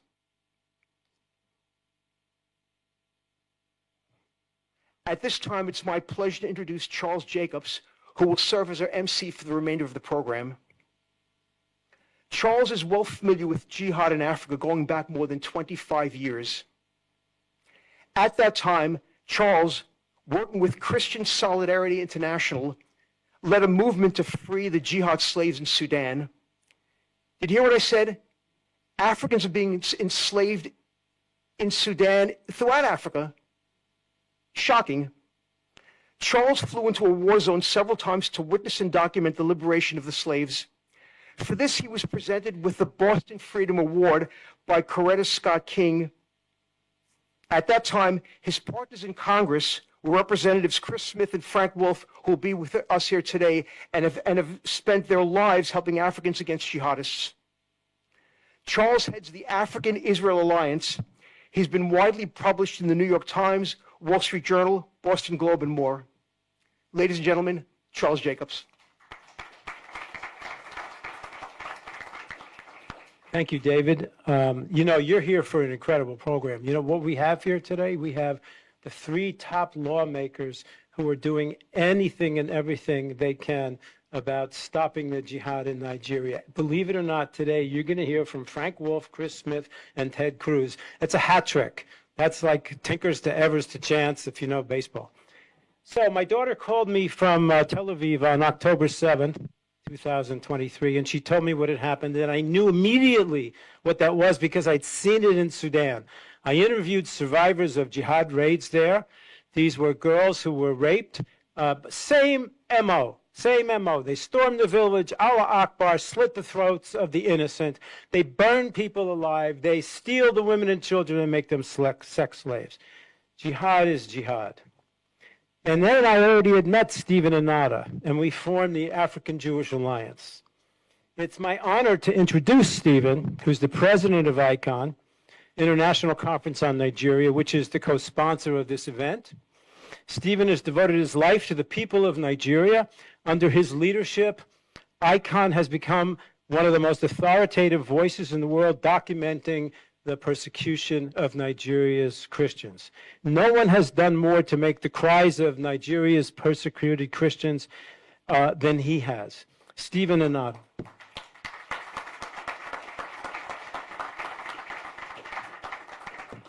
Thank you, Dr. Charles Jacob.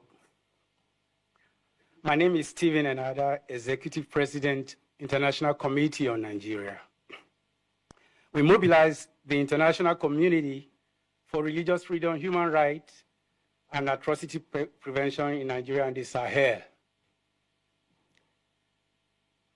Members of Congress, officials of the State Department, honored guests, ladies and gentlemen.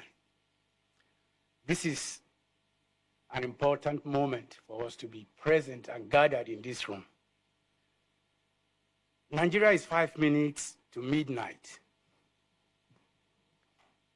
A 10 alarm fire. This is a triage situation, and for more than a decade, it has been misdiagnosed. False narratives and false equivalencies. Framing genocide as climate change, farmer-herder conflict, terrorism as communal violence, and sexual slavery as isolated criminality have diminished the scale of atrocity and lulled the world into inaction. ICON and yourselves are here today to end that silence. We speak for the women and girls whose names the world does not know, and for those whose names it once knew and has since forgotten. They are schoolgirls of Chibok and Dapchi, Leah Sharibu, the farming wives of the Middle Belt, the students seized from dormitories in Zamfara, Katsina, Kaduna, and Sokoto, and the daughters of Burkina Faso, Mali, and Niger who have vanished into the forests and camps of terror and sold across the Mediterranean as sex slaves.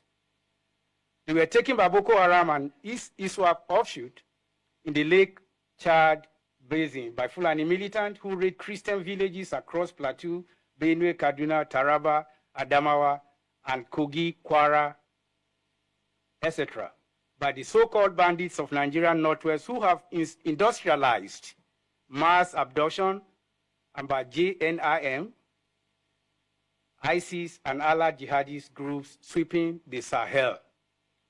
What unites these perpetrators is not geography, but intent to conquer territory, cleanse it of faith and identity, and do so by breaking women's bodies. The survivors, ICON and PSJ's silent slaughter, have documented and described the same ordeal in different tongues, captured in this book. They were forced to marriages at gunpoint, raped by rotation of fighters, compared to bear children of their captors, sold between commanders, starved into submission, and punished for prayer. Those who escape return to communities that often cannot receive them. To children, the world calls bad blood, and to a silence that wounds a second time. This is not collateral damage, it is a weapon. Deliberate strategy deployed as an instrument of genocide against Christian and minority communities and as a tool of terror against who resist. It meets by every measure in international law the threshold of crimes against humanity. ICON urges the United States and the international community to act on forefront. Rescue those still held. Thousands of women and girls remain in captivity. We call for coordinated intelligence, diplomatic pressure, and operational support to secure their release. Expose and name the perpetrator with the tools of Global Magnitsky Act.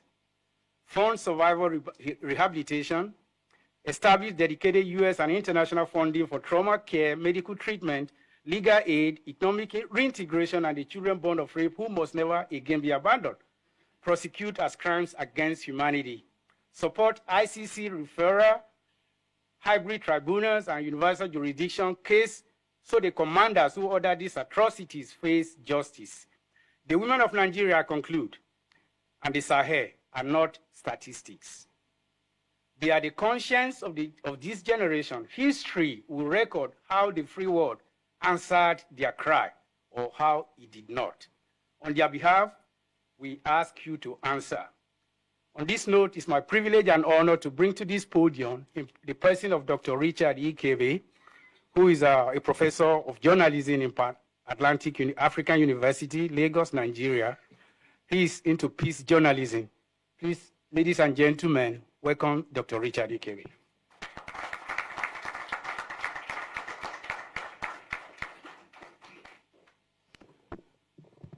Thank you, Stephen. Thank you, David, and thank you. My name is Richard Ikebe. I come here with a very heavy heart this afternoon. Stephen and I have been on this journey since about 2010, amplified in 2017, basically looking for solutions. And there are some of you in this room who went around in 2017, received us. In so many places that I had spoken before 2020, they always asked for evidence. How are you sure this is happening? How are you sure these pictures are real? Are these doctored pictures? That's why we did this. And we did it just in 2 states, Taraba and Benue. And we did not rely on just hearsay. We went into government and we asked for questions. We asked questions, we got archived materials. We got government stamped documents. We got names of people. Remember, this is 2020, so this is 5 years old. The atrocities have not stopped. Nigeria is currently engaged in a major internal war across 33 states of the Federation. This is not my words. These are words of a sitting senator of the Nigerian Federation. And the unfortunate thing about it is that this war is largely undefined, officially unacknowledged, and strategically mismanaged. That's what we are faced with. And because the country has not named it as a war, it has become even more difficult to stop. And that is why we're saying that the international community must become interested. Not because we hate Nigeria, but because we know that the consequences of this is going to affect everyone. It's therefore important that everybody joins hands together to see how we can find solution to it, because Nigeria is not a peripheral nation. Nigeria is one of the, it's not one of, Nigeria is the biggest population, has the biggest population in Africa, and one of the leading economies in Africa. What's the nature of the crisis? The nature of the crisis is that often it's been looked at as one crisis, but it's not one crisis.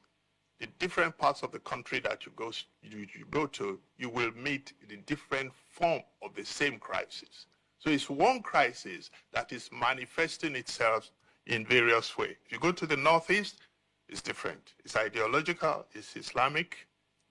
If you go to the North Central, it's totally different. It's jihadist, and it is strong. If you go to the Northwest, it is communal, and it's almost ethnic. So you have to understand it for you to be able to say, these are the problems. So the question is, what is actually driving this? Stephen made a reference to that. It's not climate change. Is there a climate change problem in Nigeria? Yes, there is. But let me give you an example. Kebbi is in the far northwest. Kebbi and Lagos is in the deep south. Kebbi and Lagos agreed that Kebbi will grow rice and export to Lagos internal export, and send to Lagos for sale. So there is enough to grow food in the so-called arid Sahelian region. There's enough. Tomatoes come from Kano. Onions come from Kano. Vegetables come from Jos. So it's not climate change. It's not poverty either, because poor people don't kill poor people just because they are poor. Who is giving poor people AK-47 to go and kill other Nigerians? And these are the questions we need to be asking ourselves. Now, what we need to deal with, and this is for me, this is extremely important, that what we are faced with has a serious global dimension. Serious global dimension, because of what seemed to be the end of a multipolar world. ISWAP, ISIS, ISWAP is the variant of ISIS in West Africa, has taken hold and has seen Africa not just as a place to get a foothold on, but to use as a resource-based. So you have ISWAP West Africa, you have ISIS Central Africa, you have Mozambique, you have Nigeria. Yeah. So the whole of Africa is undergoing what you might call a new scramble. And the middle emerging countries in the Middle East have their finger on Africa. And this needs, if we can't, Nigeria alone cannot solve the problem. We need international cooperation for us to be able to deal with it. Because time is short, I could go into so many factors and dimensions of this problem. But the thing to bear in mind from this meeting is that it is not a problem that only one country can solve. It is not a problem that Nigeria alone can solve. The good thing is that America has expressed interest and Nigeria has expressed a willingness to work with America. But unfortunately, since December 25th, nothing has happened. And what has happened, actually, something has happened. Since December 26th, what has happened is that the perpetrators have become more enraged. And there is more killings, more abduction, more pillaging than before. Anything that the American government can do to continue to assist Nigerian government to stop this wreckage will be welcome. Thank you very much. Oh, yes. Can I have it? Yeah, I have it there. Thank you. I first met Mercy 2017, 2019. Okay, when we were here, we had some meetings at the Heritage Foundation then, and I was actually met in the course of all the struggle. I have met the parents.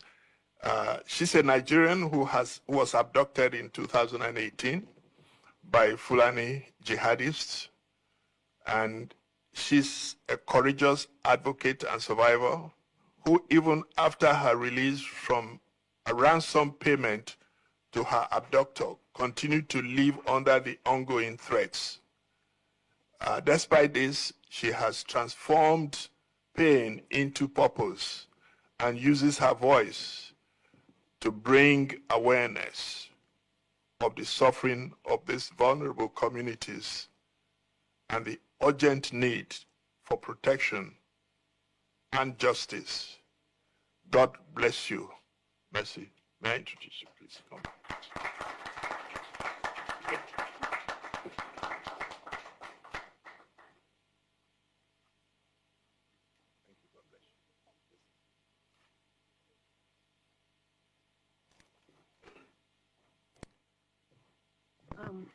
My name is Mercy Mesamari, and I stand before you today as a woman who was not meant to survive.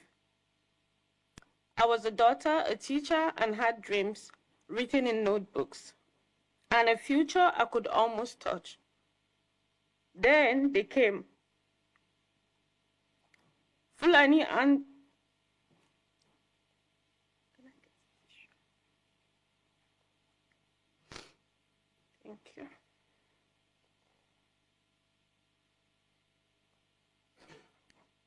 armed Fulani militiamen who did not see us as humans, but as something to be owned. They killed those who could not pay ransom. They marched us away from everything we had ever known. And for weeks that followed in captivity, I was beaten, starved, and assaulted by men who called their cruelty holy. I do not share this to shock you. I share it because silence is what has allowed it to happen over and over again. And silence is what allows it to continue to happen. While I speak, other women, girls are still held captive. In captivity, remaining Chibok girls, someone like Leah Sheribu. Some killings were carried out in the broad daylight, such as Deborah Yakubu by Islamic jihadists in Sokoto State. And obviously, the silence of Nigerian government to persecute the perpetrators is loud, and the will of the international community to see is blind as a bat. Many women are held as prisoners of conscience and are waking this morning to the same horror I lived. They are praying that the world has not forgotten them.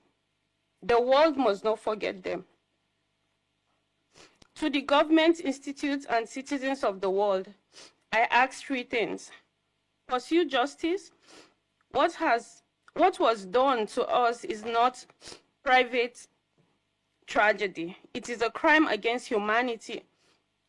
Perpetrators must be identified, prosecuted, and held accountable in international court. There can be no peace built on the bones of unpunished atrocity. Support survivors. We need more than sympathy. We need medical care, trauma treatment, legal protection, education, and a chance to build our lives that were stolen from us. Survivors must not be abandoned once the camera turns away. Rescue those still held. Every day of delay is another day of unimaginable suffering. The international community has the resources, the intelligence, and the moral duty to act. Find them, free them, bring them home. I survived, but many did not. Many are still waiting. I am not asking for pity. I am asking for your courage to match ours. If you remember nothing else from what I have said today, remember this: we are human beings. We were never property, and we will not be silent. Thank you very much. Wonderful, wonderful, wonderful.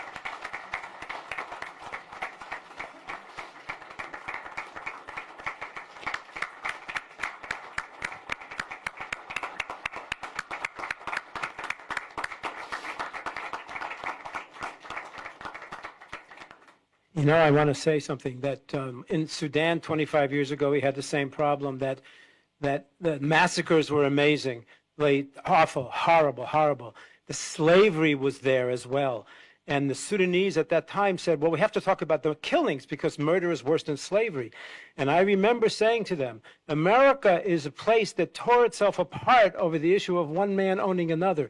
If you talk about the enslavement of black people, that will ring a bell that maybe even illogically may be stronger than the massacres. So I want to tell you the same thing. Look at what she can do, what she can do to an American public.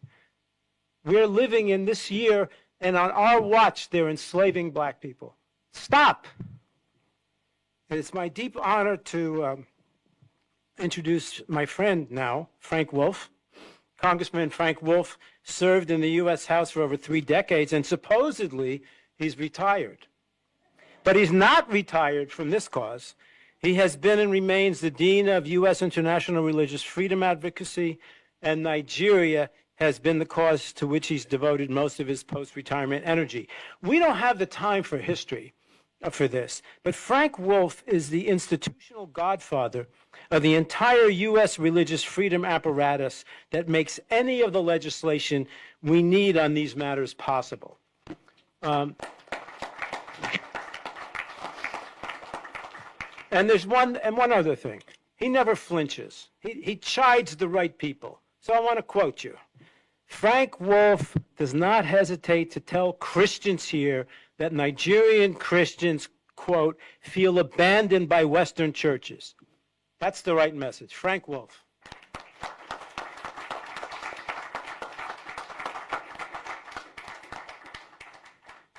Well, thank you very much. Well, it's a great crowd. I didn't see the crowd coming in. It's a great crowd, and I thank you for the invitation. And my views today are my views. I don't represent anybody. I don't lobby. I don't think it's appropriate for former members of Congress or anybody to go lobby for, particularly for countries of particular concern. These are my views. The CPC designation for Nigeria, is a credit. Is a credit to President Trump and Secretary of State Rubio.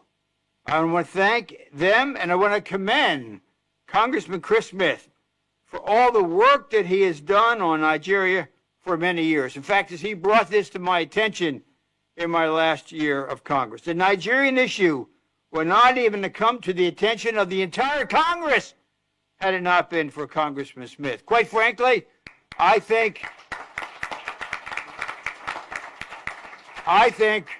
Mr. Smith should get the Presidential Medal of Freedom to honor him at the White House. I'm also grateful to the work of Congressman Riley Moore, of West Virginia and the work that he has done. And in the Senate, I want to thank Senator Cruz for his efforts to help the people of Nigeria. I have monitored events in Nigeria closely since my trip to Nigeria in the Middle Belt and other areas where attacks took place and during my term as Commissioner of the U.S. Commission for International Religious Freedom. We know and see the reports almost daily of horrific attacks and the killings happening in Nigeria. Tens of thousands of innocent Christians have been murdered in northern Nigeria, and Christians in farming communities continue to be killed. Moderate Muslims also face difficulty. People are dying almost every day, and it seems, unfortunately, to be getting worse, and it has been going on for years. Nigeria has remained among the most dangerous place on earth for Christians, according to Open Doors watch list. But it is not enough to talk about how bad things are without taking action. Knowing is not doing. You can know something, but with what you know, what do you do? The CPC designation is not enough. We need to find ways to use the CPC designation to stop the violence and the killing and let the Nigerian people live in peace. What do I think? These are my own personal views. Should be done in order to help the Nigerian people. The position of the U.S. ambassador to Nigeria is currently vacant. So there needs to be an appointment quickly. You need to have an ambassador over there quickly. And the next ambassador should be a person who's close to the Trump administration, not necessarily a career diplomat, and close to Secretary Rubio also.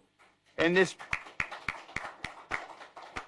person should be committed to ending the violence and helping bring peace. As I said, this appointment needs to happen soon. The issue of Nigeria is so big and so important that it must be front and center.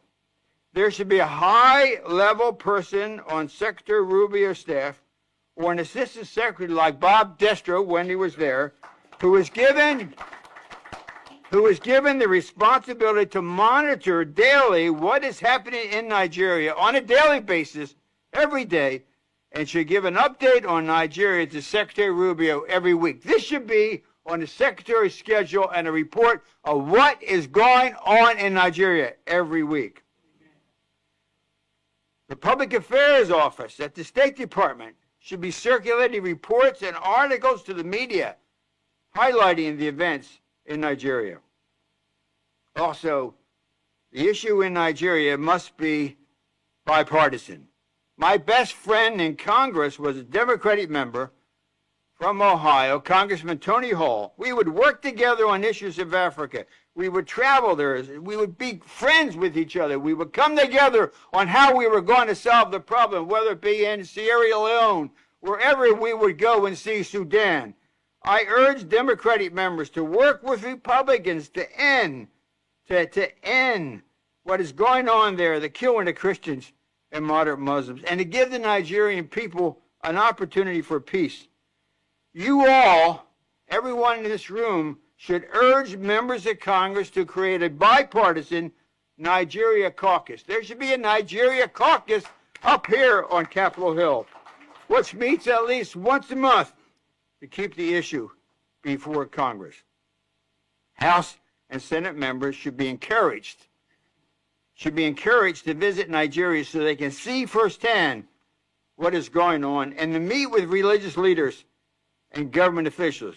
They should go to the areas of conflict and not just to Abuja or Lagos, but go up in the Middle Belt and go north and see and talk and listen to what is taking place. Many people have said, so goes Nigeria, so goes all of West Africa.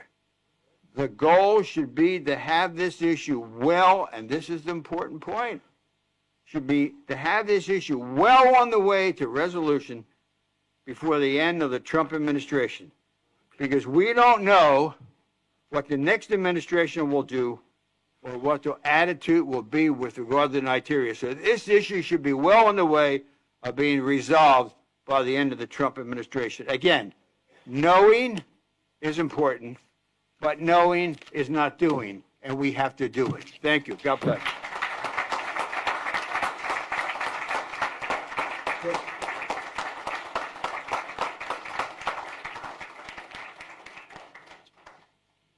Okay. Leo Terrell, who's going to be my friend, is a fearless civil rights attorney and lifelong defender of the persecuted, the bullied, and the targeters. Today, he serves as the head of President Trump's task force to combat anti-Semitism at the Department of Justice. Under his leadership, that task force has gone after anti-Semitic harassment on college campuses and filed federal hate crime cases against people who intimidate Jewish students. Leo Terrell has sent a message that the United States will no longer tolerate religion-based hatred on American soil. And that is precisely why he belongs with us today, because the evil that assaults and even murders Jews in America is the same evil that burns a church in the Plateau State, the same evil that beheads a pastor in Benue, or drags a Christian schoolgirl into captivity for refusing to deny her Lord. Leo Terrell understands that jihadist hatred knows no border, and neither must our response. Please join me in welcoming Leo Terrell.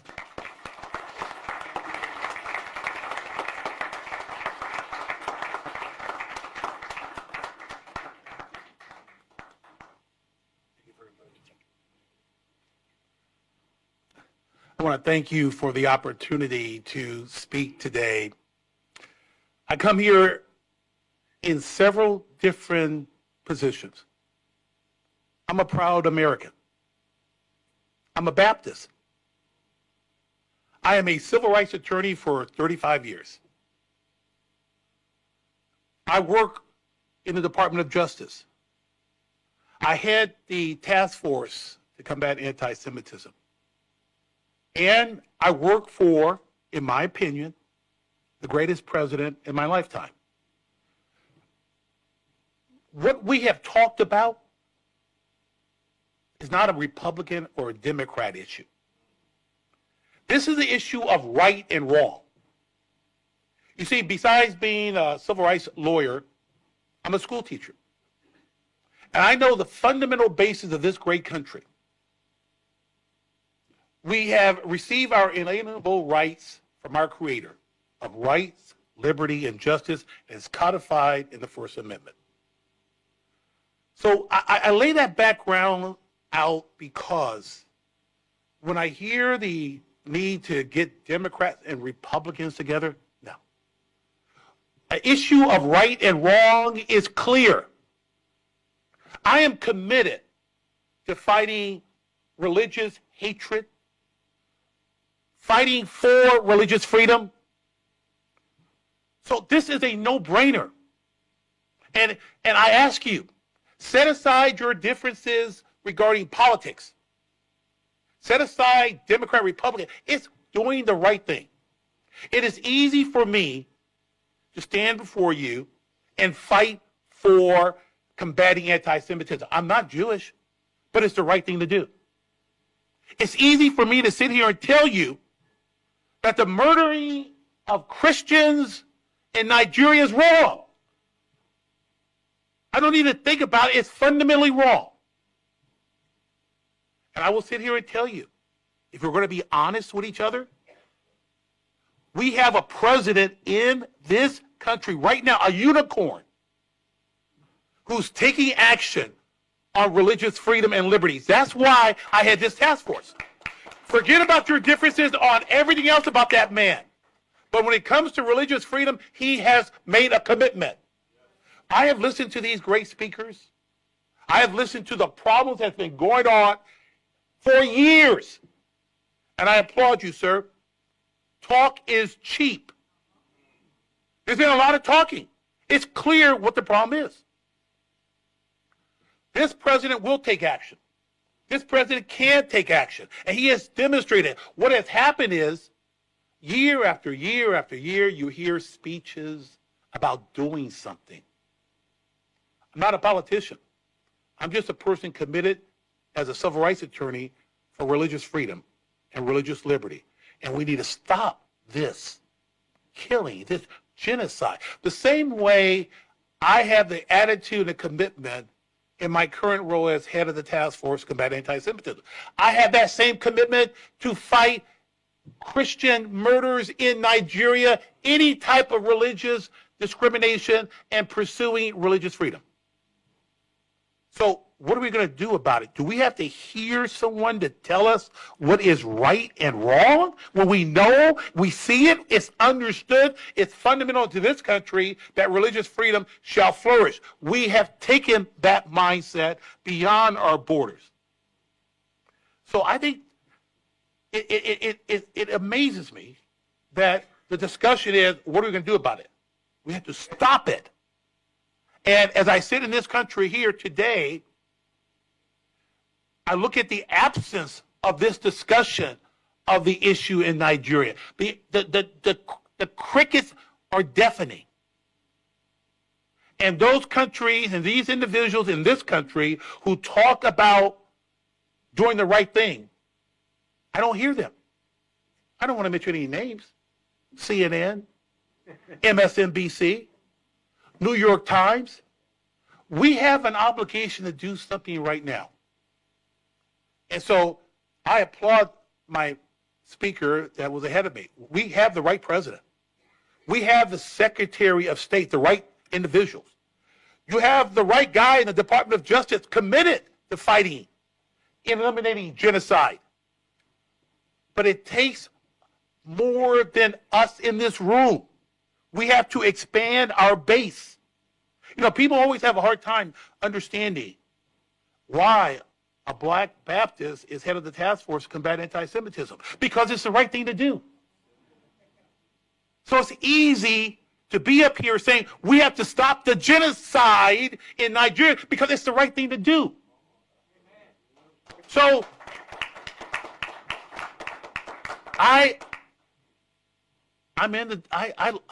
for those who knew me before, and I'll close by saying this, I had a job at Fox News working.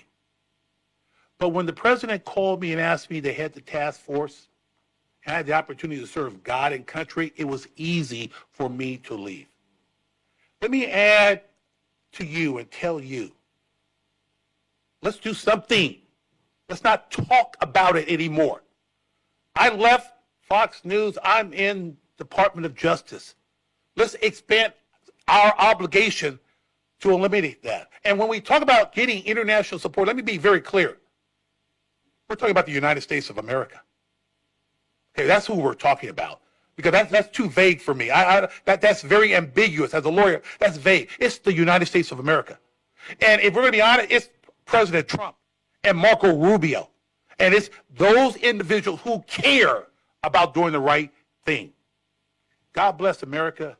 God bless Nigeria. God bless you. Thank you. Thank you.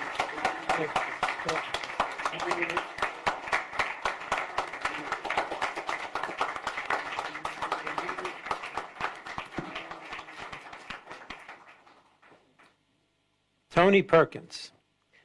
For more than 2 decades, Tony Perkins has led the Family Research Council, which is one of Washington's most effective voices for religious liberty here and abroad. He served terms as president and vice president on the U.S. Commission on International Religious Freedom.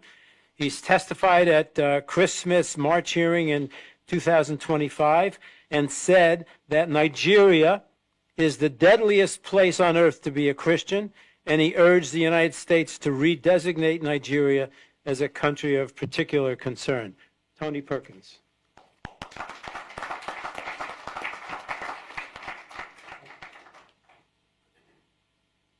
Good afternoon. It's good to be with you. I will say I'm a white Baptist, so not as dynamic. I'm working on it, Leo, working on it. I got to get my rhythm down. I Stephen asked me to come, and I wear many hats. I served in the United States Marine Corps. I've served in public office. I've been a police officer, served on the Commission on International Religious Freedom, but I've also been a pastor. And one of the things that we can do is understand that what we are facing are the forces of darkness. You know, during my time on the commission, I adopted Leah Sherbu as my prisoner of conscience and prayed for her every morning and met with her family, and I have advocated for her before Congress. And I am grateful for Frank Wolf for the work that he has done for decades on behalf of the persecuted, and echo his comments on Chris Smith, who I was with yesterday. During President Trump's first administration, we were successful in working with Secretary Pompeo when I was chairman of the commission to get Nigeria for the first time designated, only to have it reversed by the last administration. And we were very close to having a special envoy being designated for Nigeria, and that was stopped after the election. But we have to understand the spiritual darkness and the forces that are at play. And so I take nothing away from what has been said. I amen everything that has been said. It is America. I thank you for putting a fine point on that. When we talk the international community, it's America. If we lead, some others will follow. Not many, but some will. But it's up to America to lead. And I know the world is a very dangerous place. There's a lot happening in the world. But to Frank's point, that every time I've met with him back even when he was in Congress, he would ask me the question, where's the church? So that's why I'm here. And Stephen has asked me to come. And that's the aspect that I want to focus on. You know, in recent years, the situation facing Christians in Nigeria has moved beyond those isolated incidents to a sustained pattern of violence that now demands our attention, not only as policymakers, but as believers and as people of faith. You know, we gather here today at the U.S. Capitol, which is an emblem of hope and freedom for people around the world. But we're here not just to discuss a geopolitical issue, but to recognize that there is a human and a spiritual crisis in Nigeria. It's all across various parts of Nigeria, particularly in the Middle Belt and the northern regions. Christian communities being targeted by militants, including elements associated with the Fulani herdsmen and other extremist groups. Entire villages have been attacked, families have been displaced, churches have been burned, and for many, the simple act of worship has become an act of courage. As Christians, and I want to speak for just a moment. I want to speak to Christians. I'm putting my Baptist pastor hat on here for a moment. I should say robe, not hat. We don't wear hats in church. Would we tolerate this in our communities? Would we allow this to happen in our country? Why are we allowing our brothers and sisters to be enslaved and to be murdered and to be run from their homes? So what are we to do?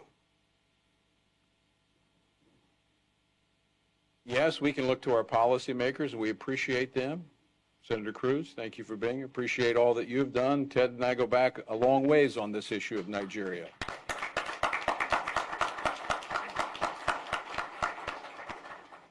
But the church must pray. We must be gripped by the brutality of the attacks on our brothers and sisters in faith, and first pray. Now somebody say, well, what's pray? We need action. We need action, But we must first recognize that this is a spiritual war that is raging over the continent of Africa, targeting the Nigerian people and the church in particular in Nigeria, that is growing and influencing the entire continent. There's a reason behind this attack. And we have to stand with them first in prayer and then in action. And so I would challenge the churches of America that it is time to pray for our persecuted brothers and sisters. We should devote time every time we gather to pray for the persecuted, and Nigeria should be at the top of our list. We look to policymakers, but are we looking to the King of Kings, the one who has the power to move the hearts of kings and leaders? And I don't want to just talk about it. I want to pray about it. And I'm going to close my time by praying for our brothers and sisters in Nigeria.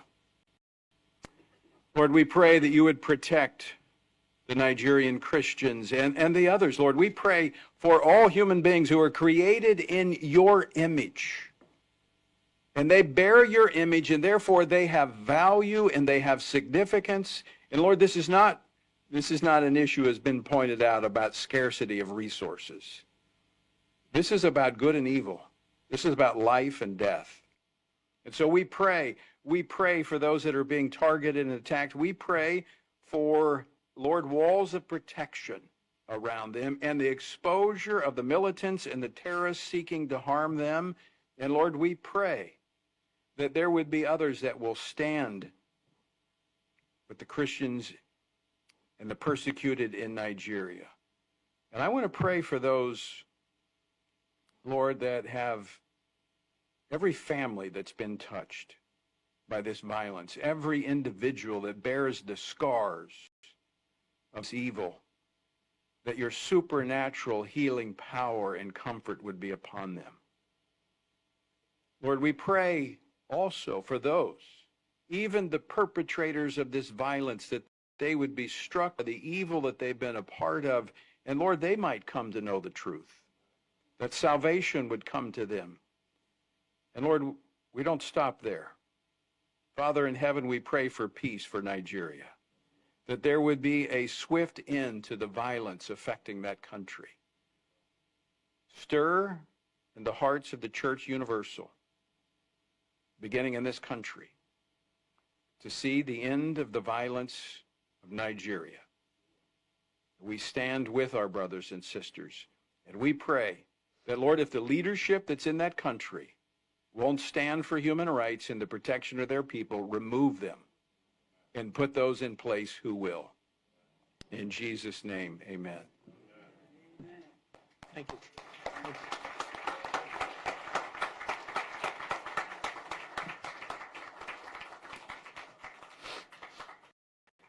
Senator Ted Cruz is a hero to the people of Nigeria, and he is perhaps today's most vocal U.S. lawmaker on Christian persecution in that nation. Let's be clear about something. We all know here there's an elephant in the room, and that is the religious ideology that inspires the jihadists to rape and murder, and it's taboo to mention. Senator Cruz speaks truth to the obfuscators. Just yesterday, he said jihadists have killed 50,000 Christians in Nigeria. Let's not forget that. His bill, S-2747, is currently still before the Senate Foreign Relations Committee. Please let us welcome Senator Ted Cruz.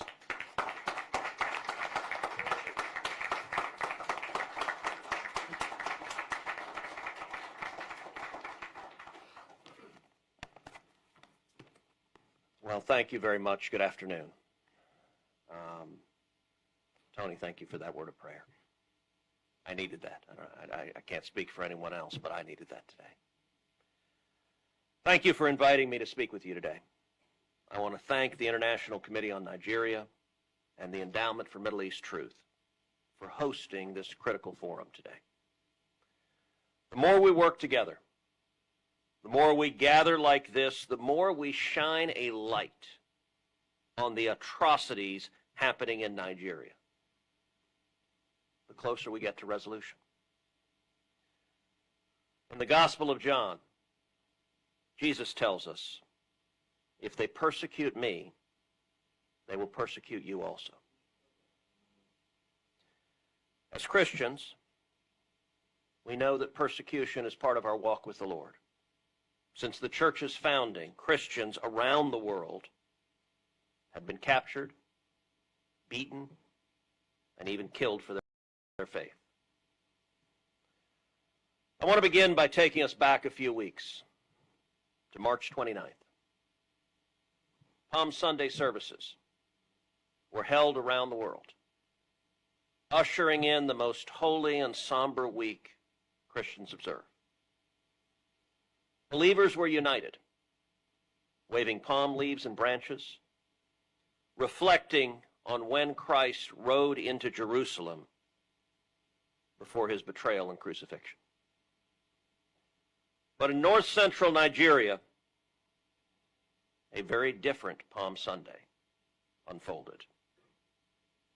On that single day, 53 Nigerians were murdered in 3 separate killing sprees. And the attackers were all targeting the same thing: Christians. Families were broken in a matter of minutes.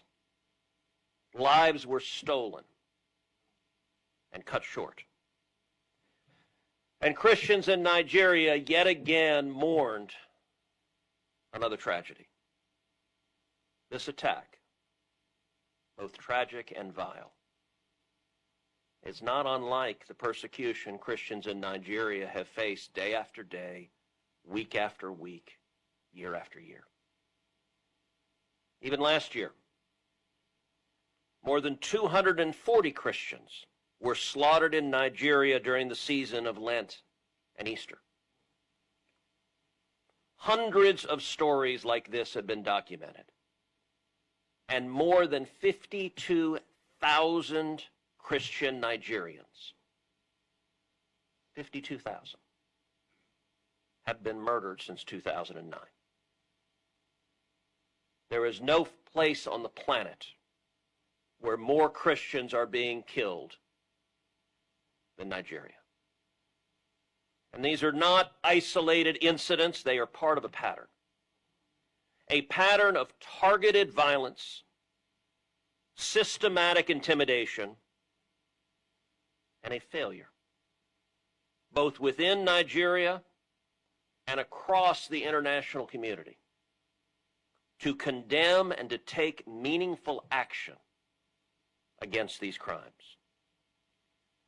Boko Haram and other Islamist groups have waged a ruthless insurgency marked by unspeakable brutality. Hello? Hello? Churches to the ground. Hello? And raped Yes. women and children. So, And what is it? executed Christians simply for What? refusing to renounce their faith. What? Where is it exactly we're talking about? Can you hear what I'm saying? Many years ago, Hello? during the Obama administration. Hello? Hello? Hello? Miriam Ibrahim. Hello? Hello? Miriam was Hello? in Hello? Sudan. Hello? She was Hello? imprisoned, and she was sentenced to receive 100 lashes, and then to hang by the neck until dead for the crime of being a Christian. Miriam had her toddler son, Martin, in the prison cell with her. And she was pregnant, and they delayed the sentence till she gave birth to her infant daughter, Maya, whom she delivered while she was in leg irons.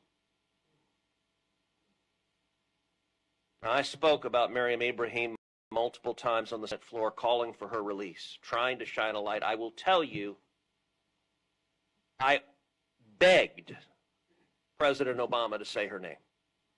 Samantha Power, the UN ambassador, Samantha Power, to her credit, did say her name. She spoke up for Miriam. And I said, why will Obama not do this? I don't understand. But even though he was silent, others around the globe were not. And so much light and attention was focused on Miriam that the Sudanese government relented and released her. And I actually had the opportunity, Tony brought her to D.C. I had the opportunity to meet her. I'd never met her. She's a little bitty woman. Can't weigh more than 95 pounds. And a quiet woman. And I remember asking her when I met her, look, she was told, we will torture and murder you unless you renounce Jesus. Now, as Christians, we all hope we know what we would do in that circumstance. But I've never faced that. I've never looked in the eyes of my captor who would torture and murder me or murder my children. And I asked her, I said, Miriam, how did you not lose hope? How did you not despair sitting in that prison cell with your babies? And she looked at me with a peace that I still remember. And she simply said to me, Jesus was with me.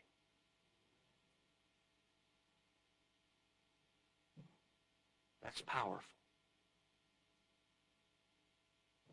That was powerful when Miriam went through it, and it is powerful now in Nigeria when Christians are going through it week after week after week. Religious persecution has come into the spotlight over the past years. But for too long, the stories of communities being destroyed have not made national or international headlines. More than 20,000 churches and Christian schools and institutions burned to the ground. Systematic oppression. So as Christians,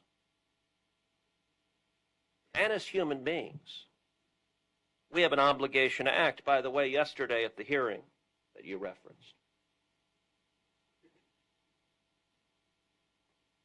Senator Cory Booker said, well, we should be concerned about the Christians being killed in Nigeria, but what about the Muslims? Why are you not concerned about them? And you know what I said? Of course I'm concerned about the Muslims. And yes, Boko Haram and the jihadists murder Muslims as well. And that is wrong and evil. But what they're doing to Christians is systematic persecution. They are deliberately singling out and persecuting Christians. And I did point out, I said for years, I have also been calling out communist China for imprisoning over 1 million Muslim Uyghurs in concentration camps.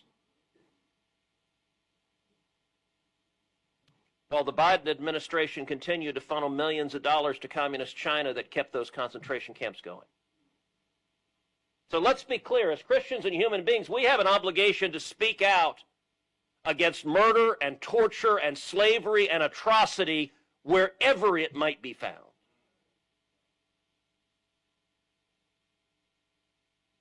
But when Christians are being systematically persecuted,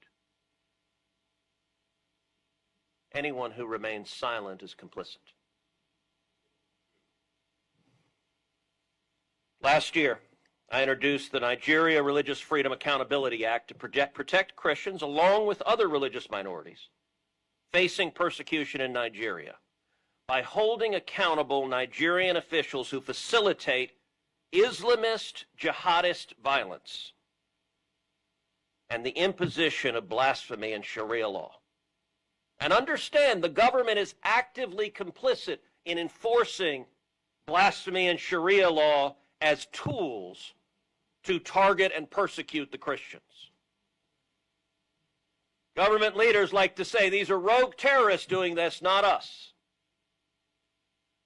But the government's hands are not clean. In many instances, they are actively enforcing the laws used for persecution. In other instances, they're simply looking the other way. This legislation will impose targeted sanctions on Nigerian officials responsible for facilitating violence against Christians.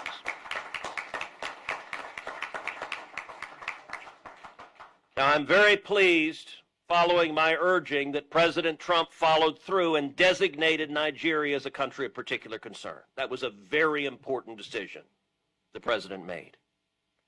And as awareness of the persecution has grown, we can say this is a step in the right direction, but there is more that can and should be done.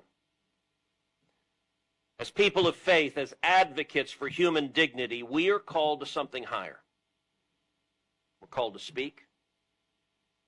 We're called to act. We're called to pray. Thank you for reminding us of that. And we're called to stand in solidarity with our brothers and sisters who cannot safely stand for themselves.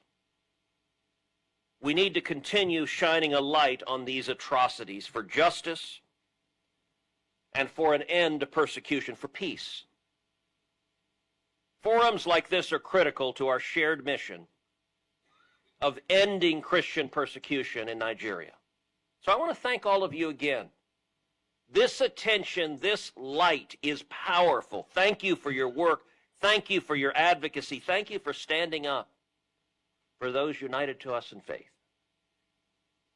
I want to leave you with a verse of encouragement from the book of 2 Corinthians. We are hard-pressed on every side, but not crushed. Perplexed, but not in despair. Persecuted, but not abandoned. Struck down, but not destroyed. We always carry around in our body the death of Jesus, so that the life of Jesus may also be revealed in our body. For we who are alive are always being given over to death for Jesus' sake, so that his life may also be revealed in our mortal body. So then, death is at work in us, but life is at work in you. I look forward to continuing this fight alongside each and every one of you. And may justice prevail. We're going to like this a lot. Okay. Wonderful.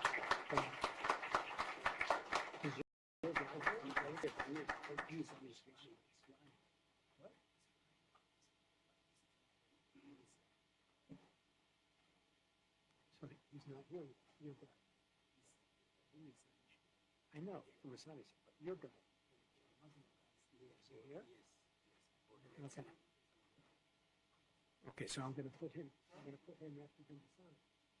You're good. Yeah. Okay.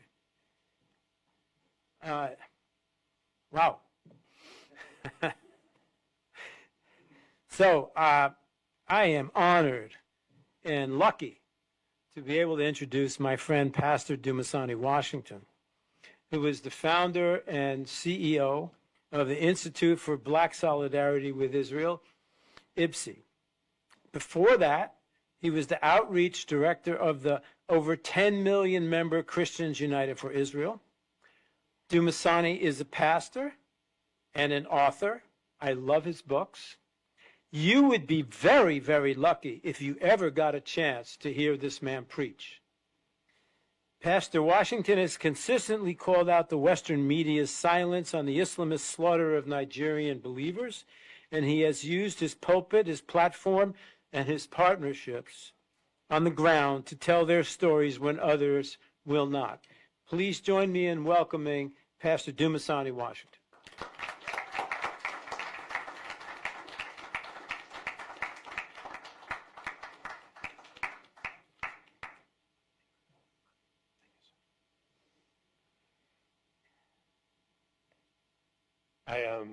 I'm grateful to be here this afternoon along with my friends and my colleagues, and I'll be brief.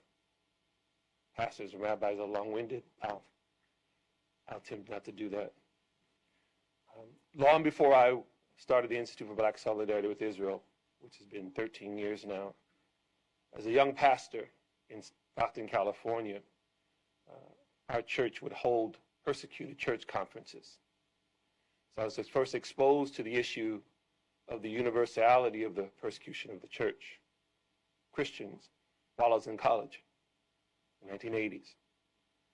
I'd never heard of it before. Grew up in church, was a Baptist as well.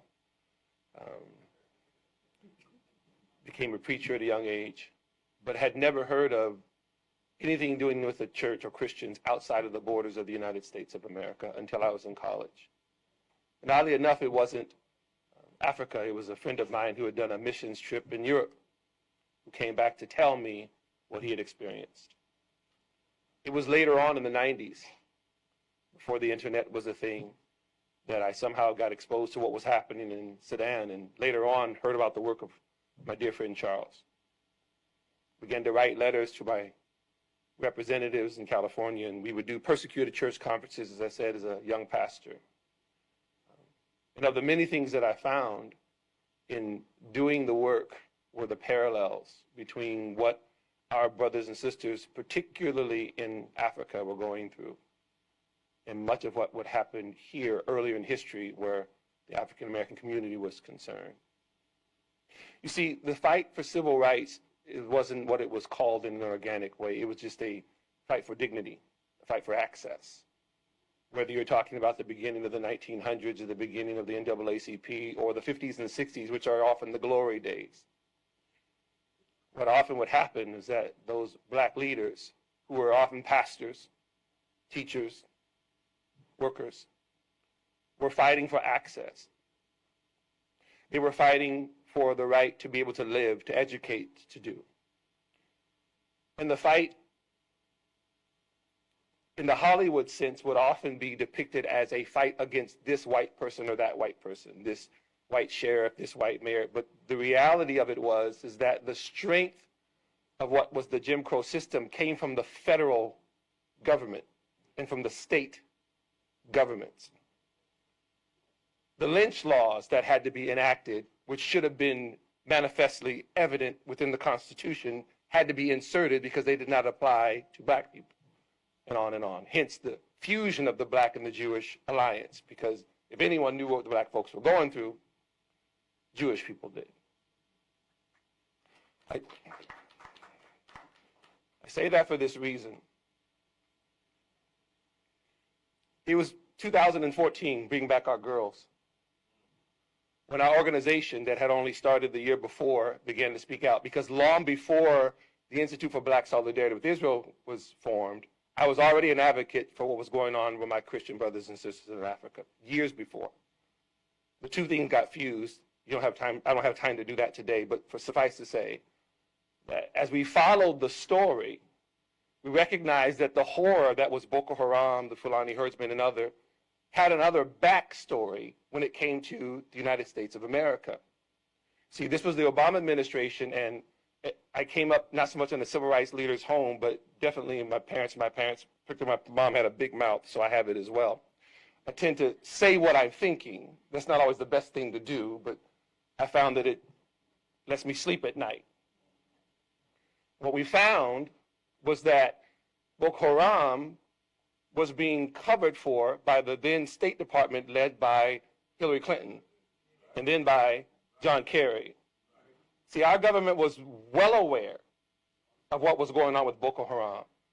And when Nigeria, then under Goodluck Jonathan, who I'm not advocating for, I'm an American. I know I look Nigerian. Most of my DNA is Yoruba, but I was born in this country, yeah, in the house here.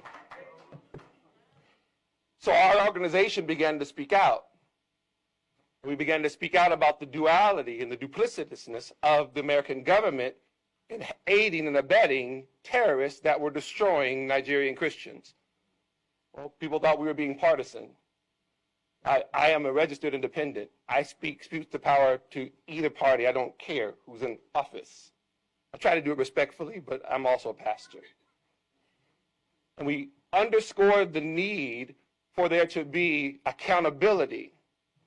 As a matter of fact, our State Department at that time refused to list Boko Haram as a terrorist organization until Bring Back Our Girls, and they were shamed into doing so.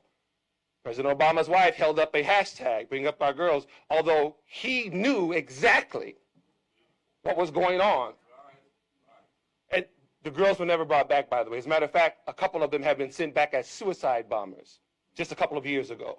We were monitoring this whole thing. So when the first Trump administration came in, we applauded his willingness to be the first president in decades to actually speak of Christian persecution in office. When then newly elected President Buhari was in DC, he said to him, "Why are you persecuting Christians?" Likewise, we have been critical of the current administration for not so much the silence, but for this part here. One of the things that's not spoken of the several elephants in the room, is some of the funding for the terrorism. You cannot be an effective terrorist without the money. AK-47s cost lots of money. IEDs cost money. And there are top terrorism producers that unfortunately are not being held into account by the most powerful government in the world. I'll say them out loud, you don't have to. Turkey, Iran, Qatar, Saudi Arabia. Their hands are not clean. The civil war happening now in Sudan is a proxy war between Arab powers, but it's not discussed. It's not talked about. And who's paying for it? The Christians that we are coming out. So I leave you with this. Speak truth to power is not just a phrase. The reason I reference the civil rights community from which I descended is that in order for them to do what they had to do, say what they had to say, they ruffled feathers and were often targeted, attacked. If we in this room will be effective in quelling this violence, we too will be targeted. We too will be attacked. I leave you with this now. I've got to do my clothes. I'm going to take my offering and everything. Here now, we stand at a crossroads because it has already been said, not only is Nigeria the largest population and the largest economy in Africa, but at the same time, the terrorists are throughout. The Houthis are based in Yemen, yet they're in southern and western Africa. ISWAP is an acronym, Islamic State West African Province. Their headquarters is Syria, not West Africa. And our government is aware, and these things are not being taken seriously. And the head of Syria there, al-Shara, is very aware of what ISIS is doing in West Africa. These are the dots that are connected, that are affecting everything that's happening. We must take our opportunity as the citizens of the most powerful nation in the world and hold whatever administration accountable, Republican or Democrat, to make sure that the blood is not on our hands. Thank you.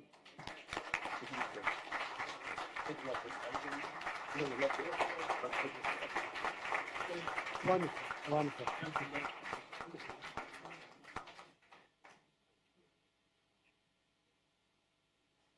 It's my very deep honor now to be able to introduce to you Professor Walid Faris, who is a native of Beirut and has become, for 3 decades now, one of America's foremost experts on terrorism in the Middle East. Among his 15 books are Iran, the Imperialist Republic and U.S. Policy, Future Jihad, Terrorist Strategies Against America, The War of Ideas, Jihadism Against Democracy, The Confrontation, Winning the War Against Future Jihad, and others, and many other books. Professor Faris served as an analyst for Fox News, and he's now at Newsmax. He has advised the U.S. Congress, the European Parliament, the United Nations Security Council. They didn't listen to him. He served as foreign policy advisor to presidential candidates Mitt Romney and Donald Trump, who probably did listen to him. Walid.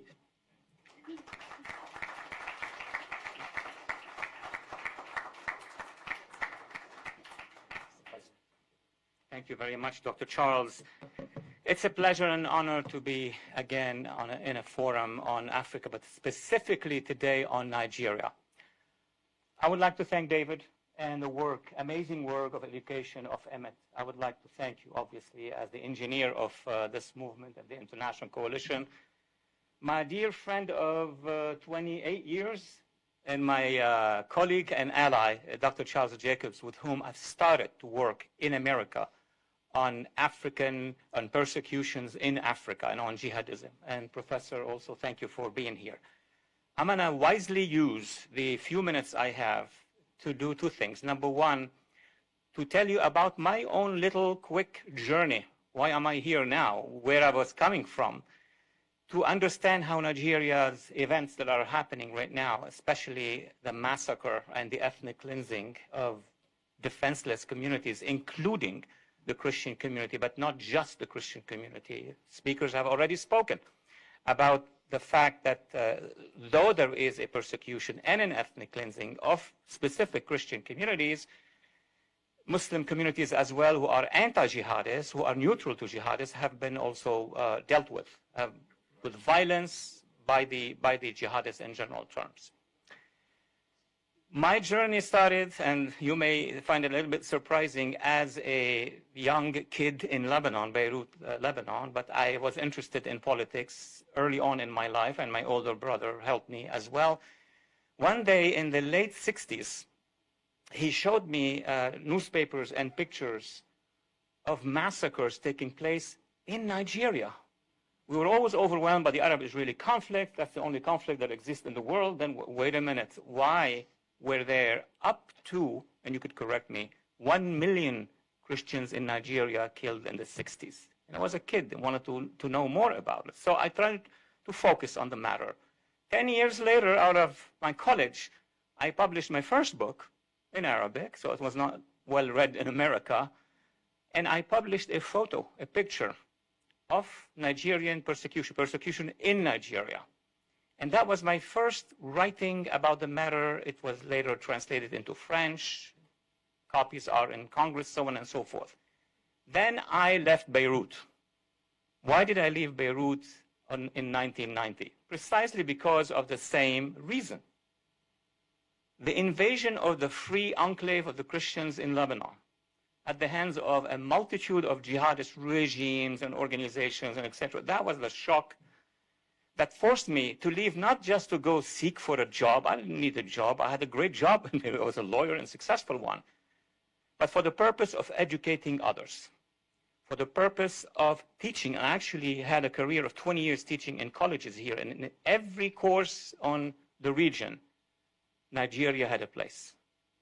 Africa had a place. But after 9/11, I started to move and shift my interest from persecution and etc. to try to know who's behind this. It's not happening by itself. It's not a digestion issue. There is a worldwide movement which we've baptized, I don't like the term for the jihadists, jihadism. This is when I started to meet with friends like Charles and others, and we attended conferences, and then we started to develop concepts like this one, meaning speak up, tell the American public. And why the American public? Well, it's easy, because America is the biggest country in power and ability. It intervenes, it helps, or if it has different type of elites, it won't help.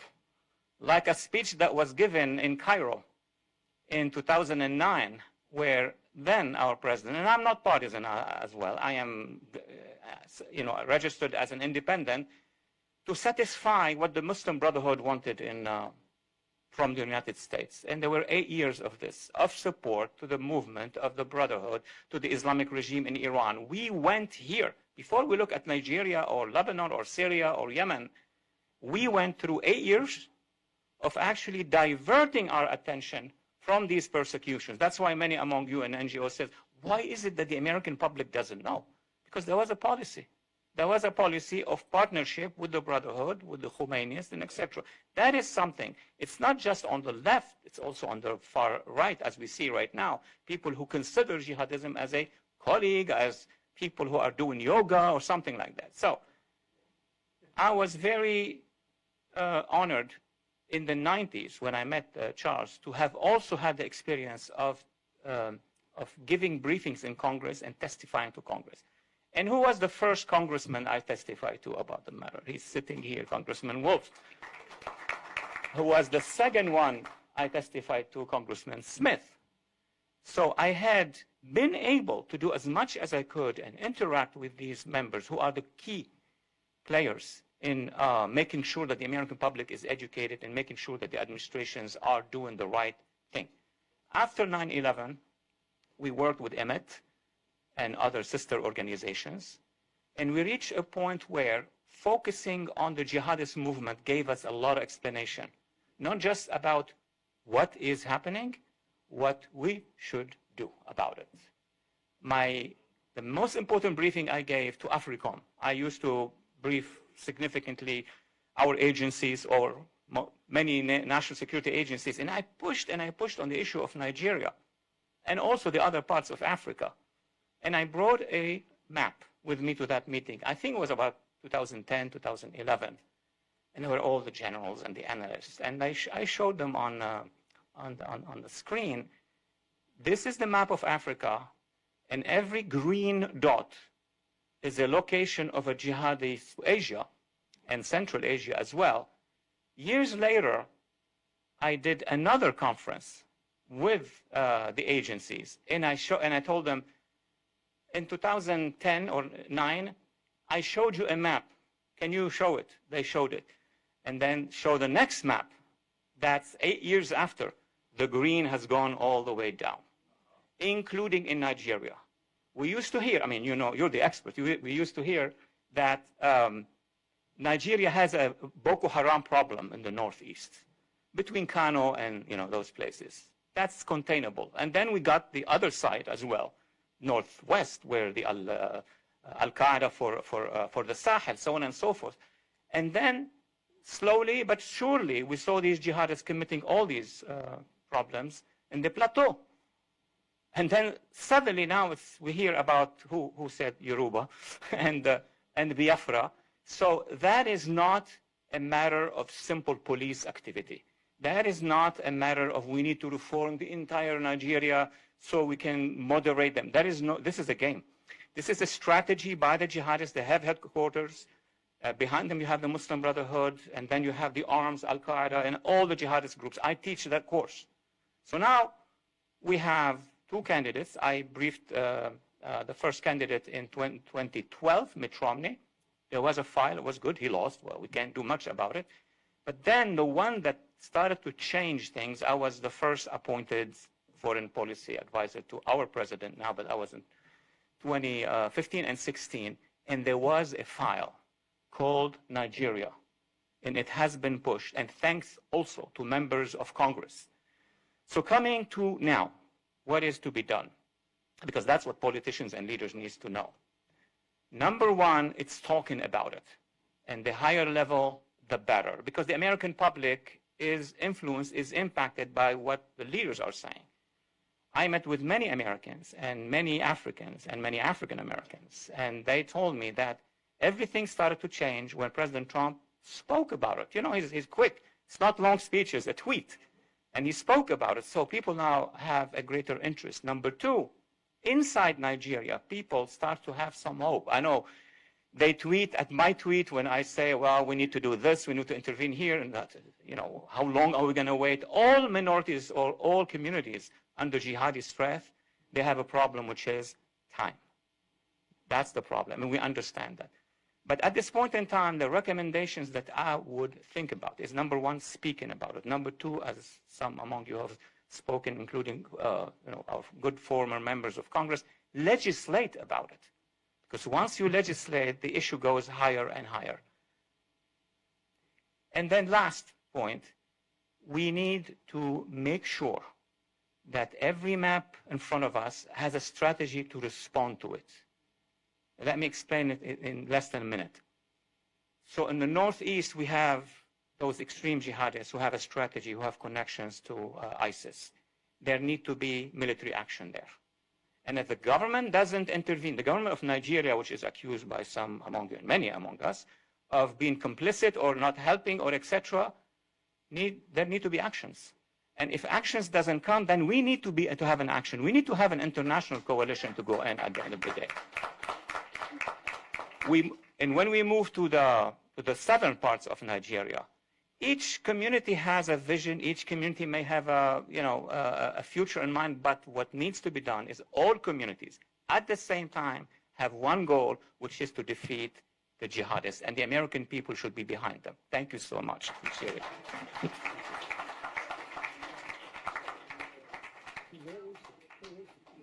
You got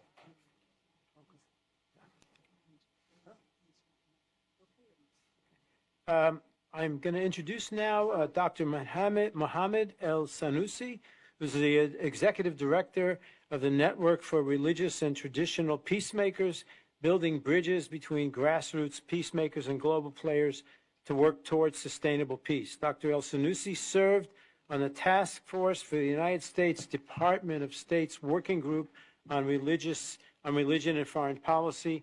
This work led him to play a leading role in developing standards and protocols for protecting the rights of Christians, Jews, and other religious minorities in Muslim-majority contexts. Dr. Sanusi.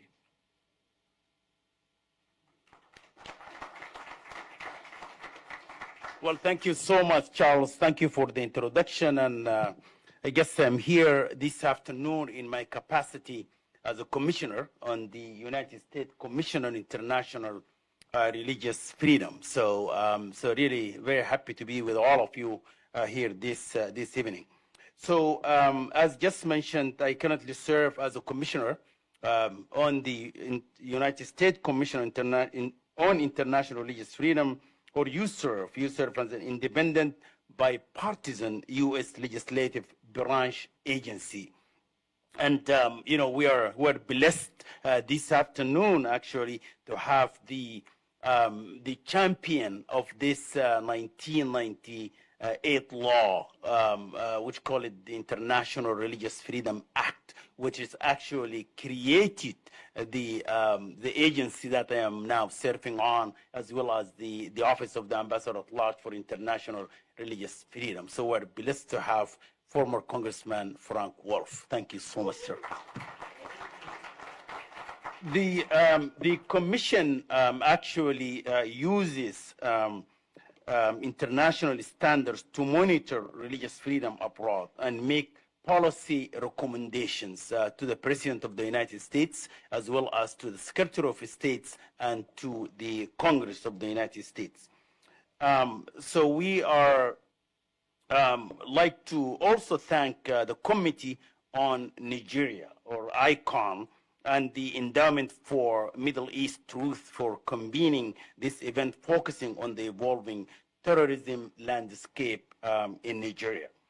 This forum is especially timely given President Donald Trump October's 2025 designations of Nigeria as a country of particular concern, or CPC. In fact, the Commission has been actually recommending the designation of Nigeria for a long time. So we were really pleased to see President Trump actually designated Nigeria as a country of particular concern. So why is that designation happened? Because governments engage and tolerate systematic, ongoing, and egregious violations of religious freedom.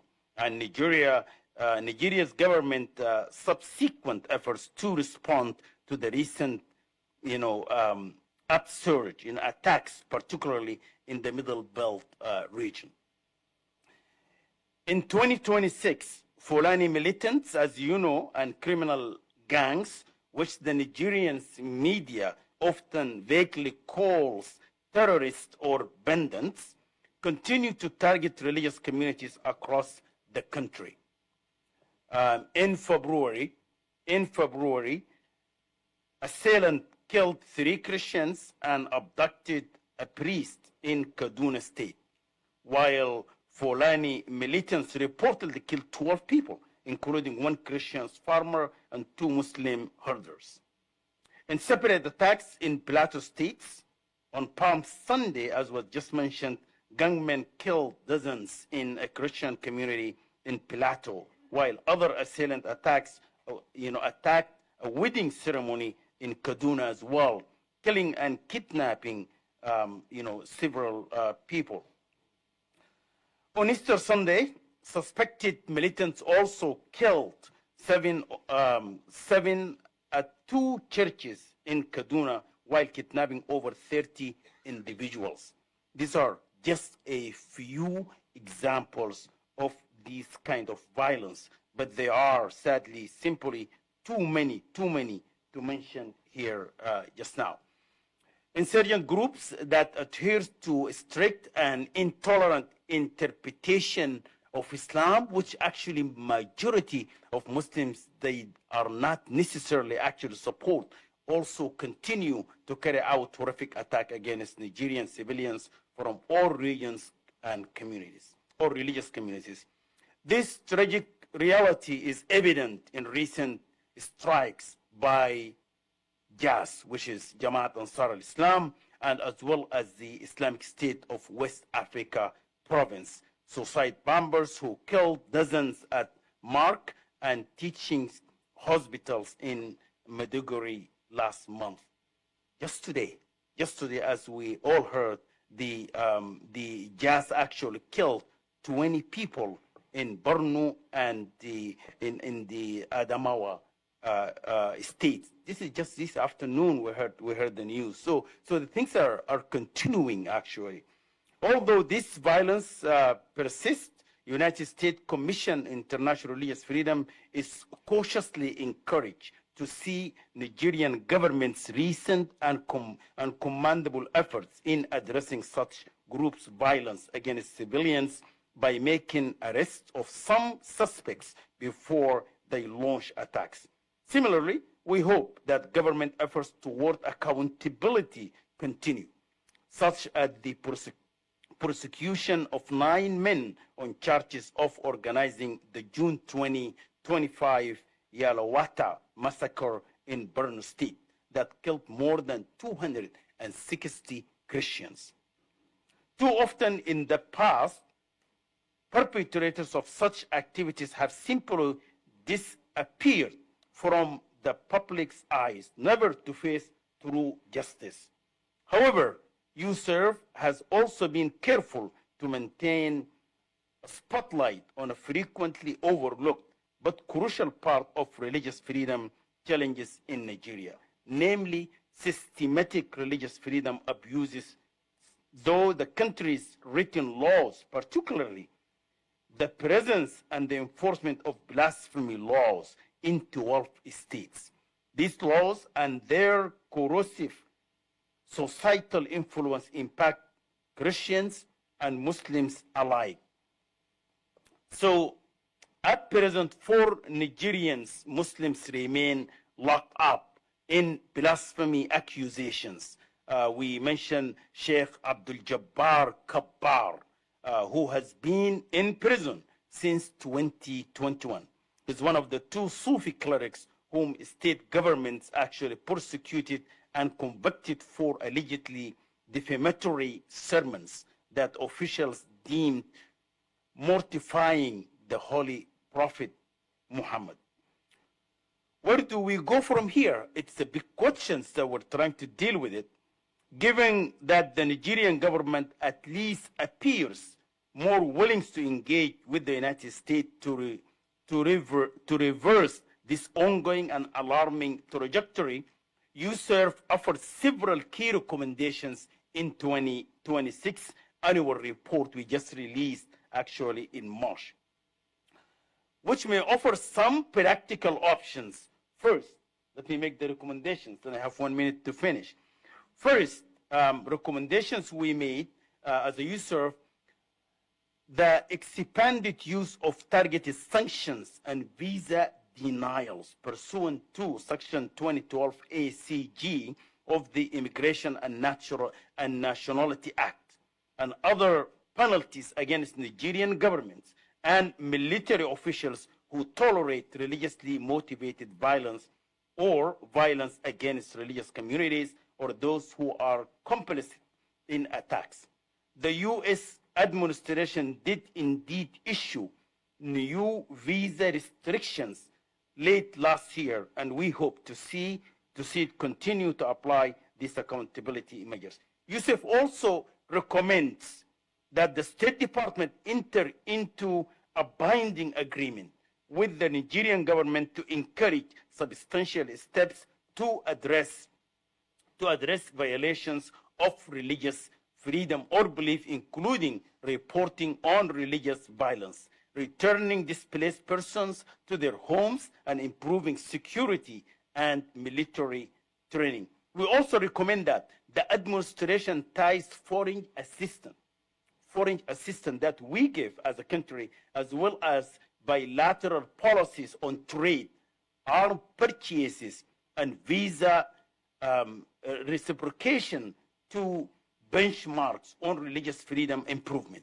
These are very important. Finally, we recommend that Congress uses its oversight role to monitor the effectiveness of this foreign assistance through a government accountability office, so that we are confident that the money is well spent and truly helps religious communities in Nigeria.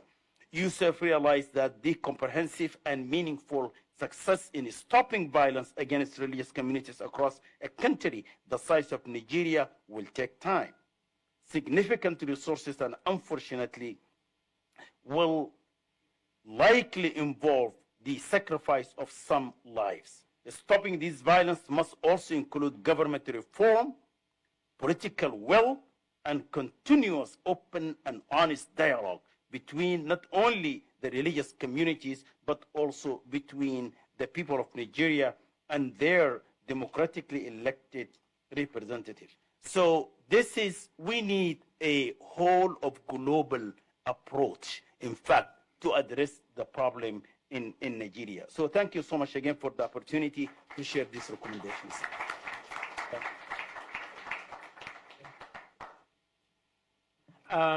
Professor Bob Destro. Hi.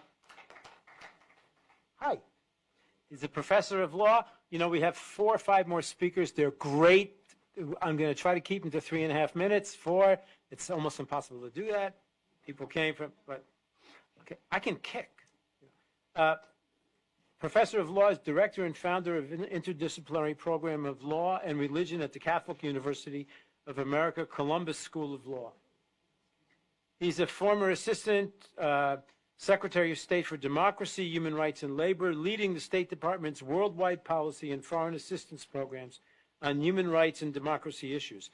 Professor Destro has advocated for stricter U.S. policy regarding violence against Christians, emphasizing the need for accountability and humanitarian focus on the region. Wow.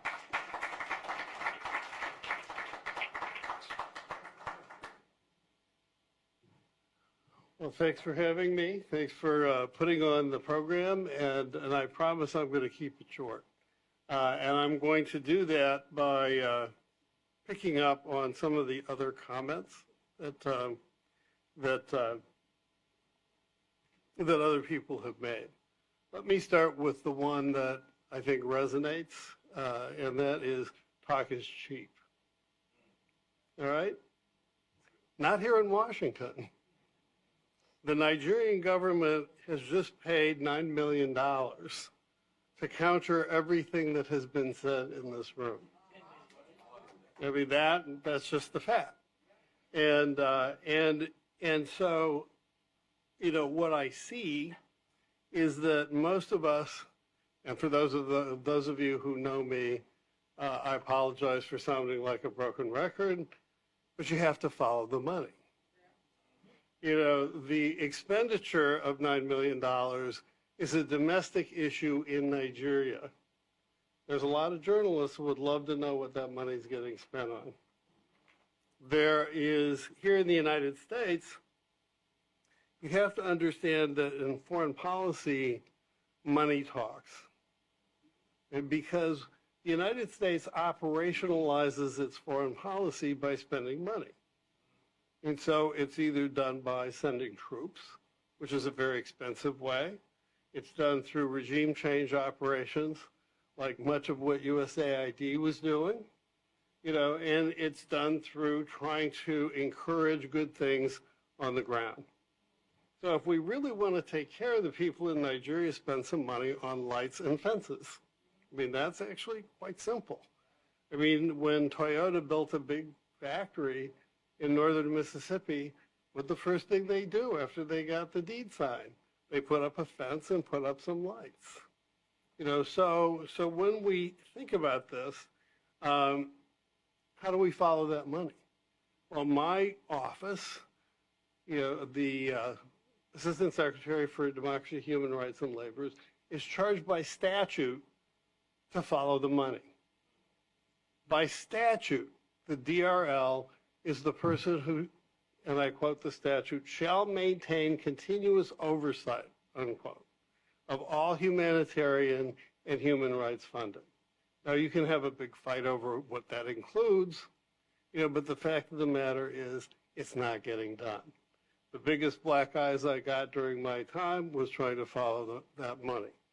Okay, so so we need our journalists, you know, many of whom are in this room, to help us follow that money. We need people here on the Hill, which has the power of the purse, to follow that money. Okay, and then secondly, and this is where I'm going to wind up, if you actually look at NATO military doctrine, there are 3 phases in a battlefield. One is the physical dimension, the other one is the human dimension, and the third is the information dimension.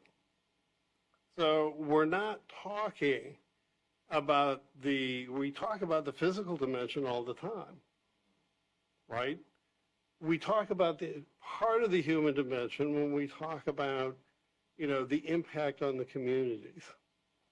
You know, but we're not talking about the human, cultural, geostrategic dimension at all. Okay, when it was mentioned, and I think correctly so, that Sudan is a proxy war, so by the way, is Nigeria. You know, and what we're not looking at, as one of my Nigerian friends put it, when, and I'm going to quote her, when are you white people going to come to grips with the fact that Nigeria is Yugoslavia? That you don't recognize the ethnic tensions that were created when the British and the French drew lines on a map. And I would say in the British context, they drew lines on a map specifically with respect to Muslim-Christian tensions. Okay, because we're not reading the history. And so whenever a government bureaucrat tells me, and believe me, I was one, you know, but whenever one tells me we are aware, that's when you want to stand up and walk out of the office. You say, for God's sake, we pay you to be aware. We pay you to be aware. And so the fact of the matter is that we're not aware. And the reason we're not aware is that we focus too much, and this is going to sound a little bit like the skunk at the garden party, but we focus too much on the victims and not enough on the people who are spending the money and making the policy. That's where the focus should be. That's where the heat should be, and it starts here. Thank you. Thank you.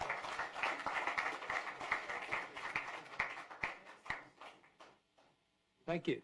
Wow. Yuval David is an Emmy Award-winning journalist and international news commentator specializing in U.S., Israeli, Middle Eastern affairs with a special focus on topics pertaining to Jewish Zionist human rights and battles against anti-Semitism and Islamic terror. A political advisor and strategic communications expert, he advocates for democratic values, civil rights, and the fight against extremism. He's a fellow at the Middle East Forum, a great organization, and a consultant to government and nonprofit organizations. Yuval.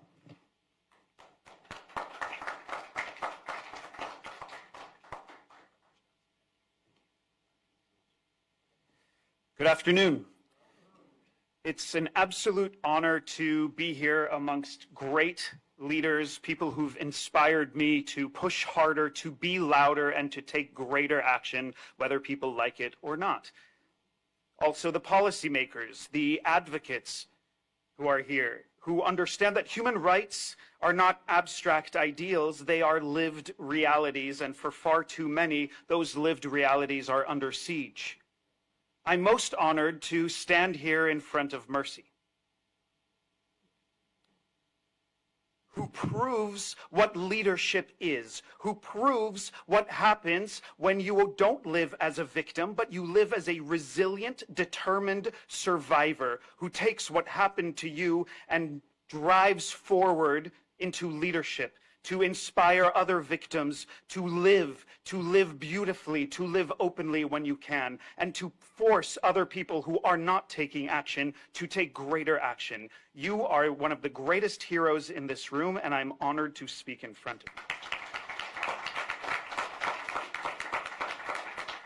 Today's discussion is not about some distant crisis. There are Nigerians in this room who understand that that crisis is at home.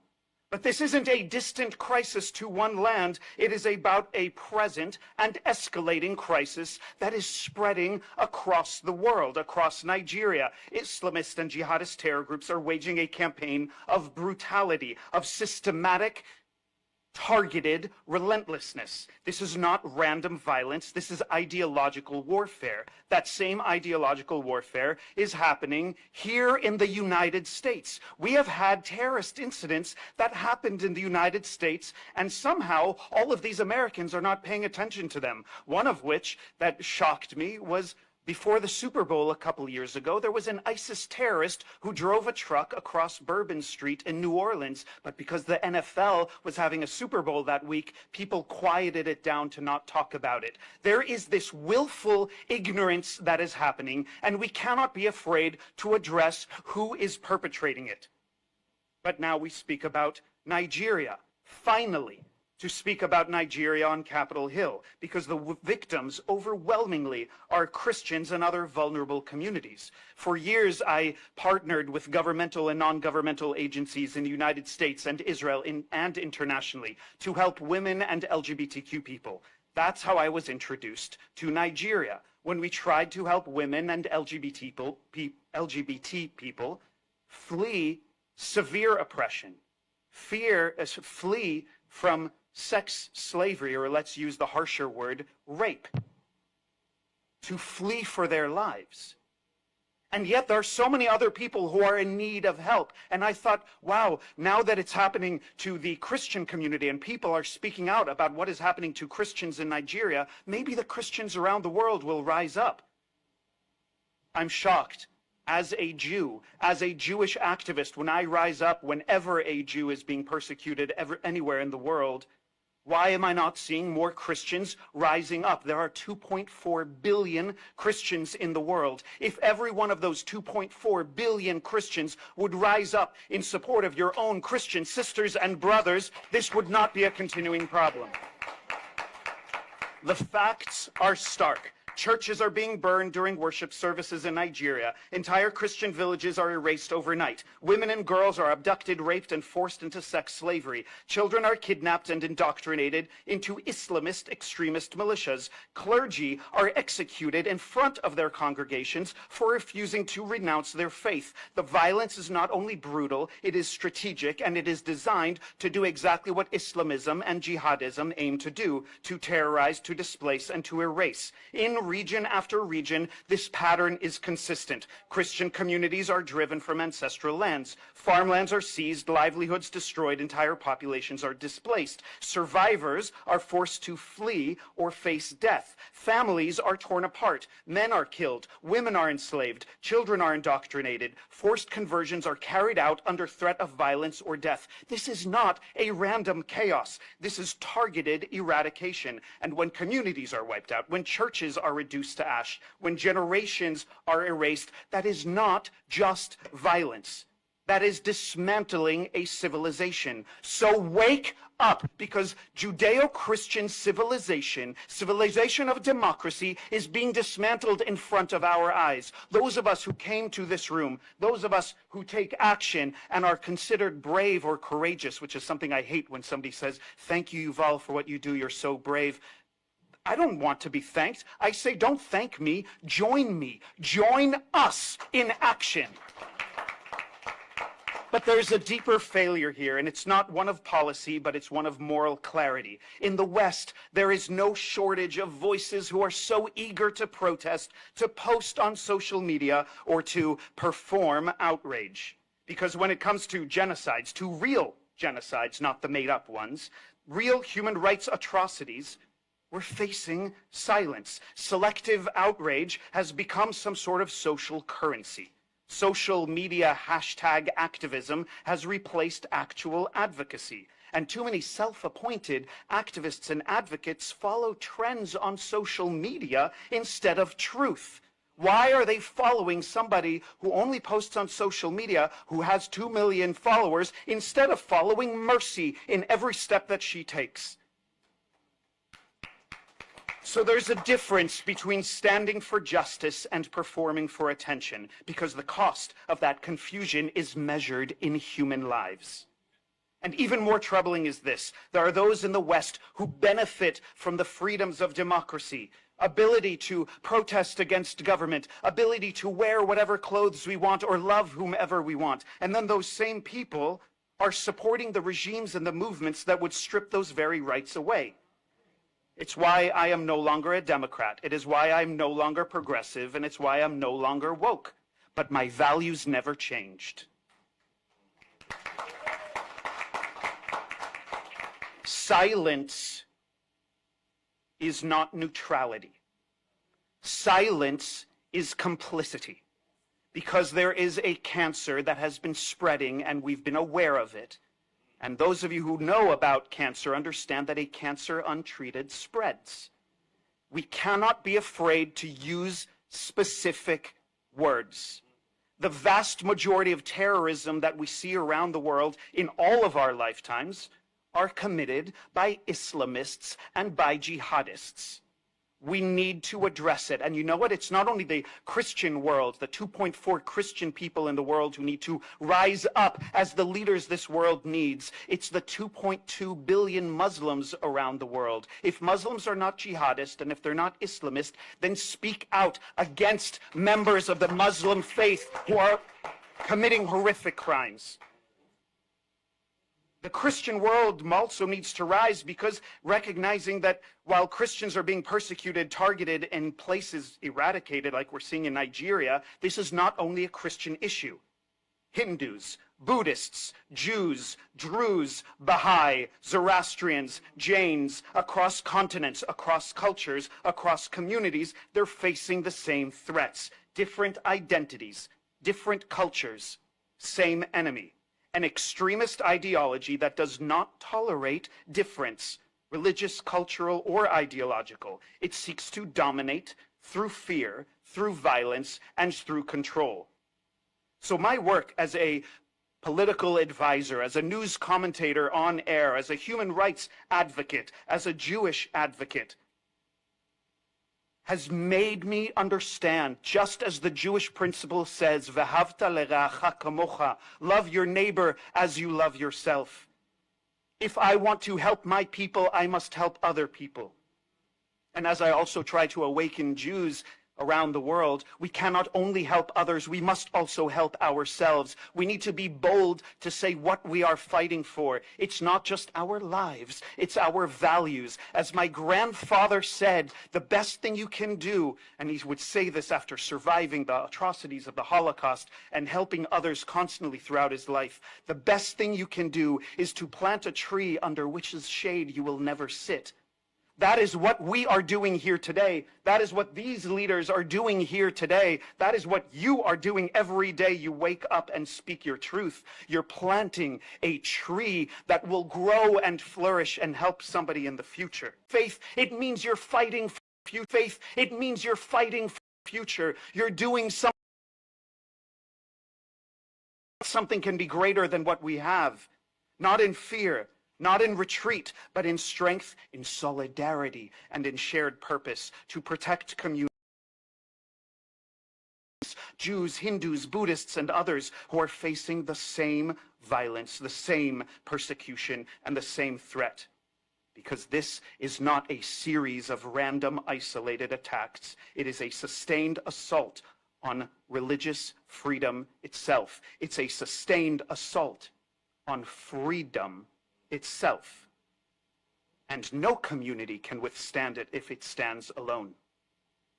This is the time not just for interfaith courage, not just interfaith dialogue, but for moral clarity, not moral confusion, for action, not performance. Because when one faith community is targeted and others remain silent, that threat does not disappear. It expands. A cancer untreated grows. An attack on one faith is a warning to all, and a test of whether we stand divided or rise together. So the question is not whether the world is aware. The question is whether the world is willing to act. Policy must reflect reality, not narratives, naming the ideology driving this violence, holding accountable those who fund, enable, or excuse it, protecting vulnerable communities with urgency and resolve, supporting those on the ground, leaders, women, minority advocates who are fighting for survival, because without alignment between truth and policy, there is no strategy, there is only theater. Moral clarity is not controversial. It is necessary. And when people get upset by my angrily, as I'm doing right now, sharing the truth, if they think it's controversial, if they think it's challenging, I say, what makes it challenging for you? Let's have the conversation and let's focus on those values, because truth is not dangerous. Denial is. And silence does not create peace. It creates permission. So when I wake up and when I'm blessed to meet people like you, I remember why I have my own mantra. I don't fight back. I fight forward. And I need all of you to fight with me, and I want to fight with you to support everything you do. And for those who are still so silent, the silent majority that plagues many Western democracies, we need to make sure that they're not silent anymore. Because what comes for one of us comes for all of us. Thank you for having me today. Whoa, I didn't know about you. Really good. Okay. Well, first things first. If the United States present President, Donald J. Trump, doesn't fix this problem, it's not going to ever go away. I'm not even sure that his successor will have the audacity and the grit to be able to try it. So on behalf of the people of the Federal Republic of Nigerians, both the ones that are injured, the ones that are free, the ones that are angry, my darling sister, we first of all say thank you to Donald Trump. We really believe in you, and we wish you well, and we want you to put your legs on the speed. Number two, it's always easy when you come to the capital of America to listen to them talk about issues in Africa and Nigeria. They're big on speech. You sometimes even wonder if that passion that is coming through were to come through with policies or even with taking responsibility for their rules in some of this crisis, maybe the world would be a better place. The world is running as a rainbow. And that rainbow has always had, somehow, over time, different civilizations leading it. Right about now, it's becoming unipolar, and United States of America, thankfully, is leading it. What then is what are the issues in Nigeria, and what do they need to know? One, there is always a conflict in trying to determine whether the conversation is the message of the Lord Jesus Christ, which you all believe so much, in conflict with the message of Muhammad, the preacher of the Muslim. And as such, you almost tend to get the impression that the terrorist will always be Muslim and the victim will always be Christian. Why is that? Well, that's a very big topic. We'll talk about it another day. But in Nigeria, we don't have a Christian-Muslim quarrel. We have a weaponization of belief. And that weaponization, frankly, didn't start from us. Ordinarily, Nigerians are not interested in quarrels. They're not interested in fights. They're not interested in guns. The destabilization of the Middle Belt, or if you like the Sahel region, has produced a big crisis. Some of those people are even looking for where to run to. And they have created a war economy where these types of nonsense they do Unfortunately, we're the victims here. Our country is the victim. Why? We're the largest black population in Africa, and we have a very large border, and we have a lot of Muslims living there. And when they come in there, what do? They behave the way they've always behaved and act irresponsibly. The bigger danger before us now is that democracy, which seems to be holding us up, is about to fail. The first time I was here, if you remember, well, I told you it's failing in Africa, and it failed in Niger and failed in all of those areas. I'm not a preacher of doom. I just know my onions so well, and I'm so vested in the Nigerian issue that I tell you what we need to pay attention to. If democracy fails in Africa, most populous black nation, I will now ask you what then would be the rescue for it, and what's making democracy fail? The biggest gift of the United States of America to the world is multi-party democracy. It gives people the opportunity to have contestations of ideas, and people have an opportunity to decide and pick what path they want. So that if one party is not doing well, another party can easily come in.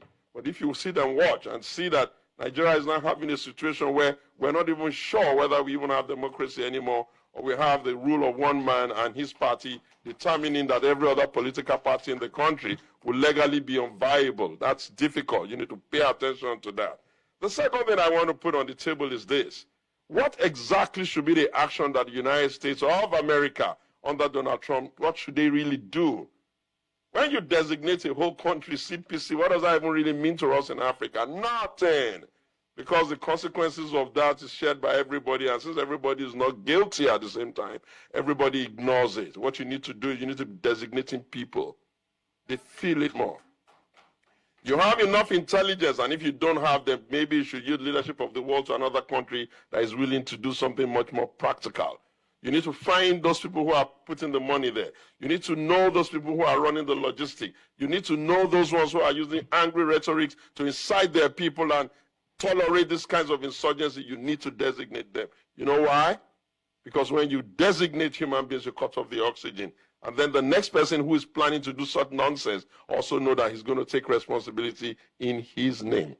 The other thing I want you to understand and understand very clearly is that, you see, when Europeans sat down and did the scramble and partition, they didn't pay enough attention to the cultures of that environment. And therefore, we're constantly seemingly quarreling with ourselves. We have had the longest reign of democracy now, and amazingly, we're now particularly divided and particularly mistrusting of each other. To resolve that, I think that the best thing the United States of America can do is truly designate a special envoy. I know ambassadors are good, but the special envoy has bigger responsibility. He responds directly to the White House. He frames the conversation on the ground. He listens deeply and makes it difficult for people to come to capitals to come and manipulate them. Ladies and gentlemen, the Nigerian government is not exactly willing to kill its people. Sometimes it's incompetence. Incompetence that is masked because of the rhetorics of democracy. No government in Nigeria, not even the ones that were Fulani, wanted people killed, because most of the people that get killed are, after all, Nigerians, and the headlines in our country too does not support people killing. But hey, if they don't know what to do, they don't know how to do it, they have no heart to do it, they don't have the knowledge of how to do it, they can't read what's going on with the global new order, what exactly are they going to do? Shoot and shoot and shoot? You clear them in Borno, they show up in Kwara. You clear them in Kwara, they show up in Niger. Are we going to kill everybody in Nigeria just because we're trying to fight terrorism? So I say to you very clearly, my name is Anthony Oluwasegun Adeyemi Shomi, and for some time now I have been preaching that there's a need for the United States of America to help us find more competent people to be the new leadership class in our country. And as such, I created something called the Alternative. And by the grace of God Almighty, what I have come to tell you here today is that our country is bleeding. And we'll be tied to the international community if Nigeria should fail. If we fail, the south of Limpopo will fail. And if the south of Limpopo fails, even South Africa will fail. It's just as simple as that. The earlier you all understand this, the better. And let me tell you what the consequences are for your country. Every time you have one refugee in here, it costs the United States government about $1 million to keep them in here. You're better off leaving them in our country. You know why? Because they're the kinds of people that come in here and make babies. And in a very short time, the coloration of your country will become so gray, you begin to wonder, is this a black country or is this an African, European country? So what you need to be doing, and doing quickly too, is speak to your leaders. Take off the gloves. put the pedal on. You have assets in that place. Why is this thing still going on? You did one small little activity, and yet the whole thing is just getting more messed up. You're not holding their leaders accountable.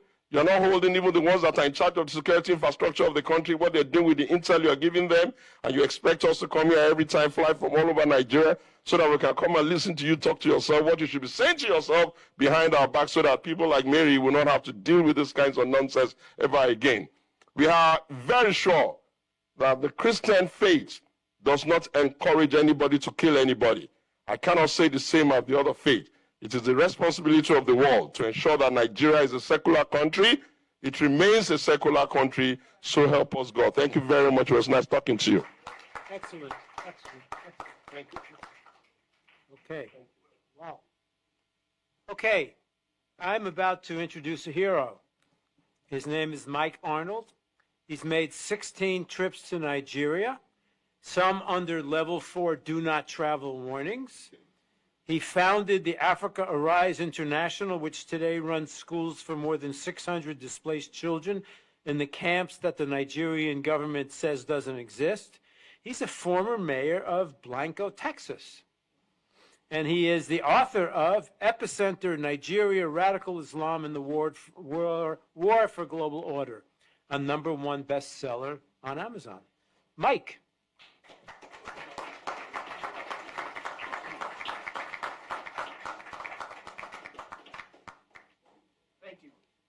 Thank you so much. Everything I'm about to say is factual, so I have 19 pages of references. If anybody wants to question anything I say, it's right here, because some of it might be shocking.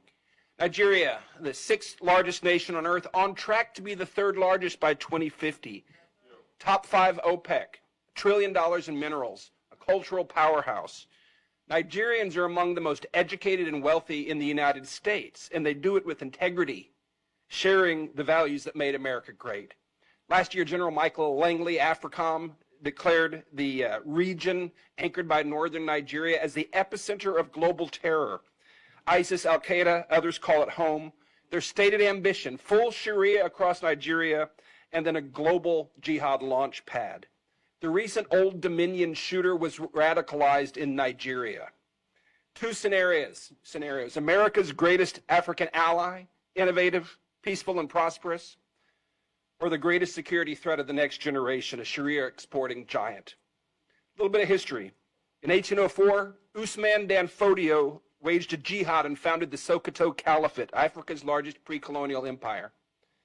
Beheading, raping, destruction, displacement, 2 million slaves at its peak. This caliphate has never ended. That's North Nigeria. The British found two worlds, brutal Sharia North and vibrant, friendly South. They kept the caliphate intact as enforcers, indirect rule they called it, then merged the two in 1914. The South declared independence in 1967, Biafra. The civil war that followed, the British backed the North, which blockaded the South, shot down Red Cross planes. Up to 3 million, mostly children, starved to death. The South fell in 1970. Since then, power has stayed in the North by design, the caliphate. The current constitution, imposed by northern military dictator, mentions Sharia in Islamic terms 165 times. Christianity, 0. At least $9 billion a year in blood minerals are looted mainly by China, paying jihadis and corrupting military and political officials. It was President Goodluck Jonathan in his living room that leaned in and informed me about that. I know a lot of people there. I've been there a lot. Most of this is firsthand. Some key people that have been involved in this. Barack Obama unleashed the current genocide. In 2010, my first trip, Nigeria had an accidental Christian president, Goodluck Jonathan. Booming economy, only nation on earth where radical Islam was being pushed back. No slaughter, hardly any displaced people, just from random stuff. Northern warlord challenged Muhammadu Buhari, publicly called for Sharia law across Nigeria and globally.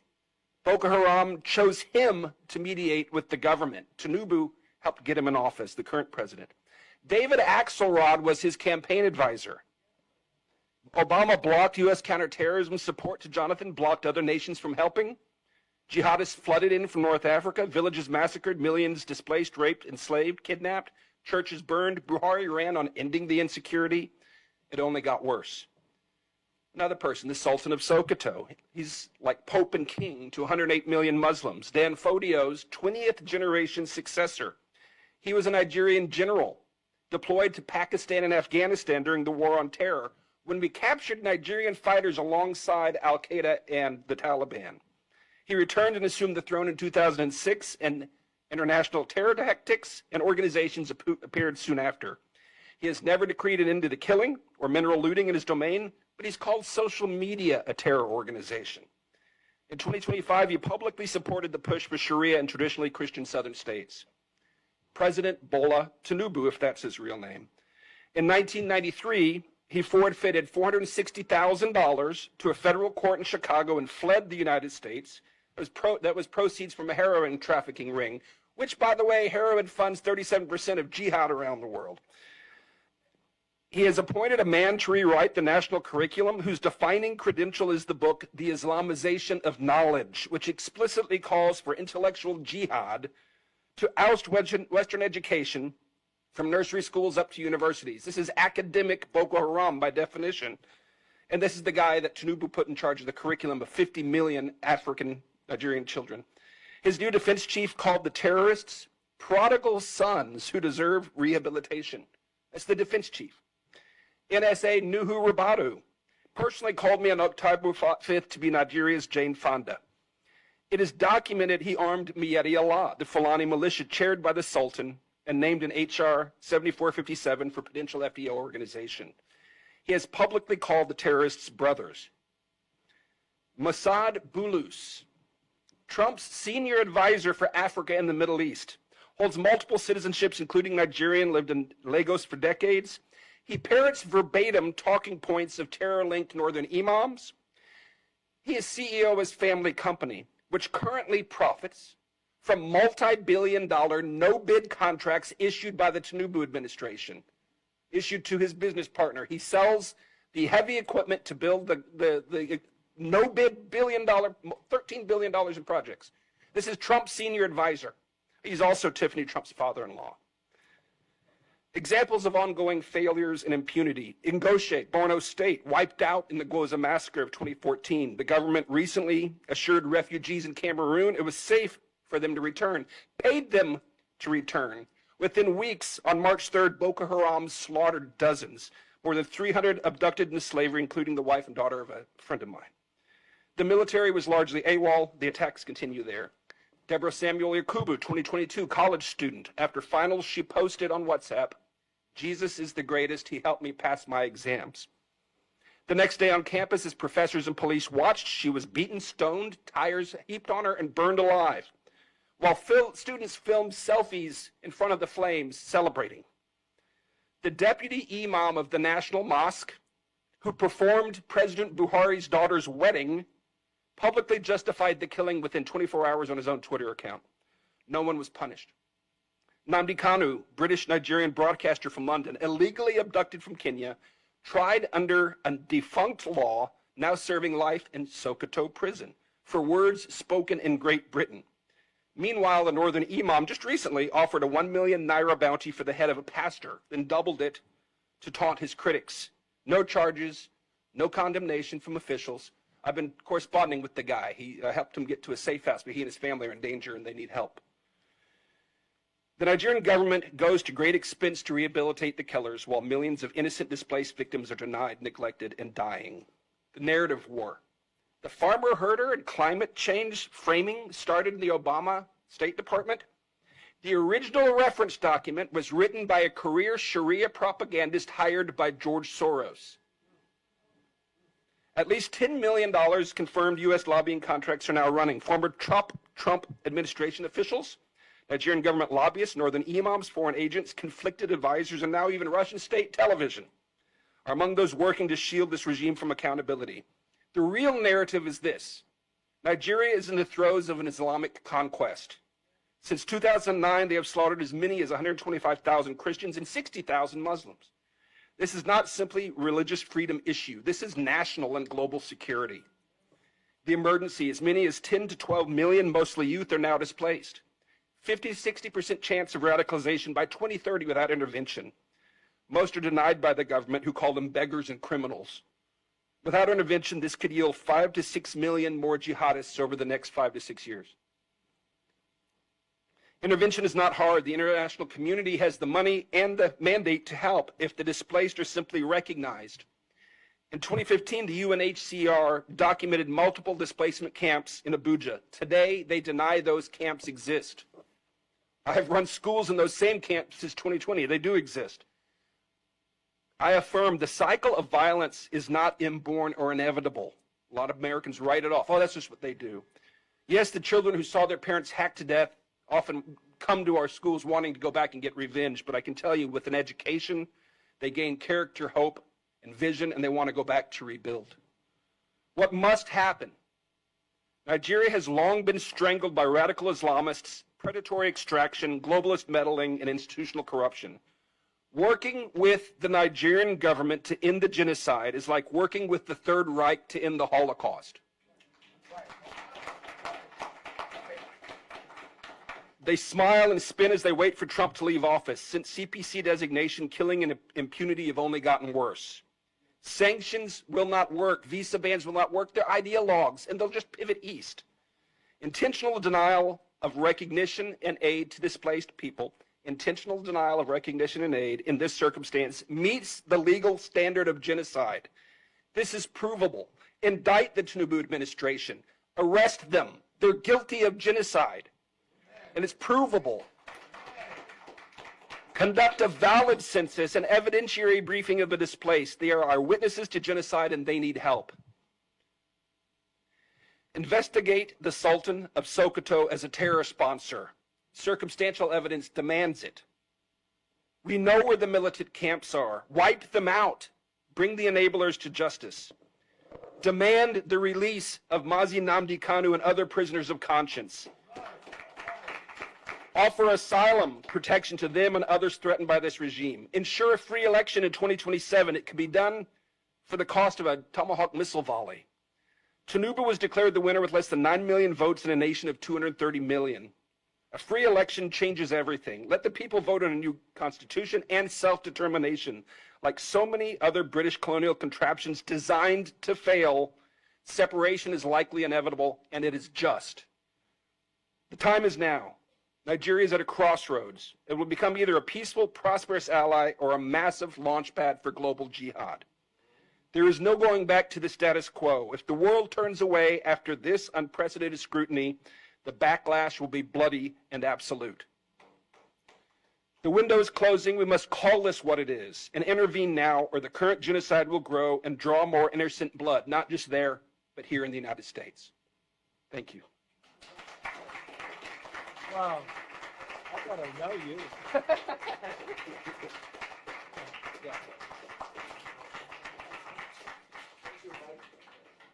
Mike, thank you. Wow, we heard some powerful voices this afternoon.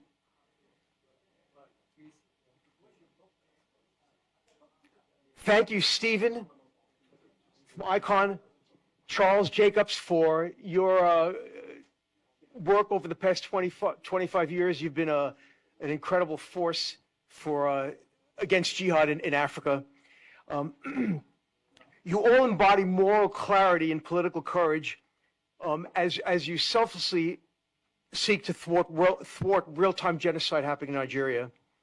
We hope this forum is just the beginning of the liberation of Nigerian Christians from the existential threats that they face. What can you do? You need to contact newspaper editors, demand that they accurately report about the atrocities happening in Nigeria. Contact members of Congress. You heard about 2 bills, one in the House, one in the Senate. Nigeria Religious Freedom and Accountability Act. We need to make sure that these pass Congress and they're enforced. For more information, feel free to contact Emmett and ICON. Support our organization so we can put more of these events on. Thank you for participating in this event tonight. God bless all of you. God bless Nigeria, and God bless the United States of America. One more thing. There's in June of 2026, The Save Nigeria Group USA is holding a rally. We want you to support that rally and be there to support Nigerians at the White House, June 2026. Thank you for being here. Again, God bless all of you. Thank you.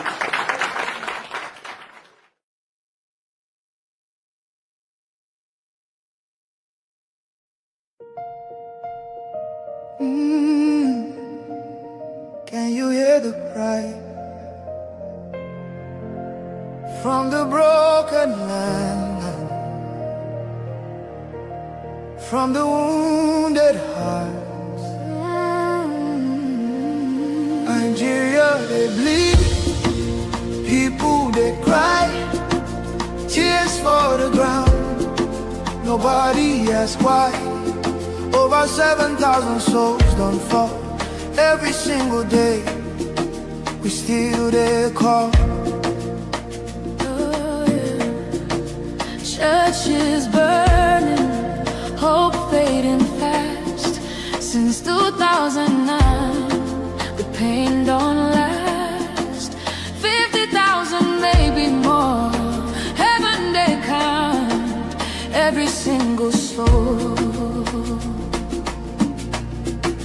Children without home tonight, mothers praying through the night, fathers lost no strength to fight. Who go stand for what is right? Stand for love, stand for life. Be the answer in this time. You can have to wipe their tears. You can calm their fears. Give a hand, don't turn away. Be the light in darkest day. Every little you provide keeps a soul alive.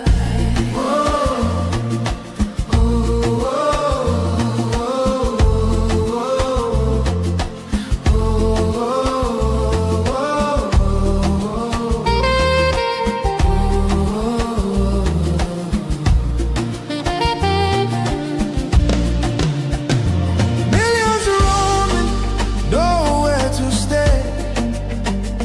No clean water, no food today. Kidnapped voices crying in chains, silent echoes filled with pain. 19,000 churches gone,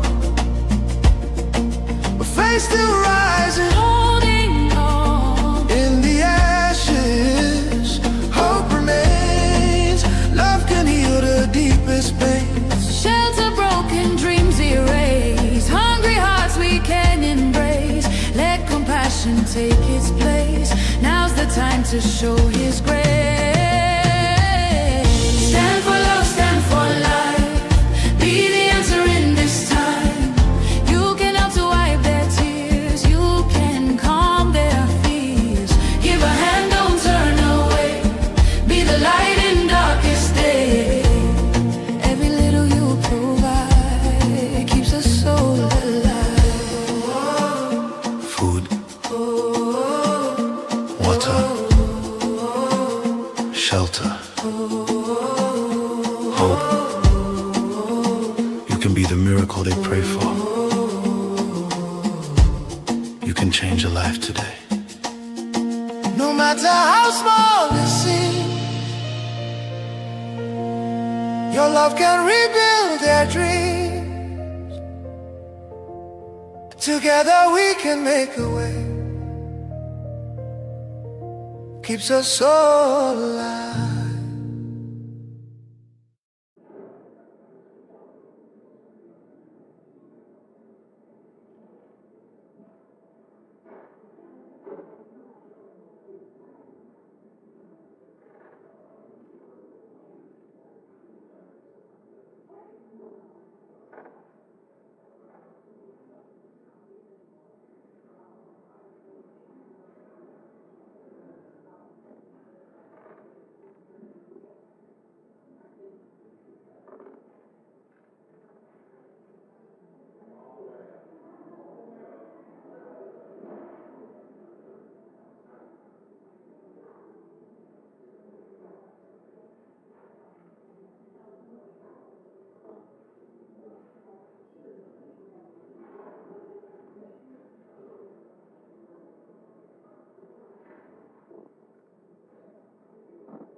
The Subcommittee on Africa will come to order, and good morning to all of you. I do ask unanimous consent that the Representative James from Michigan, Representative Stutzman from Indiana, and Representative Moore from West Virginia be allowed to sit on the dais and participate in today's hearing. Without objection, so ordered. I yield myself such time as I may consume, and I welcome my ranking member. Thank you. Good to see you too. Good to see you too.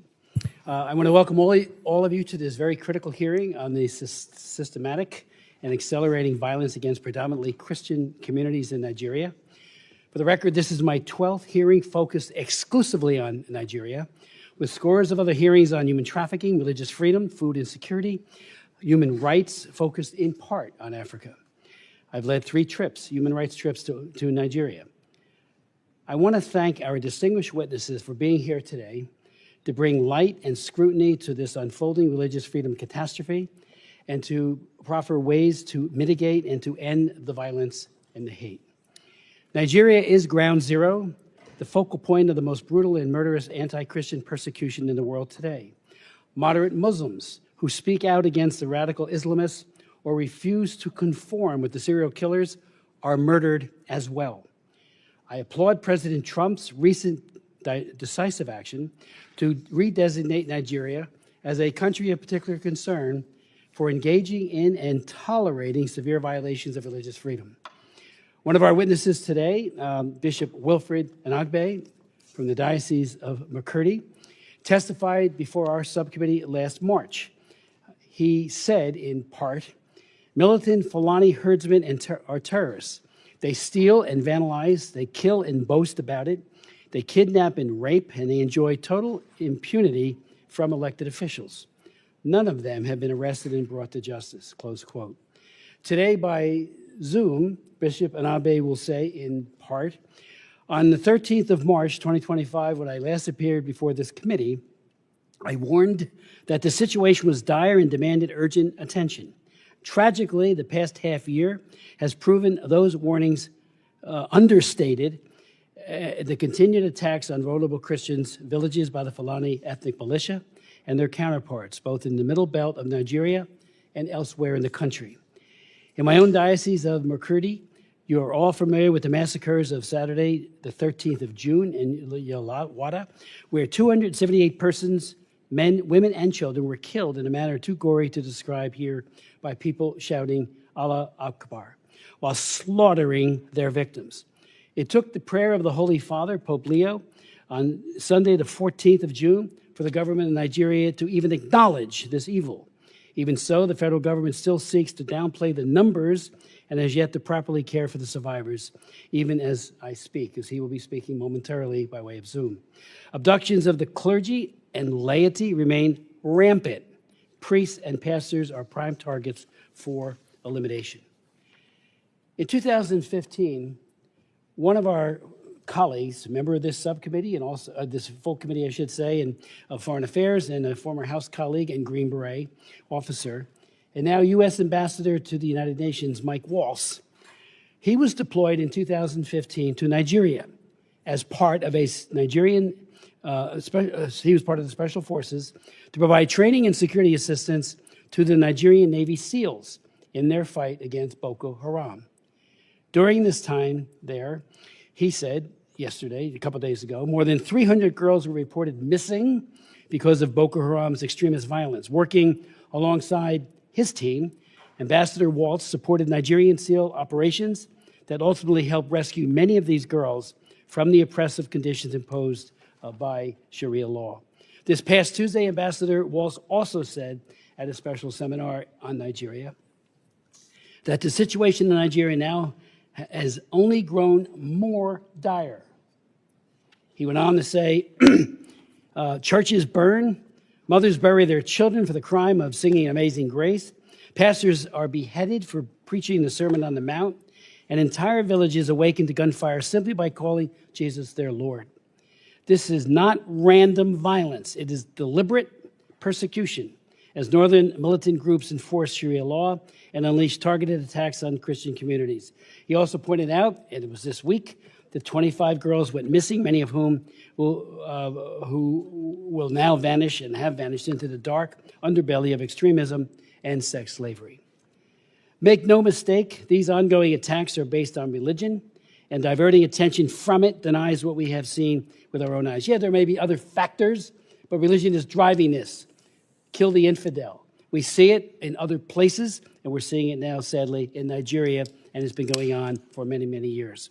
13 years ago, in this room, 2012, I chaired a hearing focusing on the slaughter of Christians by Boko Haram, and the Assistant Secretary of State for African Affairs, Johnny Carson, testified at that hearing and said, and I quote in part, that the phenomena of Boko Haram is one of discrediting the central government in power for its failure to deliver services to the people. I asked him at the time, are you kidding? I responded by asking why Boko Haram abducts and rapes Christian girls and uses force and coercion, even death, to convert Christians to Islam. On a trip to an IDP camp in Jos, I met many survivors. One man who we had testify here, named Adama, who they took him out of his house. His wife was screaming, please don't hurt my husband. They put a AK-47 to his cheek and said, you renounce your faith or we'll kill you. He said, well, I'm ready to meet my Lord. They asked him again. He repeated that, and they shot him. They blew his face very, very horribly. He survived. And when I met him, I invited him to come and testify. He did. And he said, you've got to realize who Boko Haram is and stop this idea, this is my words, but his sentiment of denial, of saying, it's nothing to see here. So I asked Johnny Carson further, why won't they designate Boko Haram, at least, if not a CPC country, as a foreign terrorist organization? And he said they don't believe it. They're not a foreign terrorist organization. I worked on that for 3 years, additional hearings. On the day I was marking up my bill, and it was called the Boko Haram Terrorist Designation Act of 2013, to put Congress on record demanding an FDO designation, that day, the administration declared Boko Haram a foreign terrorist organization. I was very happy with it, but we could have done that 3 years earlier, maybe had found out what their sources of weapons and funding and everything else might have been, thereby, again, mitigating some of the harm. For too long, the world has looked away, a culture of denial, as radical Fulani militants, Boko Haram and ISIS West Africa have waged a relentless campaign of terror, murder, and displacement across Nigeria, including the states of Plateau, Benue, and Kaduna. According to Open Doors, and I just want to say something about Open Doors. I've worked with Open Doors for 40 years. I knew the founder, Brother Andrew, an absolutely honest and committed man, and that organization to this day continues to speak truth to power all over the world, including in Nigeria. Well, they have said, Open Doors, more Christians are slaughtered in Nigeria than anywhere else in the world. I co-chair the China Commission. I just left a hearing that we're holding over on the Senate side on religious persecution there, against everyone, against the Falun Gong, against the Christians, against the Buddhists in Xinjiang, not the Buddhists, the Buddhists in Tibet, and the Muslims in Xinjiang. And while they kill many, they incarcerate and harass more than they slaughter. These groups in Nigeria are doing just that, slaughtering.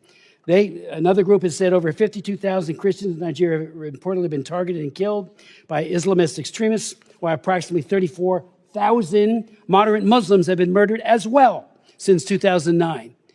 And, that is less focused upon. I raise it every time, and I hope we all will. They're killing those who don't conform to the radical Islamist view, and so they get killed too. I met with many imams on trips to Nigeria as well as here, and they say if we speak out, we'll be firebombed too. During a visit, there are 19,000 churches have also been attacked. More than 7,000 have been murdered in this year alone. During my visit to Jos in 2013, I visited many churches that have been firebombed in Jos. And I listened to the survivors and was moved almost to tears, and to tears with some, when they talked about the numbing loss and pain of losing loved ones. And the churches were decimated, each and every one of them, either by cars coming in and plowing everybody and destroying the physical, or by bombs, and of course, always the ever-present AK-47. They pleaded with their own government and the world to end the cruelty and violence. And I've been raising it, as have many others ever since. About 5 million Christians have been displaced and forced into internally displaced persons camps within Nigeria and refugee camps at regional and sub-regional borders, according to EU and Inter-Society report. Open Doors reports, and again, I hope we can finally get beyond just saying nothing's to see here. While Christians used to be vulnerable only to Muslim-majority northern states, this violence continues to spread into the Middle Belt and even further south. The attacks are shockingly brutal. Many believers are killed, particularly men, while women are often kidnapped and targeted for what? Sexual violence, rape, and other abuse. More believers are killed for their faith in Nigeria than anywhere else in the world. These militants also destroy homes, churches, and livelihoods. And many people don't go to school anymore. One estimate is 10,000 schools have been closed due to this violence.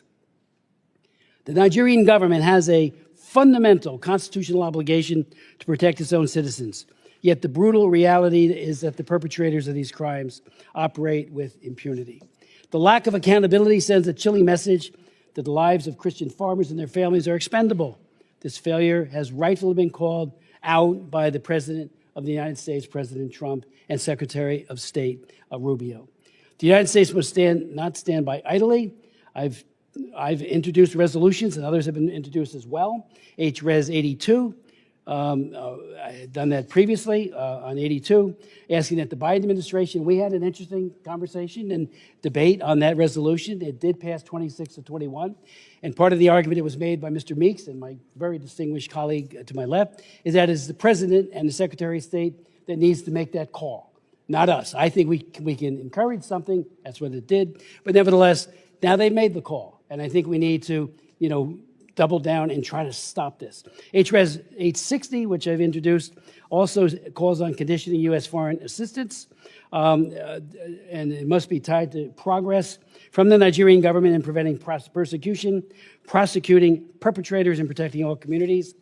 Second, it would provide direct humanitarian assistance, especially the faith-based groups working on the ground in the Middle Belt. What we're hearing is that it's not getting through. People are hungry, so we need to make sure that they're helped. And third, we must impose targeted sanctions pursuant to the Global Magnitsky Act, using visa bans and access freezes against individuals and entities responsible for these gross human rights abuses. President Trump, as I conclude, said, Christianity is facing an existential threat in Nigeria.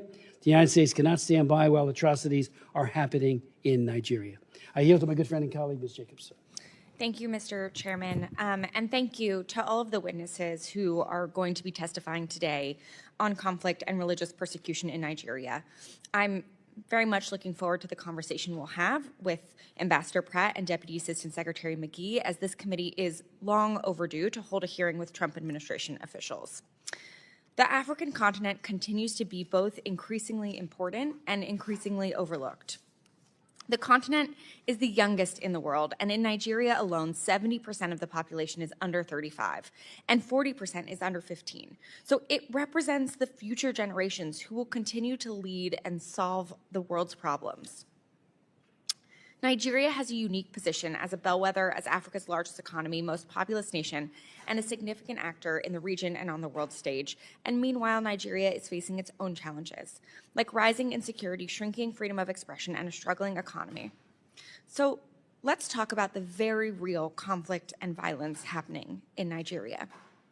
Nigeria is facing multiple different security challenges in various parts of the country.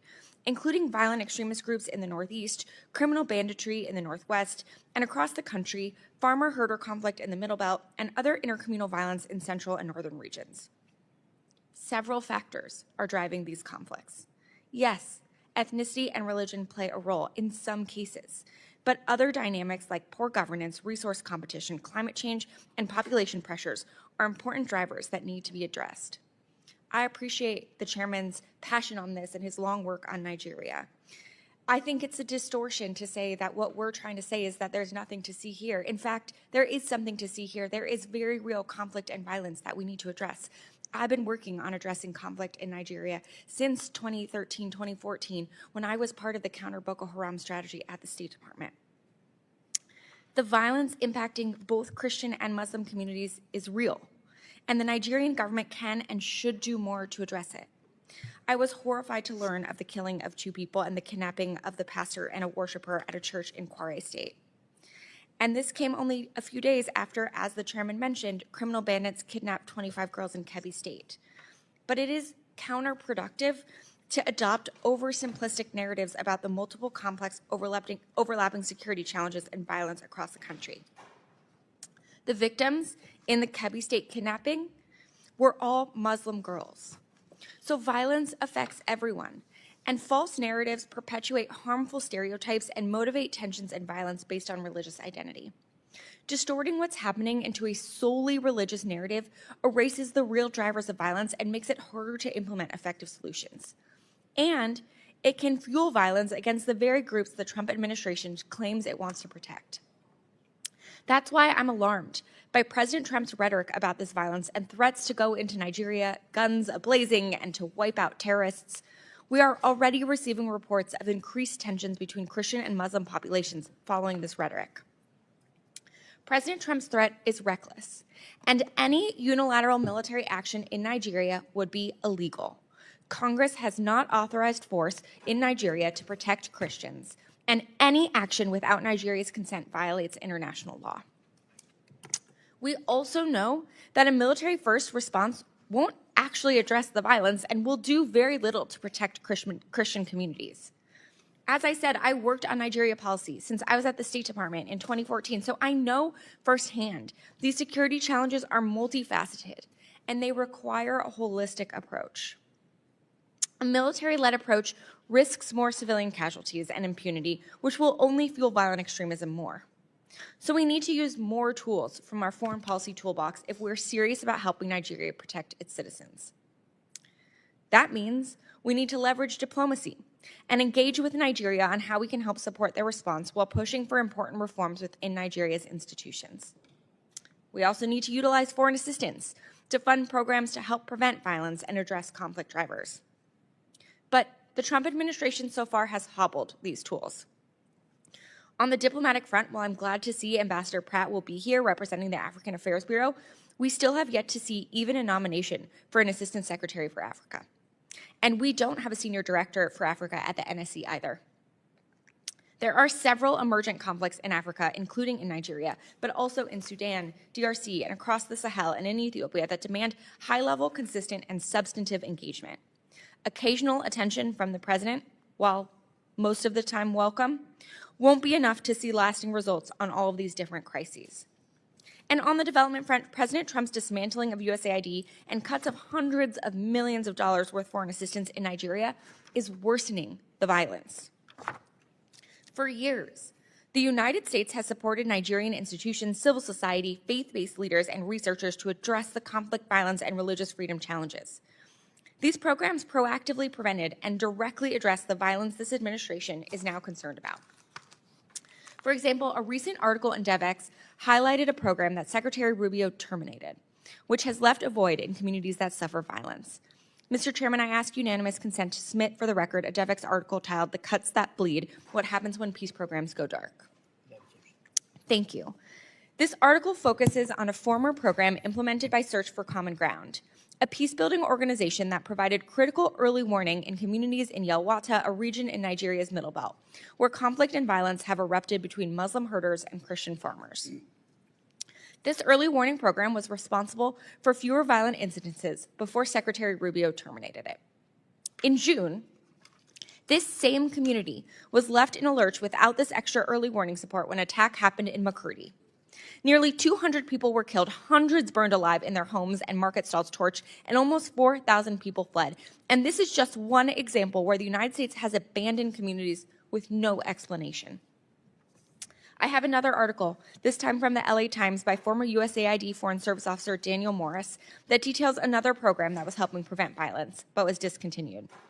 Mr. Chairman, I ask unanimous consent to submit for the record an LA Times article titled "Trump Cuts Nigeria's Aid Back in March. Now He Wonders Why It's So Violent." Thank you. This article discusses a program called the Community Initiatives to Promote Peace that operated in northern Nigeria. It trained community elders, including religious and tribal leaders, in conflict resolution, and the results were impressive. After giving one group training and making another one a control group for 6 months, each group was asked if their communities experienced violence. Here's what the article says. Only 10% of people in communities that received negotiation training and dialogue meetings said yes, compared to 41% of people in communities that hadn't. The Nigerians in the treatment group reported feeling more secure, more likely to walk around their communities, and less likely to avoid certain areas than those in the control group. We don't always see these kinds of results. So the fact that we were and the administration eliminated this program is incredibly short-sighted and counterproductive given their apparent interest in this issue. So if we want the United States to help prevent and address conflict in Nigeria, we can't pull back and eliminate our tools like President Trump has done.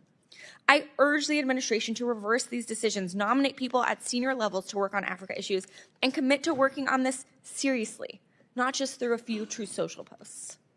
So I look forward to hearing the testimony of Ambassador Pratt and Deputy Assistant Secretary McGee on what the State Department is planning to do to address the violence in Nigeria and how it plans to partner with Nigeria on doing so.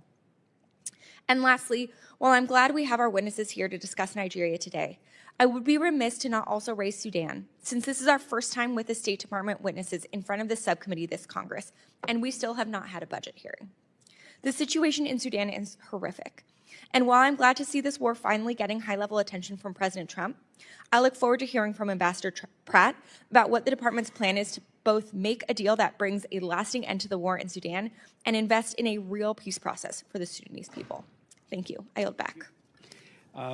We will now receive a testimony from Bishop Anabe. He is leaving for a major speech in Germany and will miss his flight if we wait until thankfully our two very distinguished witnesses from state have agreed, because normally the protocol is they go first, and I do thank them for that. But I'd like to welcome Bishop Anagbe back.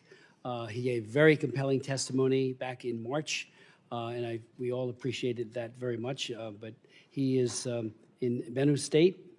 He was ordained a Catholic priest in August of 1994, and Pope Francis elevated him to bishop in 2014. So, Bishop Anagbe, the floor is yours. Thank you very much, Mr. Chairman, Congressmember Chris Smith. The Most Reverend Wilfred Chikwa Anagbe, Bishop of the Catholic Diocese of Makurdi, Benue, Nigeria. Before the House Committee on Foreign Affairs, African Subcommittee, November 20, 2025. President Trump's redesignation of Nigeria as a country of particular concern, CPC, a serious, well-founded wake-up call. I am here this evening talking that because I have the privilege of witnessing, the privilege of experiencing. I'm not talking as a privilege of opinion. Mr. Chairman, ranking members, distinguished members of the subcommittee, thank you for inviting me back to testify on the escalating crisis of Christian persecution and genocide in Nigeria. 6 months ago, precisely on 13th March 2025, when I last appeared before this committee, I warned that the situation was there and demanded urgent attention. Tragically, the past half year has proven those warnings understated the continued attack on vulnerable Christian villages by the Fulani ethnic militia and their counterparts both in the middle belt of Nigeria and elsewhere in the country. Since my testimony in March 2025, credible reports from organizations monitoring religious freedom, including Open Doors and our own Justice, Development and Peace Commission in Makurdi Diocese, have documented continuing attacks on Christian villages, especially in the Middle Belt states of Benue and Plateau, perpetrated by the Fulani militia. Thousands more have been displaced, some adopted or subjected, with entire villages razed and churches destroyed. My own village of Aondana in Gwe West local government was attacked and several of my relatives killed on May 22nd, 2025. An entire convent of Reverend Sisters of the Clarisha Missionaries was displaced, along with the local Catholic parish. Within the days following that attack, nearby villages like Naka also witnessed attacks. In fact, on the 24th May 2025, one of my priests, Father Solomon Atongu, was shot and left to die in the pool of his blood, while those traveling with him were adopted. Though he survived the attack, he is unable to walk freely because he has a broken bone. A few weeks before, on Palm Sunday, April 13, 2025, with the attack occurring late that night into the early hours of April 14th, Fulani militants launched a coordinated assault on Christian communities in Plateau State, Nigeria, primarily targeting the village of Zike in the Basa local government area near Jos. This incident was part of a broader wave of violence in the region during Holy Week, targeting Christians as they prepare to celebrate one of the most holy, important feasts in our church. In my own diocese of Makurdi, you are all familiar with the massacres of Saturday, 13th June in Yellowater, where 278 persons, men, women, and children were killed in a manner too gory to describe here by people shouting Allah Akbar, while slaughtering their victims. It took the prayers of the Holy Father Pope Leo XIV on Sunday, June 14th, for the government in Nigeria to even acknowledge this evil. Even so, the federal government still seeks to downplay the numbers and has yet to properly care for the survivors, even as I speak. Adoptions of clergy and laity remain rampant. Priests and pastors are prime targets for elimination. On 17th November 2025, another priest from Kaduna Archdiocese was kidnapped while his brother was shot dead and others taken into captivity. On the same day, a school was attacked in Kebbi State with many kidnapped, and the vice principal of the school was killed. Reports are also rife of the capture of a brigadier general of the Nigerian army with some army officers and soldiers by the Islamists. This is the daily experience of many Christians in Nigeria. Violence is spreading southward, displacing millions and destroying farmland, creating a humanitarian crisis compounded by food insecurity. Attacks by Fulani militants, Boko Haram, Islamic State of West African province, ISWAP, have intensified not only in the Middle Belt and northern states, but spreading southward and targeting Christian communities with impunity. We hoped the CPC designation by President Trump at the end of October might stabilize the situation, but instead it is deteriorating into one of the most later periods of for Nigerian Christians in recent memory. Like it is now commonly acknowledged, Nigeria remains the deadliest place on earth to be a Christian. More believers are killed there annually than in the rest of the world combined. Yet, perpetrators face little accountability, and the Nigerian government's response since the CPC designation is to unleash vain glory speakers and willing tools to spin the narrative and make false equivalencies about Muslim deaths. But I would like to ask the question here, who is killing the Muslims up north? Is there any Christian militia displacing millions and occupying lands in Nigeria? The government of Nigeria's silence and refusal to engage in the face of continued killings and displacements has deepened feelings of abandonment among the people. The national leadership appears disengaged, treating the Christian genocide reports as a non-issue instead of considering it a national emergency. This lack of political will undermines trust in government institutions and fuels perceptions of complicity or indifference. Mr. Chairman, honorable members, allow me to briefly mention another point so close to my heart, the humanitarian and social impact of this genocide. In the Middle Belt alone, millions of internally displaced persons remain in camps, unable to return to their ancestral lands. This threatens cultural continuity, religious and economic survival. The psychological trauma of survivors of these attacks is immense, with little access to counseling or rehabilitation. Widows, orphans, and survivors face ongoing threats. Girls and women endure sexual violence as a weapon.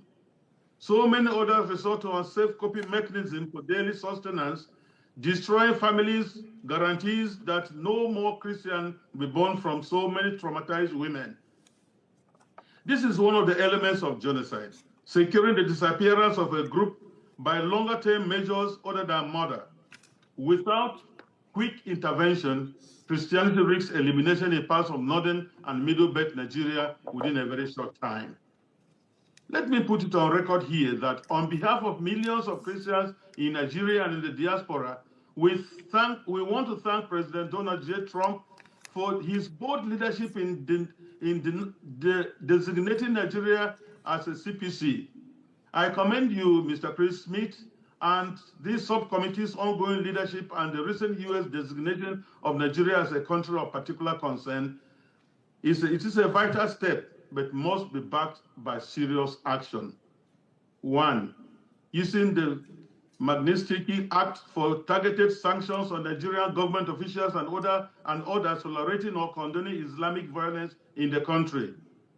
Tie security and other development or humanitarian aid to measurable protection improvements. Expand humanitarian support for IDPs. The IDPs must return to their ancestral homes and lands with security guarantees by the Nigerian government. They must also be supported to rebuild their economic livelihoods and enjoy basic services such as education and sanitation. Support bills like the Nigerian Religious Freedom Accountability Act to hold perpetrators accountable. This point cannot be overemphasized because it is impunity that fuels the violence we suffer.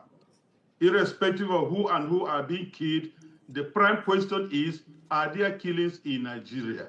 And the government should stop it. International advocacy, work with allies to praise Nigeria at the UN and ensure discriminatory laws and blasphemy laws are eradicated or expunged from the Constitution. Closing call to action.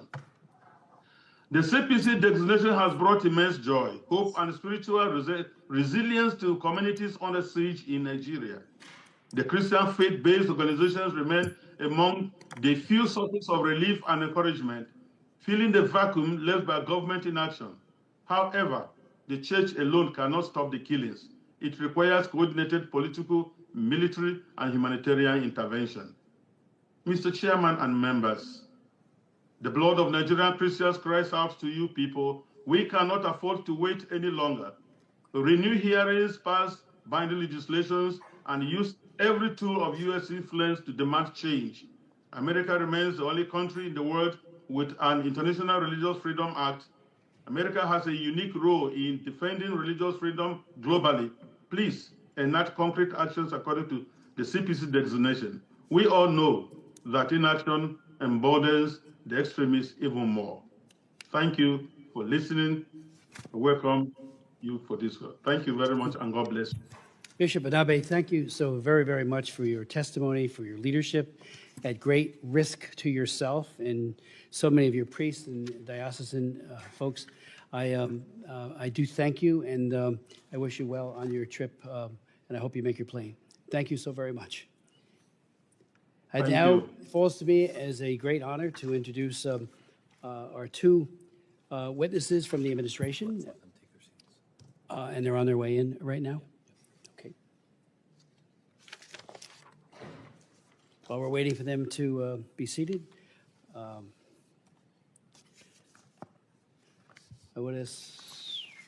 No, I got it.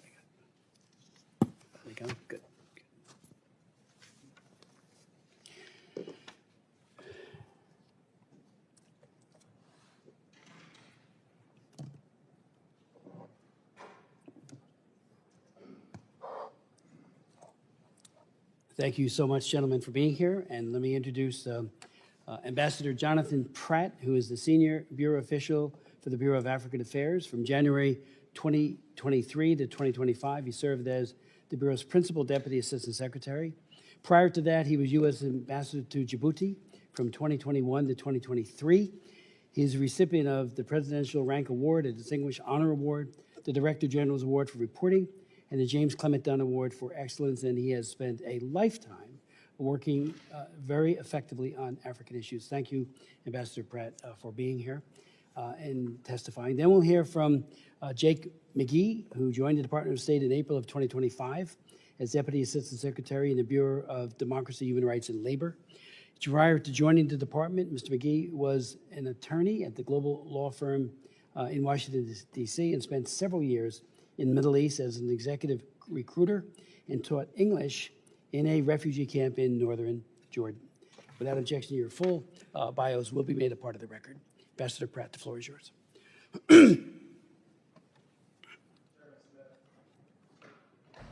Chairman Smith, Ranking Member Jacobs, and distinguished members of the subcommittee, thank you for the opportunity to testify today on the administration's redesignation of Nigeria as a country of particular concern under the International Religious Freedom Act. In June of this year in Benue State, Nigeria, Fulani militants armed with guns and machetes set homes and food stores ablaze and locked families inside burning buildings, killing over 200 Christians. Witnesses reported assailants shouting Allahu Akbar as they assaulted St. Joseph's Church.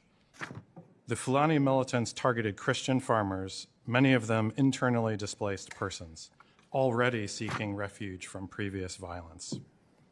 Benue State Governor Hyacinth Ali recently warned that his state is, quote, under siege and being attacked by terrorists and bandits, highlighting the Nigerian government's failure to intervene. The scale and brutality of violence facing Christian communities is tragic and unacceptable. It represents a serious failing on the part of the authorities. Similarly, on December 23, 2023, a series of coordinated attacks began and continued into Christmas morning in Plateau State. The attacks resulted in hundreds of victims.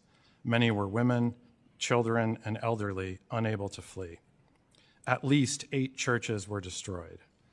Plateau State communities are still reeling today from the overt religious-based violence of those attacks and their unanswered calls for help. The Nigerian government must do more to protect its Christian citizens who are being targeted and killed. Terrorists, separatists, bandits, and criminal militias in Nigeria wreak havoc throughout the country, with ongoing attacks often deliberately targeting Christian communities. In addition to the violent Islamic extremism and banditry experienced in Nigeria's Middle Belt, there has been a surge in violent attacks across northern Nigeria by violent extremist organizations like ISIS West Africa, ISIS Sahel, Boko Haram, Jainim, and Al-Qaeda affiliate Ansaru, and Lakurawa. The ongoing violence is a problem of prioritization for the government of Nigeria. Although its military and police are engaged and taking significant losses in their counterterrorism efforts in the Northeast, the Nigerian government has not done enough to effectively combat violence in the Middle Belt, protect Christian communities, or hold perpetrators accountable. The intent of the administration's approach is to raise the protection of Christians to the top of the government of Nigeria's priorities, especially in the Middle Belt. Nigeria is a key regional partner, Africa's largest democracy and most populous nation, with whom we share economic and security interests. It is in the United States' interest to work with the Nigerian government on a plan of action to strengthen security for at-risk Christian communities and Nigerians of all faiths whose ability to practice their faith is put in jeopardy by endemic violence and terrorism. We welcome Nigeria's willingness to cooperate following the CPC designation. We look forward to seeing these commitments put into action. The Trump administration is developing a plan to incentivize and compel the Nigerian government to better protect Christian communities and improve religious freedom. This plan will consider U.S. state and Treasury engagement on sanctions, as well as possible Department of War engagement on counterterrorism and other efforts to protect religious communities. Secretary Rubio and Deputy Secretary Landau have engaged already with members of the Nigerian government on the importance of addressing the violence facing Christians in the Middle Belt. Ultimately, the President's decision underscores the administration's commitment to promoting religious freedom as a universal right and a fundamental freedom. The levels of violence and atrocities committed against Christians and communities of all faiths in Nigeria are appalling and threaten this universal right. We remain open to working together with the Nigerians, but we also expect the Nigerian government to deliver results on the ground as proof of their commitment to this universal right. Thank you for your attention, and I welcome your questions. Thank you. Mr. Ambassador, Mr. McGee. Chairman Smith, Ranking Member Jacobs.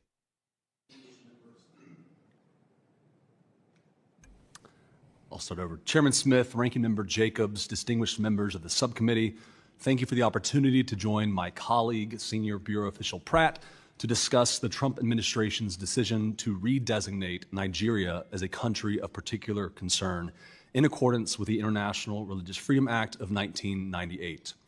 President Trump's decisive action to designate Nigeria as a CPC made clear that the United States stands ready to champion the rights of Christians and protect them from religious persecution. The religious freedom situation in Nigeria is well documented in the annual IRF reports. The IRF Act, designed by Congress nearly 3 decades ago, establishes religious freedom as a U.S. foreign policy priority and mandates that the president call out religious freedom violators as a reflection of the importance our nation places on America's first freedom. As my colleague stated, the levels of violence and atrocities committed against Christians in Nigeria are appalling. Particularly in the Middle Belt, these attacks directly target Christian populations. Ample witness testimonies have confirmed attackers used religious language during their attacks and specifically targeted Christians for killing, abduction, and rape. It is clear Nigerians are being attacked and killed because of their faith, and the Nigerian government must uphold its duty to protect them. The United States stands with civil society and religious actors brave enough to speak about the tragic violence and discrimination they face in Nigeria.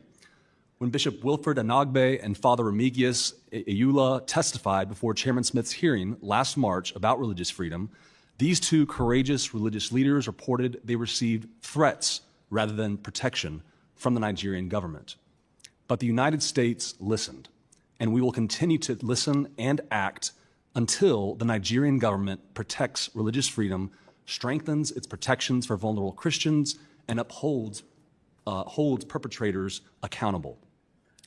In addition to these failures, Nigerian officials also continue to prosecute individuals for alleged blasphemy, which stands in clear violation of Nigeria's obligation to safeguard free speech.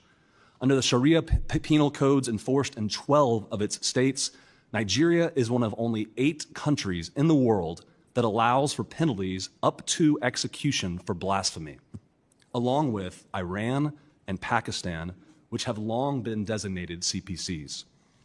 When authorities detain individuals accused of blasphemy, the judicial process often takes years while they remain in prison, sometimes on death row. Mobs often take the law into their own hands with impunity. For example, in 2022, a mob killed Deborah Samuel Yakubu, a student of Shehu Shagari College of Education, Sokoto, in a heinous attack after she was accused of blasphemy. This young Christian woman's life was taken too soon, yet her murderers remain free. With horrifying reports of discrimination, abuse, torture, disappearance, and even the murder of individuals simply trying to practice their faith freely and safely, religious freedom is not an abstraction, but an obligation Nigeria must uphold. This administration has heard the steady, clarion call from civil society and religious actors about the pernicious impact of the violence on religious communities. The Nigerian government must protect religious freedom, strengthen protections of vulnerable Christians, hold perpetrators accountable, and make measurable progress toward ending this violence against Christians as well as any Nigerians persecuted for their faith. We greatly appreciate the committee's dedication to shedding light on the situation in Nigeria and support in advancing freedom, religious freedom, not just in Nigeria, but around the world. And I want to personally thank you, Chairman Smith, for your tireless efforts over the decades about religious freedom and, of course, other human rights abuses, including combating human trafficking. So thank you, Chairman Smith. I welcome your questions. Thank you so very much for your testimonies. The phrase incentivize and compel, which you used, Ambassador Pratt, I think is an excellent one. Last night, and I know others met with the delegation that traveled here, and I know they're meeting with you and other at state. The head of National Security Advisor, Rabuda, and his delegation, including the Attorney General, I raised the very significant issue of CPC is not forever. You can get off of it, and everybody who gets put on CPC, or especially including on the trafficking laws, and I wrote them, Trafficking Victims Protection Act, I wrote that in the year 2000. And I have met with more delegations who always say, not us, that's, somebody else is doing the trafficking, it's not us. There's always this culture of denial. And that goes for states that are our allies who get put on that list, and that includes CPC, and as well as countries that are not necessarily our allies, like China, which is both a Tier 3 country for trafficking and a CPC country, and has been from the very beginning of implementation of Frank Wolf's famous law, the International Religious Freedom Act of 1998. So it's such a familiar refrain, and it flies in the face of evidence, and evidence is what it's all about. The prosecutorial discretion that is not shown in Nigeria to go after and to deploy detectives and protection capabilities from the police, it's just not there. We hear it so frequently, and if it is there, show us. They always say, well, they're bandits, they're this, they're that. But what's the motivation behind Boko Haram? And I went to my opening statement, or would remind you, I kept asking the administration then, why do you keep dismissing that this isn't a radical Islamist organization called Boko Haram? Yeah, they hate moderate Muslims too. I've heard that, like I said, from many imams myself, and they certainly hate Christians and will kill them to procure their ends. So I just, we need to have that in all human rights. I found that be the case. The author of 2 laws on religious freedom. I did the Frank Wolf bill in 2016, which put entities of particular concern, a lot of other things into the law, working with Frank, who's in retirement. Wolf, that champion for religious freedom. And I got to tell you, every time I talk to a delegation, every single time, they deny it. Every time. And after a while, it's like, what's your denial going to be? So last night when I was talking to this high-level delegation, I know some of my colleagues met with them as well, I said, we're just looking for progress. We're standing with your oppressed people. These Nigerians are not Americans. We do have a very large diaspora. They're wonderful, many in New Jersey. But we're not talking about that. We're talking about in the country, and we stand in solidarity with the oppressed and not the oppressor. And we wrote in the original Religious Freedom Act, and this is very important because they say, well, we're not killing people. We're not doing, well, engaged in or tolerated. Tolerated, when you don't prosecute, when you don't protect, that's toleration, and that's written right into the law as a criteria for designation of CPC. So I know that's what you've done, and I thank you for your due diligence on this. And there are a lot of other groups, left and right, and Amnesty International keeps saying, and I've raised this with the ICC. I've had ICC prosecutors testify at my hearings, particularly on Nagorno-Karabakh, when they were using food as a weapon. We're not signatories to it, but it's out there. Well, Nigeria is. And Amnesty, again, last year, they keep asking, where's the prosecutions for this? Nigeria, Amnesty International petitions the ICC judges to end prosecutors' delaying of justice for atrocity crimes. So are they wrong too? and I do hope that, and without objection, I would ask that article be made a part of the record about amnesty. So it's very, very concerning, and I do hope that you will know that this is just par for the course. It's just not us, and it gets very, very tiresome. Show us that it's not you. Open it all up. How many of you, where are the prosecutions? We hear from so many Christians that they dial into the police and nobody shows up.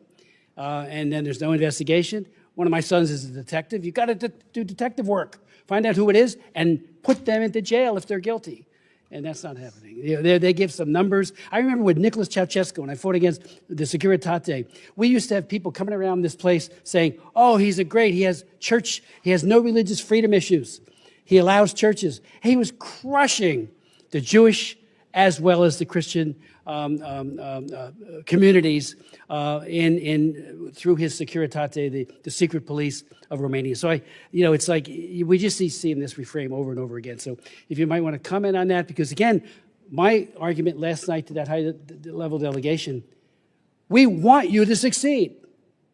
We absolutely want you to rid yourself of this cancer that hates moderate Muslims and absolutely hates and kills as well Christians.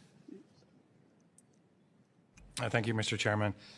Well, as you and I discussed yesterday, the designation, we hope, will sharpen minds and sharpen attention to the issue. As you mentioned, there is a delegation already here now in Washington this week, a very senior delegation. They'll be meeting with the Deputy Secretary of State. They're meeting with Department of War officials as well. And the Secretary of State has directed us at the State Department to work with the Nigerian government on an action plan and to set up a task force to address this issue and use all of the tools that are at our disposal to focus minds and focus attention on this issue. Thank you. As you mentioned, Chairman, this is not a new issue. This has been going on in Nigeria for several years. President Trump designated Nigeria in 2020, and the previous administration removed Nigeria as a CPC in 2021 and 2022 and 2023. And so a CPC designation, as my colleague just mentioned, focuses the minds of people in Nigeria. It puts the onus on the government of Nigeria to take action to protect its own citizens, including people of all faiths, not just Christians. Muslim communities are affected as well, other communities. And so the CPC designation is a step that starts a conversation that leads to greater engagement with the Nigerian government, because ultimately this is their responsibility.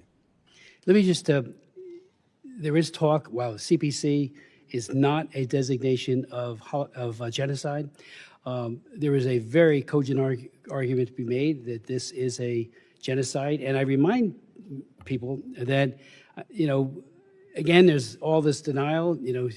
I had 3 hearings on the Armenian genocide, and I had, sitting right where you're sitting, Mr. McGee, an ambassador from Turkey, who said, if you recognize, and we had a good bipartisan effort going on this, if you recognize the so-called Armenian genocide, we'll throw you out of your base in Incirlik. And I said, what a great NATO partner you are. It was just amazing. We've seen it over and over again. When I went to Darfur and met with Bashir, we then went to the UN, Human Rights Commission, as it was called then, not the Council. We were flabbergasted that they wouldn't call what was happening in Darfur a genocide. And again, I remind everybody, Article 2 says genocide means any of the following acts committed with intent to destroy, in whole or in part, a national, ethnical, racial, or religious group as such, in whole or in part. It's very clear. Now, we're not talking in CPC about genocide, but when we fought against ISIS, and Jeff Fortenberry did a very serious bill because the administration then would not recognize what ISIS was doing to the Chaldeans, and I went and visited with them in that part of the world. I was shocked that they wouldn't do it. We got a bipartisan piece of legislation passed that did recognize the genocide, and then finally John Kerry said, "Okay, we'll call it what it is." So, whole or in part, And that's what's happening here, at least in part. And the president did say he's worried about the extermination if it's allowed to continue onward. So I would like to ask, just for the record, the department has 7 positions vacant in our embassy in Nigeria, including individual rights, religious freedom reports, and the like. I just encourage you to fill those as quickly as possible. I think that would be very helpful if you could. And I yield to Ms. Jacobs. Thank you, Mr. Chairman. So as I noted in my opening remarks, a recent DevEx article described a former program from Search for Common Ground that Secretary Rubio terminated earlier this year. This program set up critical early warning systems in communities in Yelwada, a predominantly Christian region in Nigeria's Middle Belt, that actually worked in decreasing instances of violence and deaths.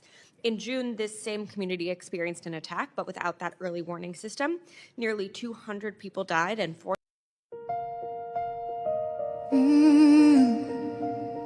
Can you hear the cry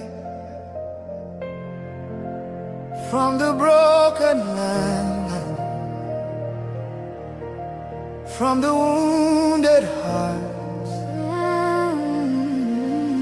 Nigeria, they bleed, people they cry, tears for the ground. Nobody asks why. Over 7,000 souls don't fall every single day. We still there call. Churches burning, hope fading fast. Since 2009, the pain don't last. 50,000, maybe more. Heaven they count every single soul. Children without home tonight, mothers praying through the night, fathers lost no strength to fight. Who goes stand for what is right? Oh, stand for love, stand for life. Be the answer in this time. You can have to wipe their tears. You can calm their fears. Give a hand, don't turn away. Be the light in darkest day. Every little you provide keeps a soul alive.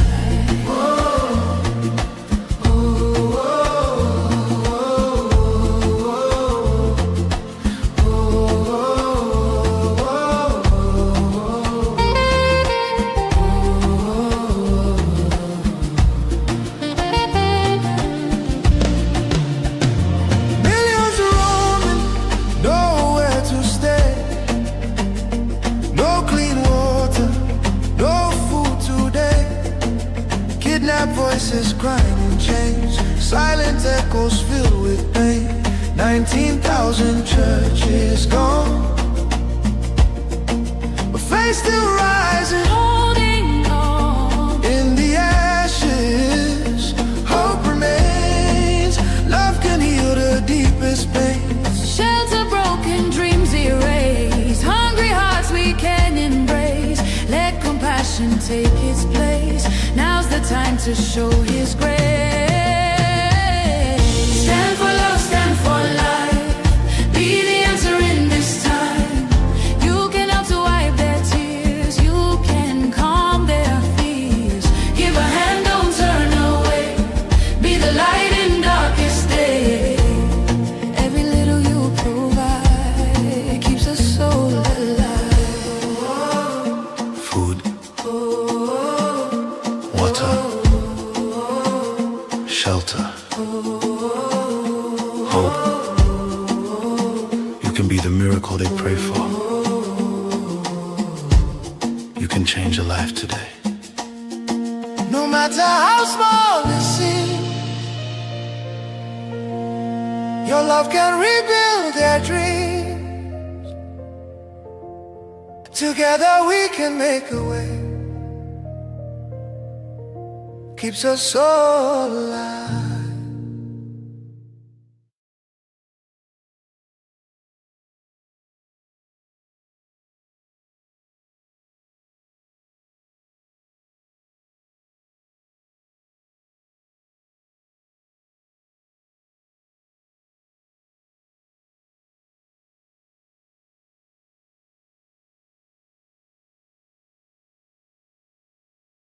4,000 people fled their homes. Security forces arrived long after the attackers left.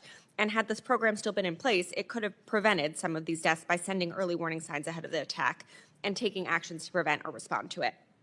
Mr. McGee, this program was funded by your bureau, the Democracy, Human Rights, and Labor Bureau. Can you explain to the committee why the department canceled this program? Thank you for your question, Ranking Member Jacobs. As Secretary Rubio has said time and again, America is the most generous country in the world, and we will continue to be the most generous country in the world. We are looking at every option to stop this atrocious violence, but ultimately the violence must be stopped by the Nigerian government. Okay, In terms of programming, will you recommend restarting this program to the Secretary? So to your question, Ranking Member Jacobs, we do have ongoing program, including early warning and early response systems that are effective across the Middle Belt, and they have saved lives. And so we have a lot of tools at our disposal in DRL and across the State Department that is not just assistance, but is security, that is economic engagement. Across the State Department, we're reviewing every single tool that we have to make sure that this violence stops. But ultimately, America can partner with the Nigerian government, but the Nigerian government must take responsibility and protect religious freedom for all communities, especially Christians right now who are suffering disproportionately. So my understanding is that most of those programs have been canceled, but I look forward to hearing from you which of those programs have continued to be funded and which you intend to restart. Earlier this month, President Trump posted on Truth Social threatening to cut off all aid to Nigeria and go into the country, quote, guns a-blazing, to, quote, completely wipe out terrorists. He ordered Secretary Hegseth to prepare for possible actions.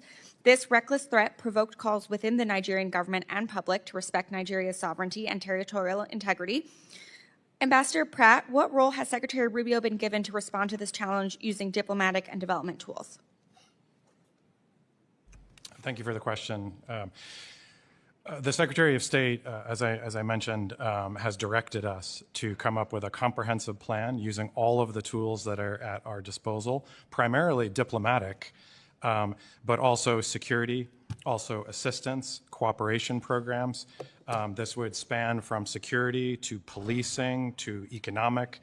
We want to look at all of these tools and have a comprehensive strategy to get the best result possible. Great. We will look forward to seeing that strategy.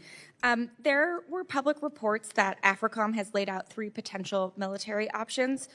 What is the status of this decision at an interagency level? We have had interagency discussions about all of the tools that are at our disposal, including on the security side of the equation, and we have a live discussion with the Nigerian government about how we can assist them in responding to security threats in the country, including this one. Have there been any NSC meetings on this issue? There have. Okay. And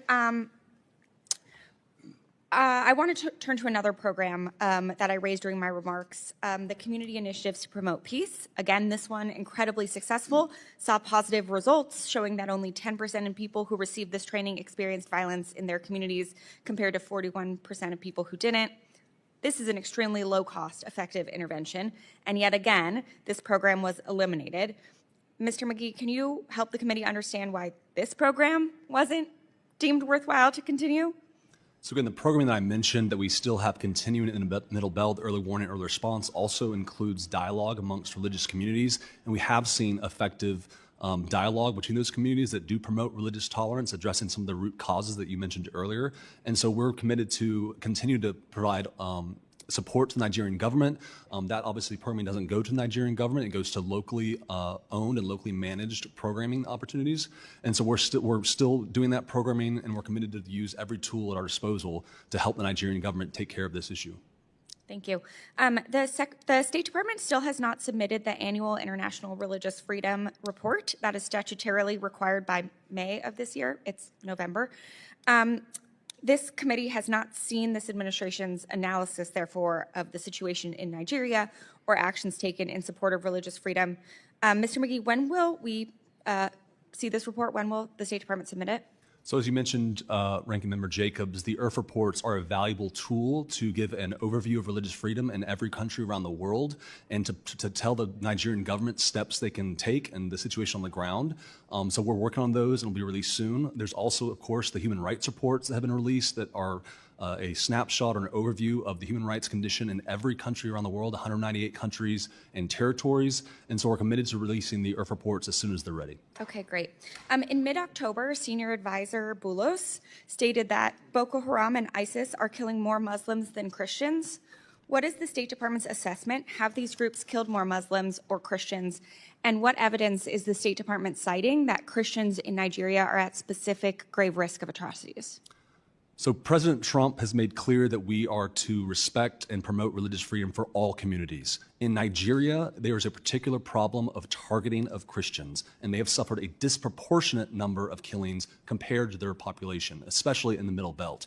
And when we see attackers chanting religious slogans, churches being destroyed to the tune of thousands over the last several years, thousands of Christians being killed, and particular targeting on Christian holidays like Christmas and Easter and other holidays. This shows there's a religious component targeted towards Christians in particular. That being said, we stand with all communities around the world who are suffering religious persecution because of their faith. We value religious freedom as a per se good, and we're committed to protect religious communities no matter where they are. As I think Chairman Smith mentioned in his remarks, of the thousands of Christians who have been killed this year around the world, the vast majority have been killed in Nigeria, which is a problem the government of Nigeria must take seriously.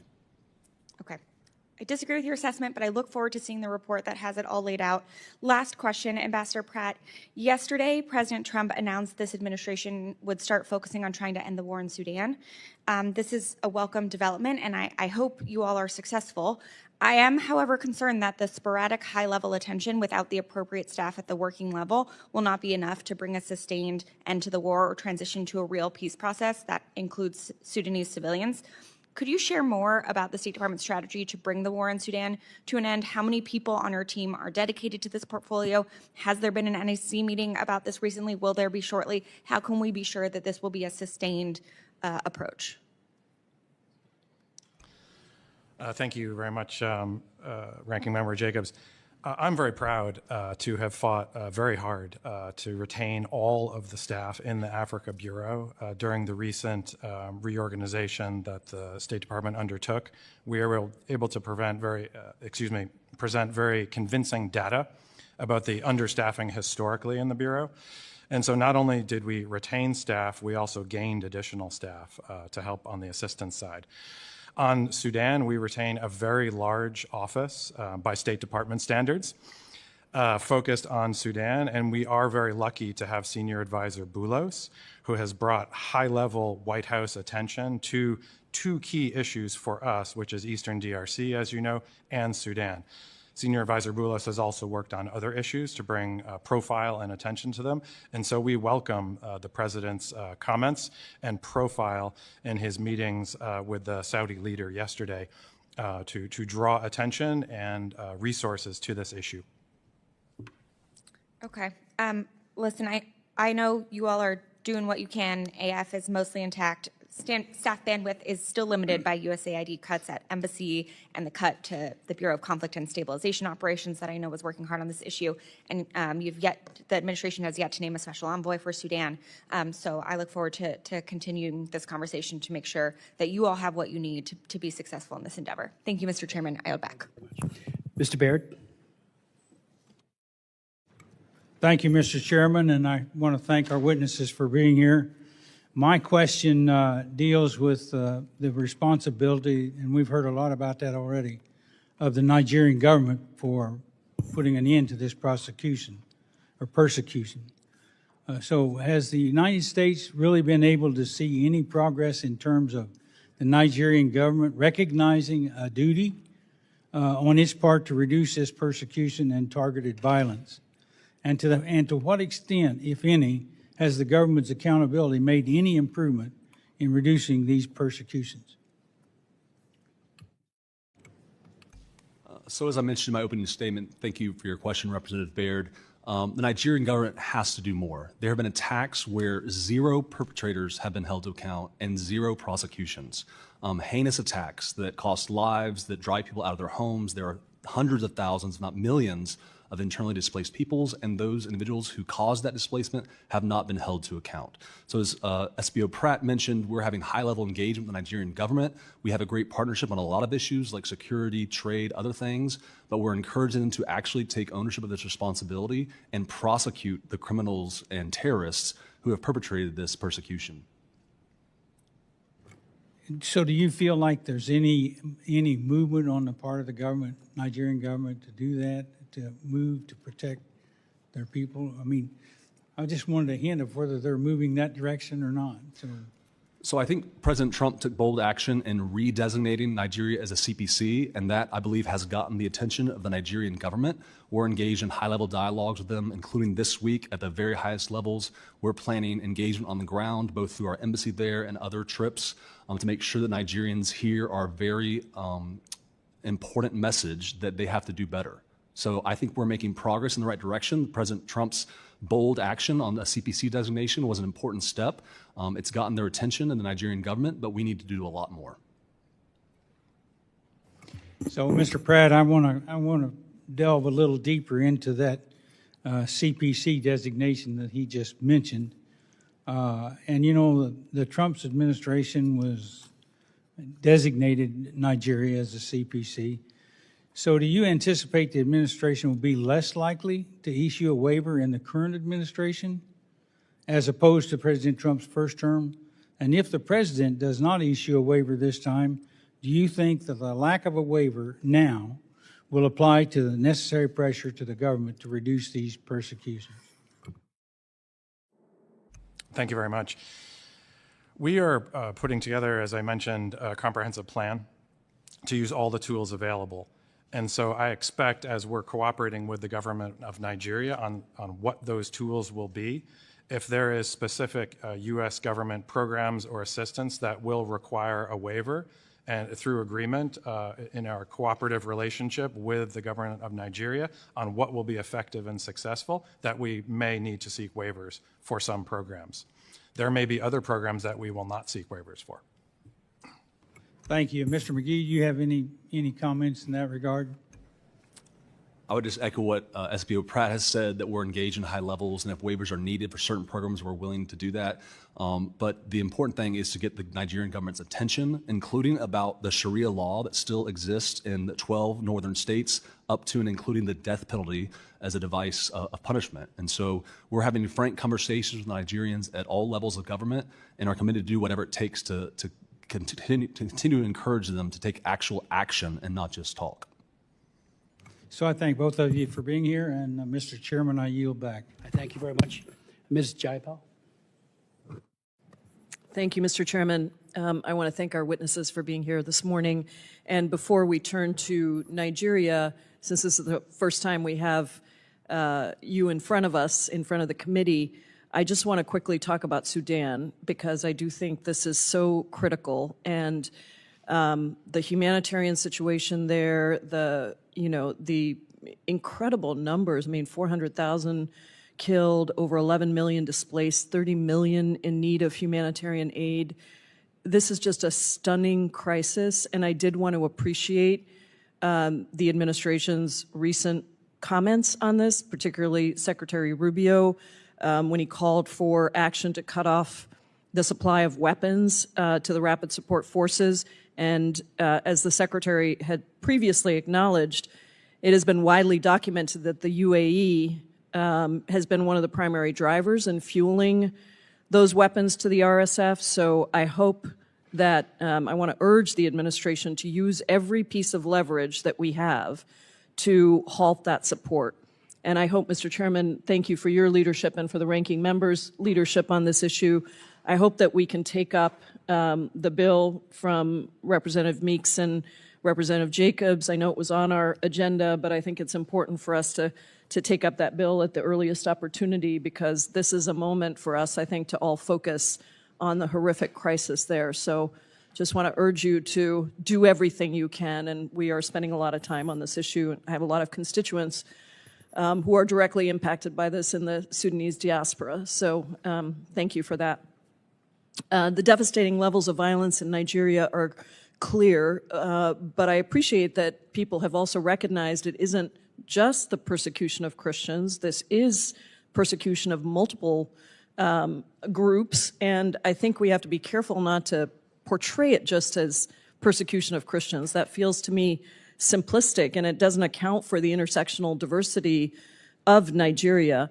Certainly, religion is a contributing factor to the violence, but a review by the Search for Common Ground found that in Nigeria's Middle Belt region, religion was not a primary driver of conflict. Instead, violence has been directed against both Christians and Muslims, regardless of religion, at the hands of armed terror groups like Boko Haram and ISIS West Africa, or fueled by differences in lifestyle between farmer and herder groups compounded by climate change and governance issues. And so I want to start by saying I'm very concerned that a day after President Trump saw a clip on Fox News about the persecution of Christians in Nigeria, he threatened to go, quote, guns a-blazing in Nigeria and revoke all assistance. That would include all global health funding, despite Nigeria accounting for over a quarter of annual malaria deaths a year, and being home to the world's third largest population living with HIV. These are all issues I worked on in Africa long before coming to Congress. In response, the Nigerian government criticized any action that would violate Nigeria's sovereignty and territorial integrity. I know, Ambassador Pratt, that you've spoken about some agreements, some conversations and a task force with the Nigerian government, but can you tell me under what authority would the U.S. military strike inside of Nigeria? Well, the Secretary of State, and thank you for the question, Congresswoman. The Secretary of State has directed us to put together a comprehensive plan that uses all tools at our disposal, including security and Department of War. And this would be primarily focused on the security that we are providing to the government of Nigeria and how they are deploying their assets. We can also share information and intelligence. We can talk about counterterrorism. And so those are the tools that we are primarily looking at in our strategy. Don't you think it would have been appropriate to have the task force discussion and the alternatives presented prior to the president going on Truth Social and saying we're going to go guns a-blazing into Nigeria? We've been working on these problem sets in Nigeria for a long time. We have a lot of programs of assistance in the country. They did undergo a foreign assistance review, but many of them continue, and we want to make sure that we're using them strategically to get the best outcomes. Very diplomatically said, Ambassador. I just wish we would actually stick to that playbook rather than a bully and threaten of a country that is extremely important to us and to the region. I don't think that's the right way to go, to just go on Truth Social and threaten guns a-blazing. I think what you've described is much more appropriate, and I look forward to seeing what comes out of that. You know, we had Ambassador Kelly Curry here before a different subcommittee of this committee, former Trump appointee, and she said in front of the committee in a hearing yesterday, I think it's a very relevant quote, "You cannot solve problems created by men with guns by turning to men with guns for the solution." And I just would urge us to think about that.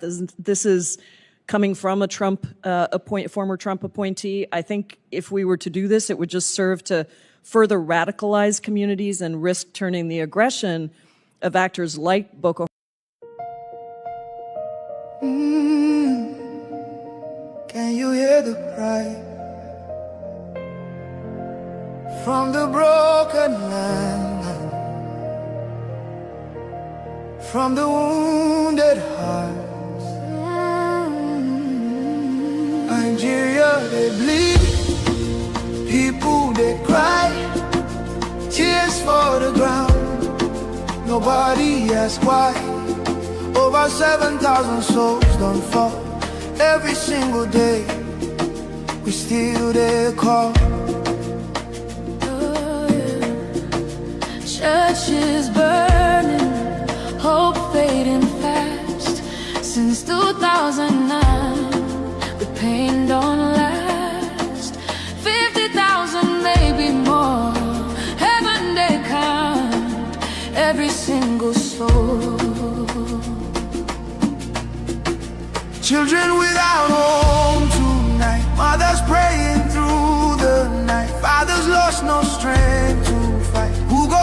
for what is right.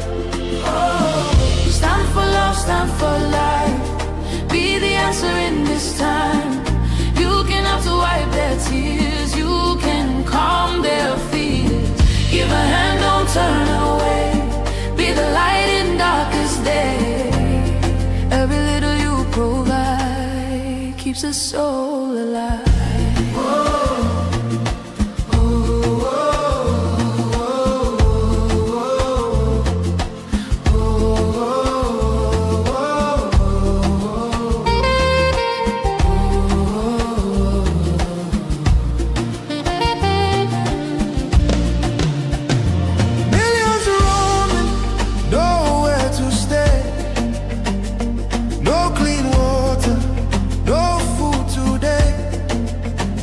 Voices crying in chains, silent echoes filled with pain. 19,000 churches gone, but faith still rising, holding on. In the ashes, hope remains. Love can heal the deepest pains. Shelter broken, dreams erased. Hungry hearts we can embrace. Let compassion take its place. Now's the time to show His grace. Stand for love, stand for life. Be the answer in this time. You can help to wipe their tears. You can calm their fears. Give a hand, don't turn away. Be the light in darkest day. Every little you provide keeps a soul alive. Food, water, shelter, hope. You can be the miracle they pray for. You can change a life today. No matter how small it seems, your love can rebuild their dreams. Together we can make a way. Keeps us all alive.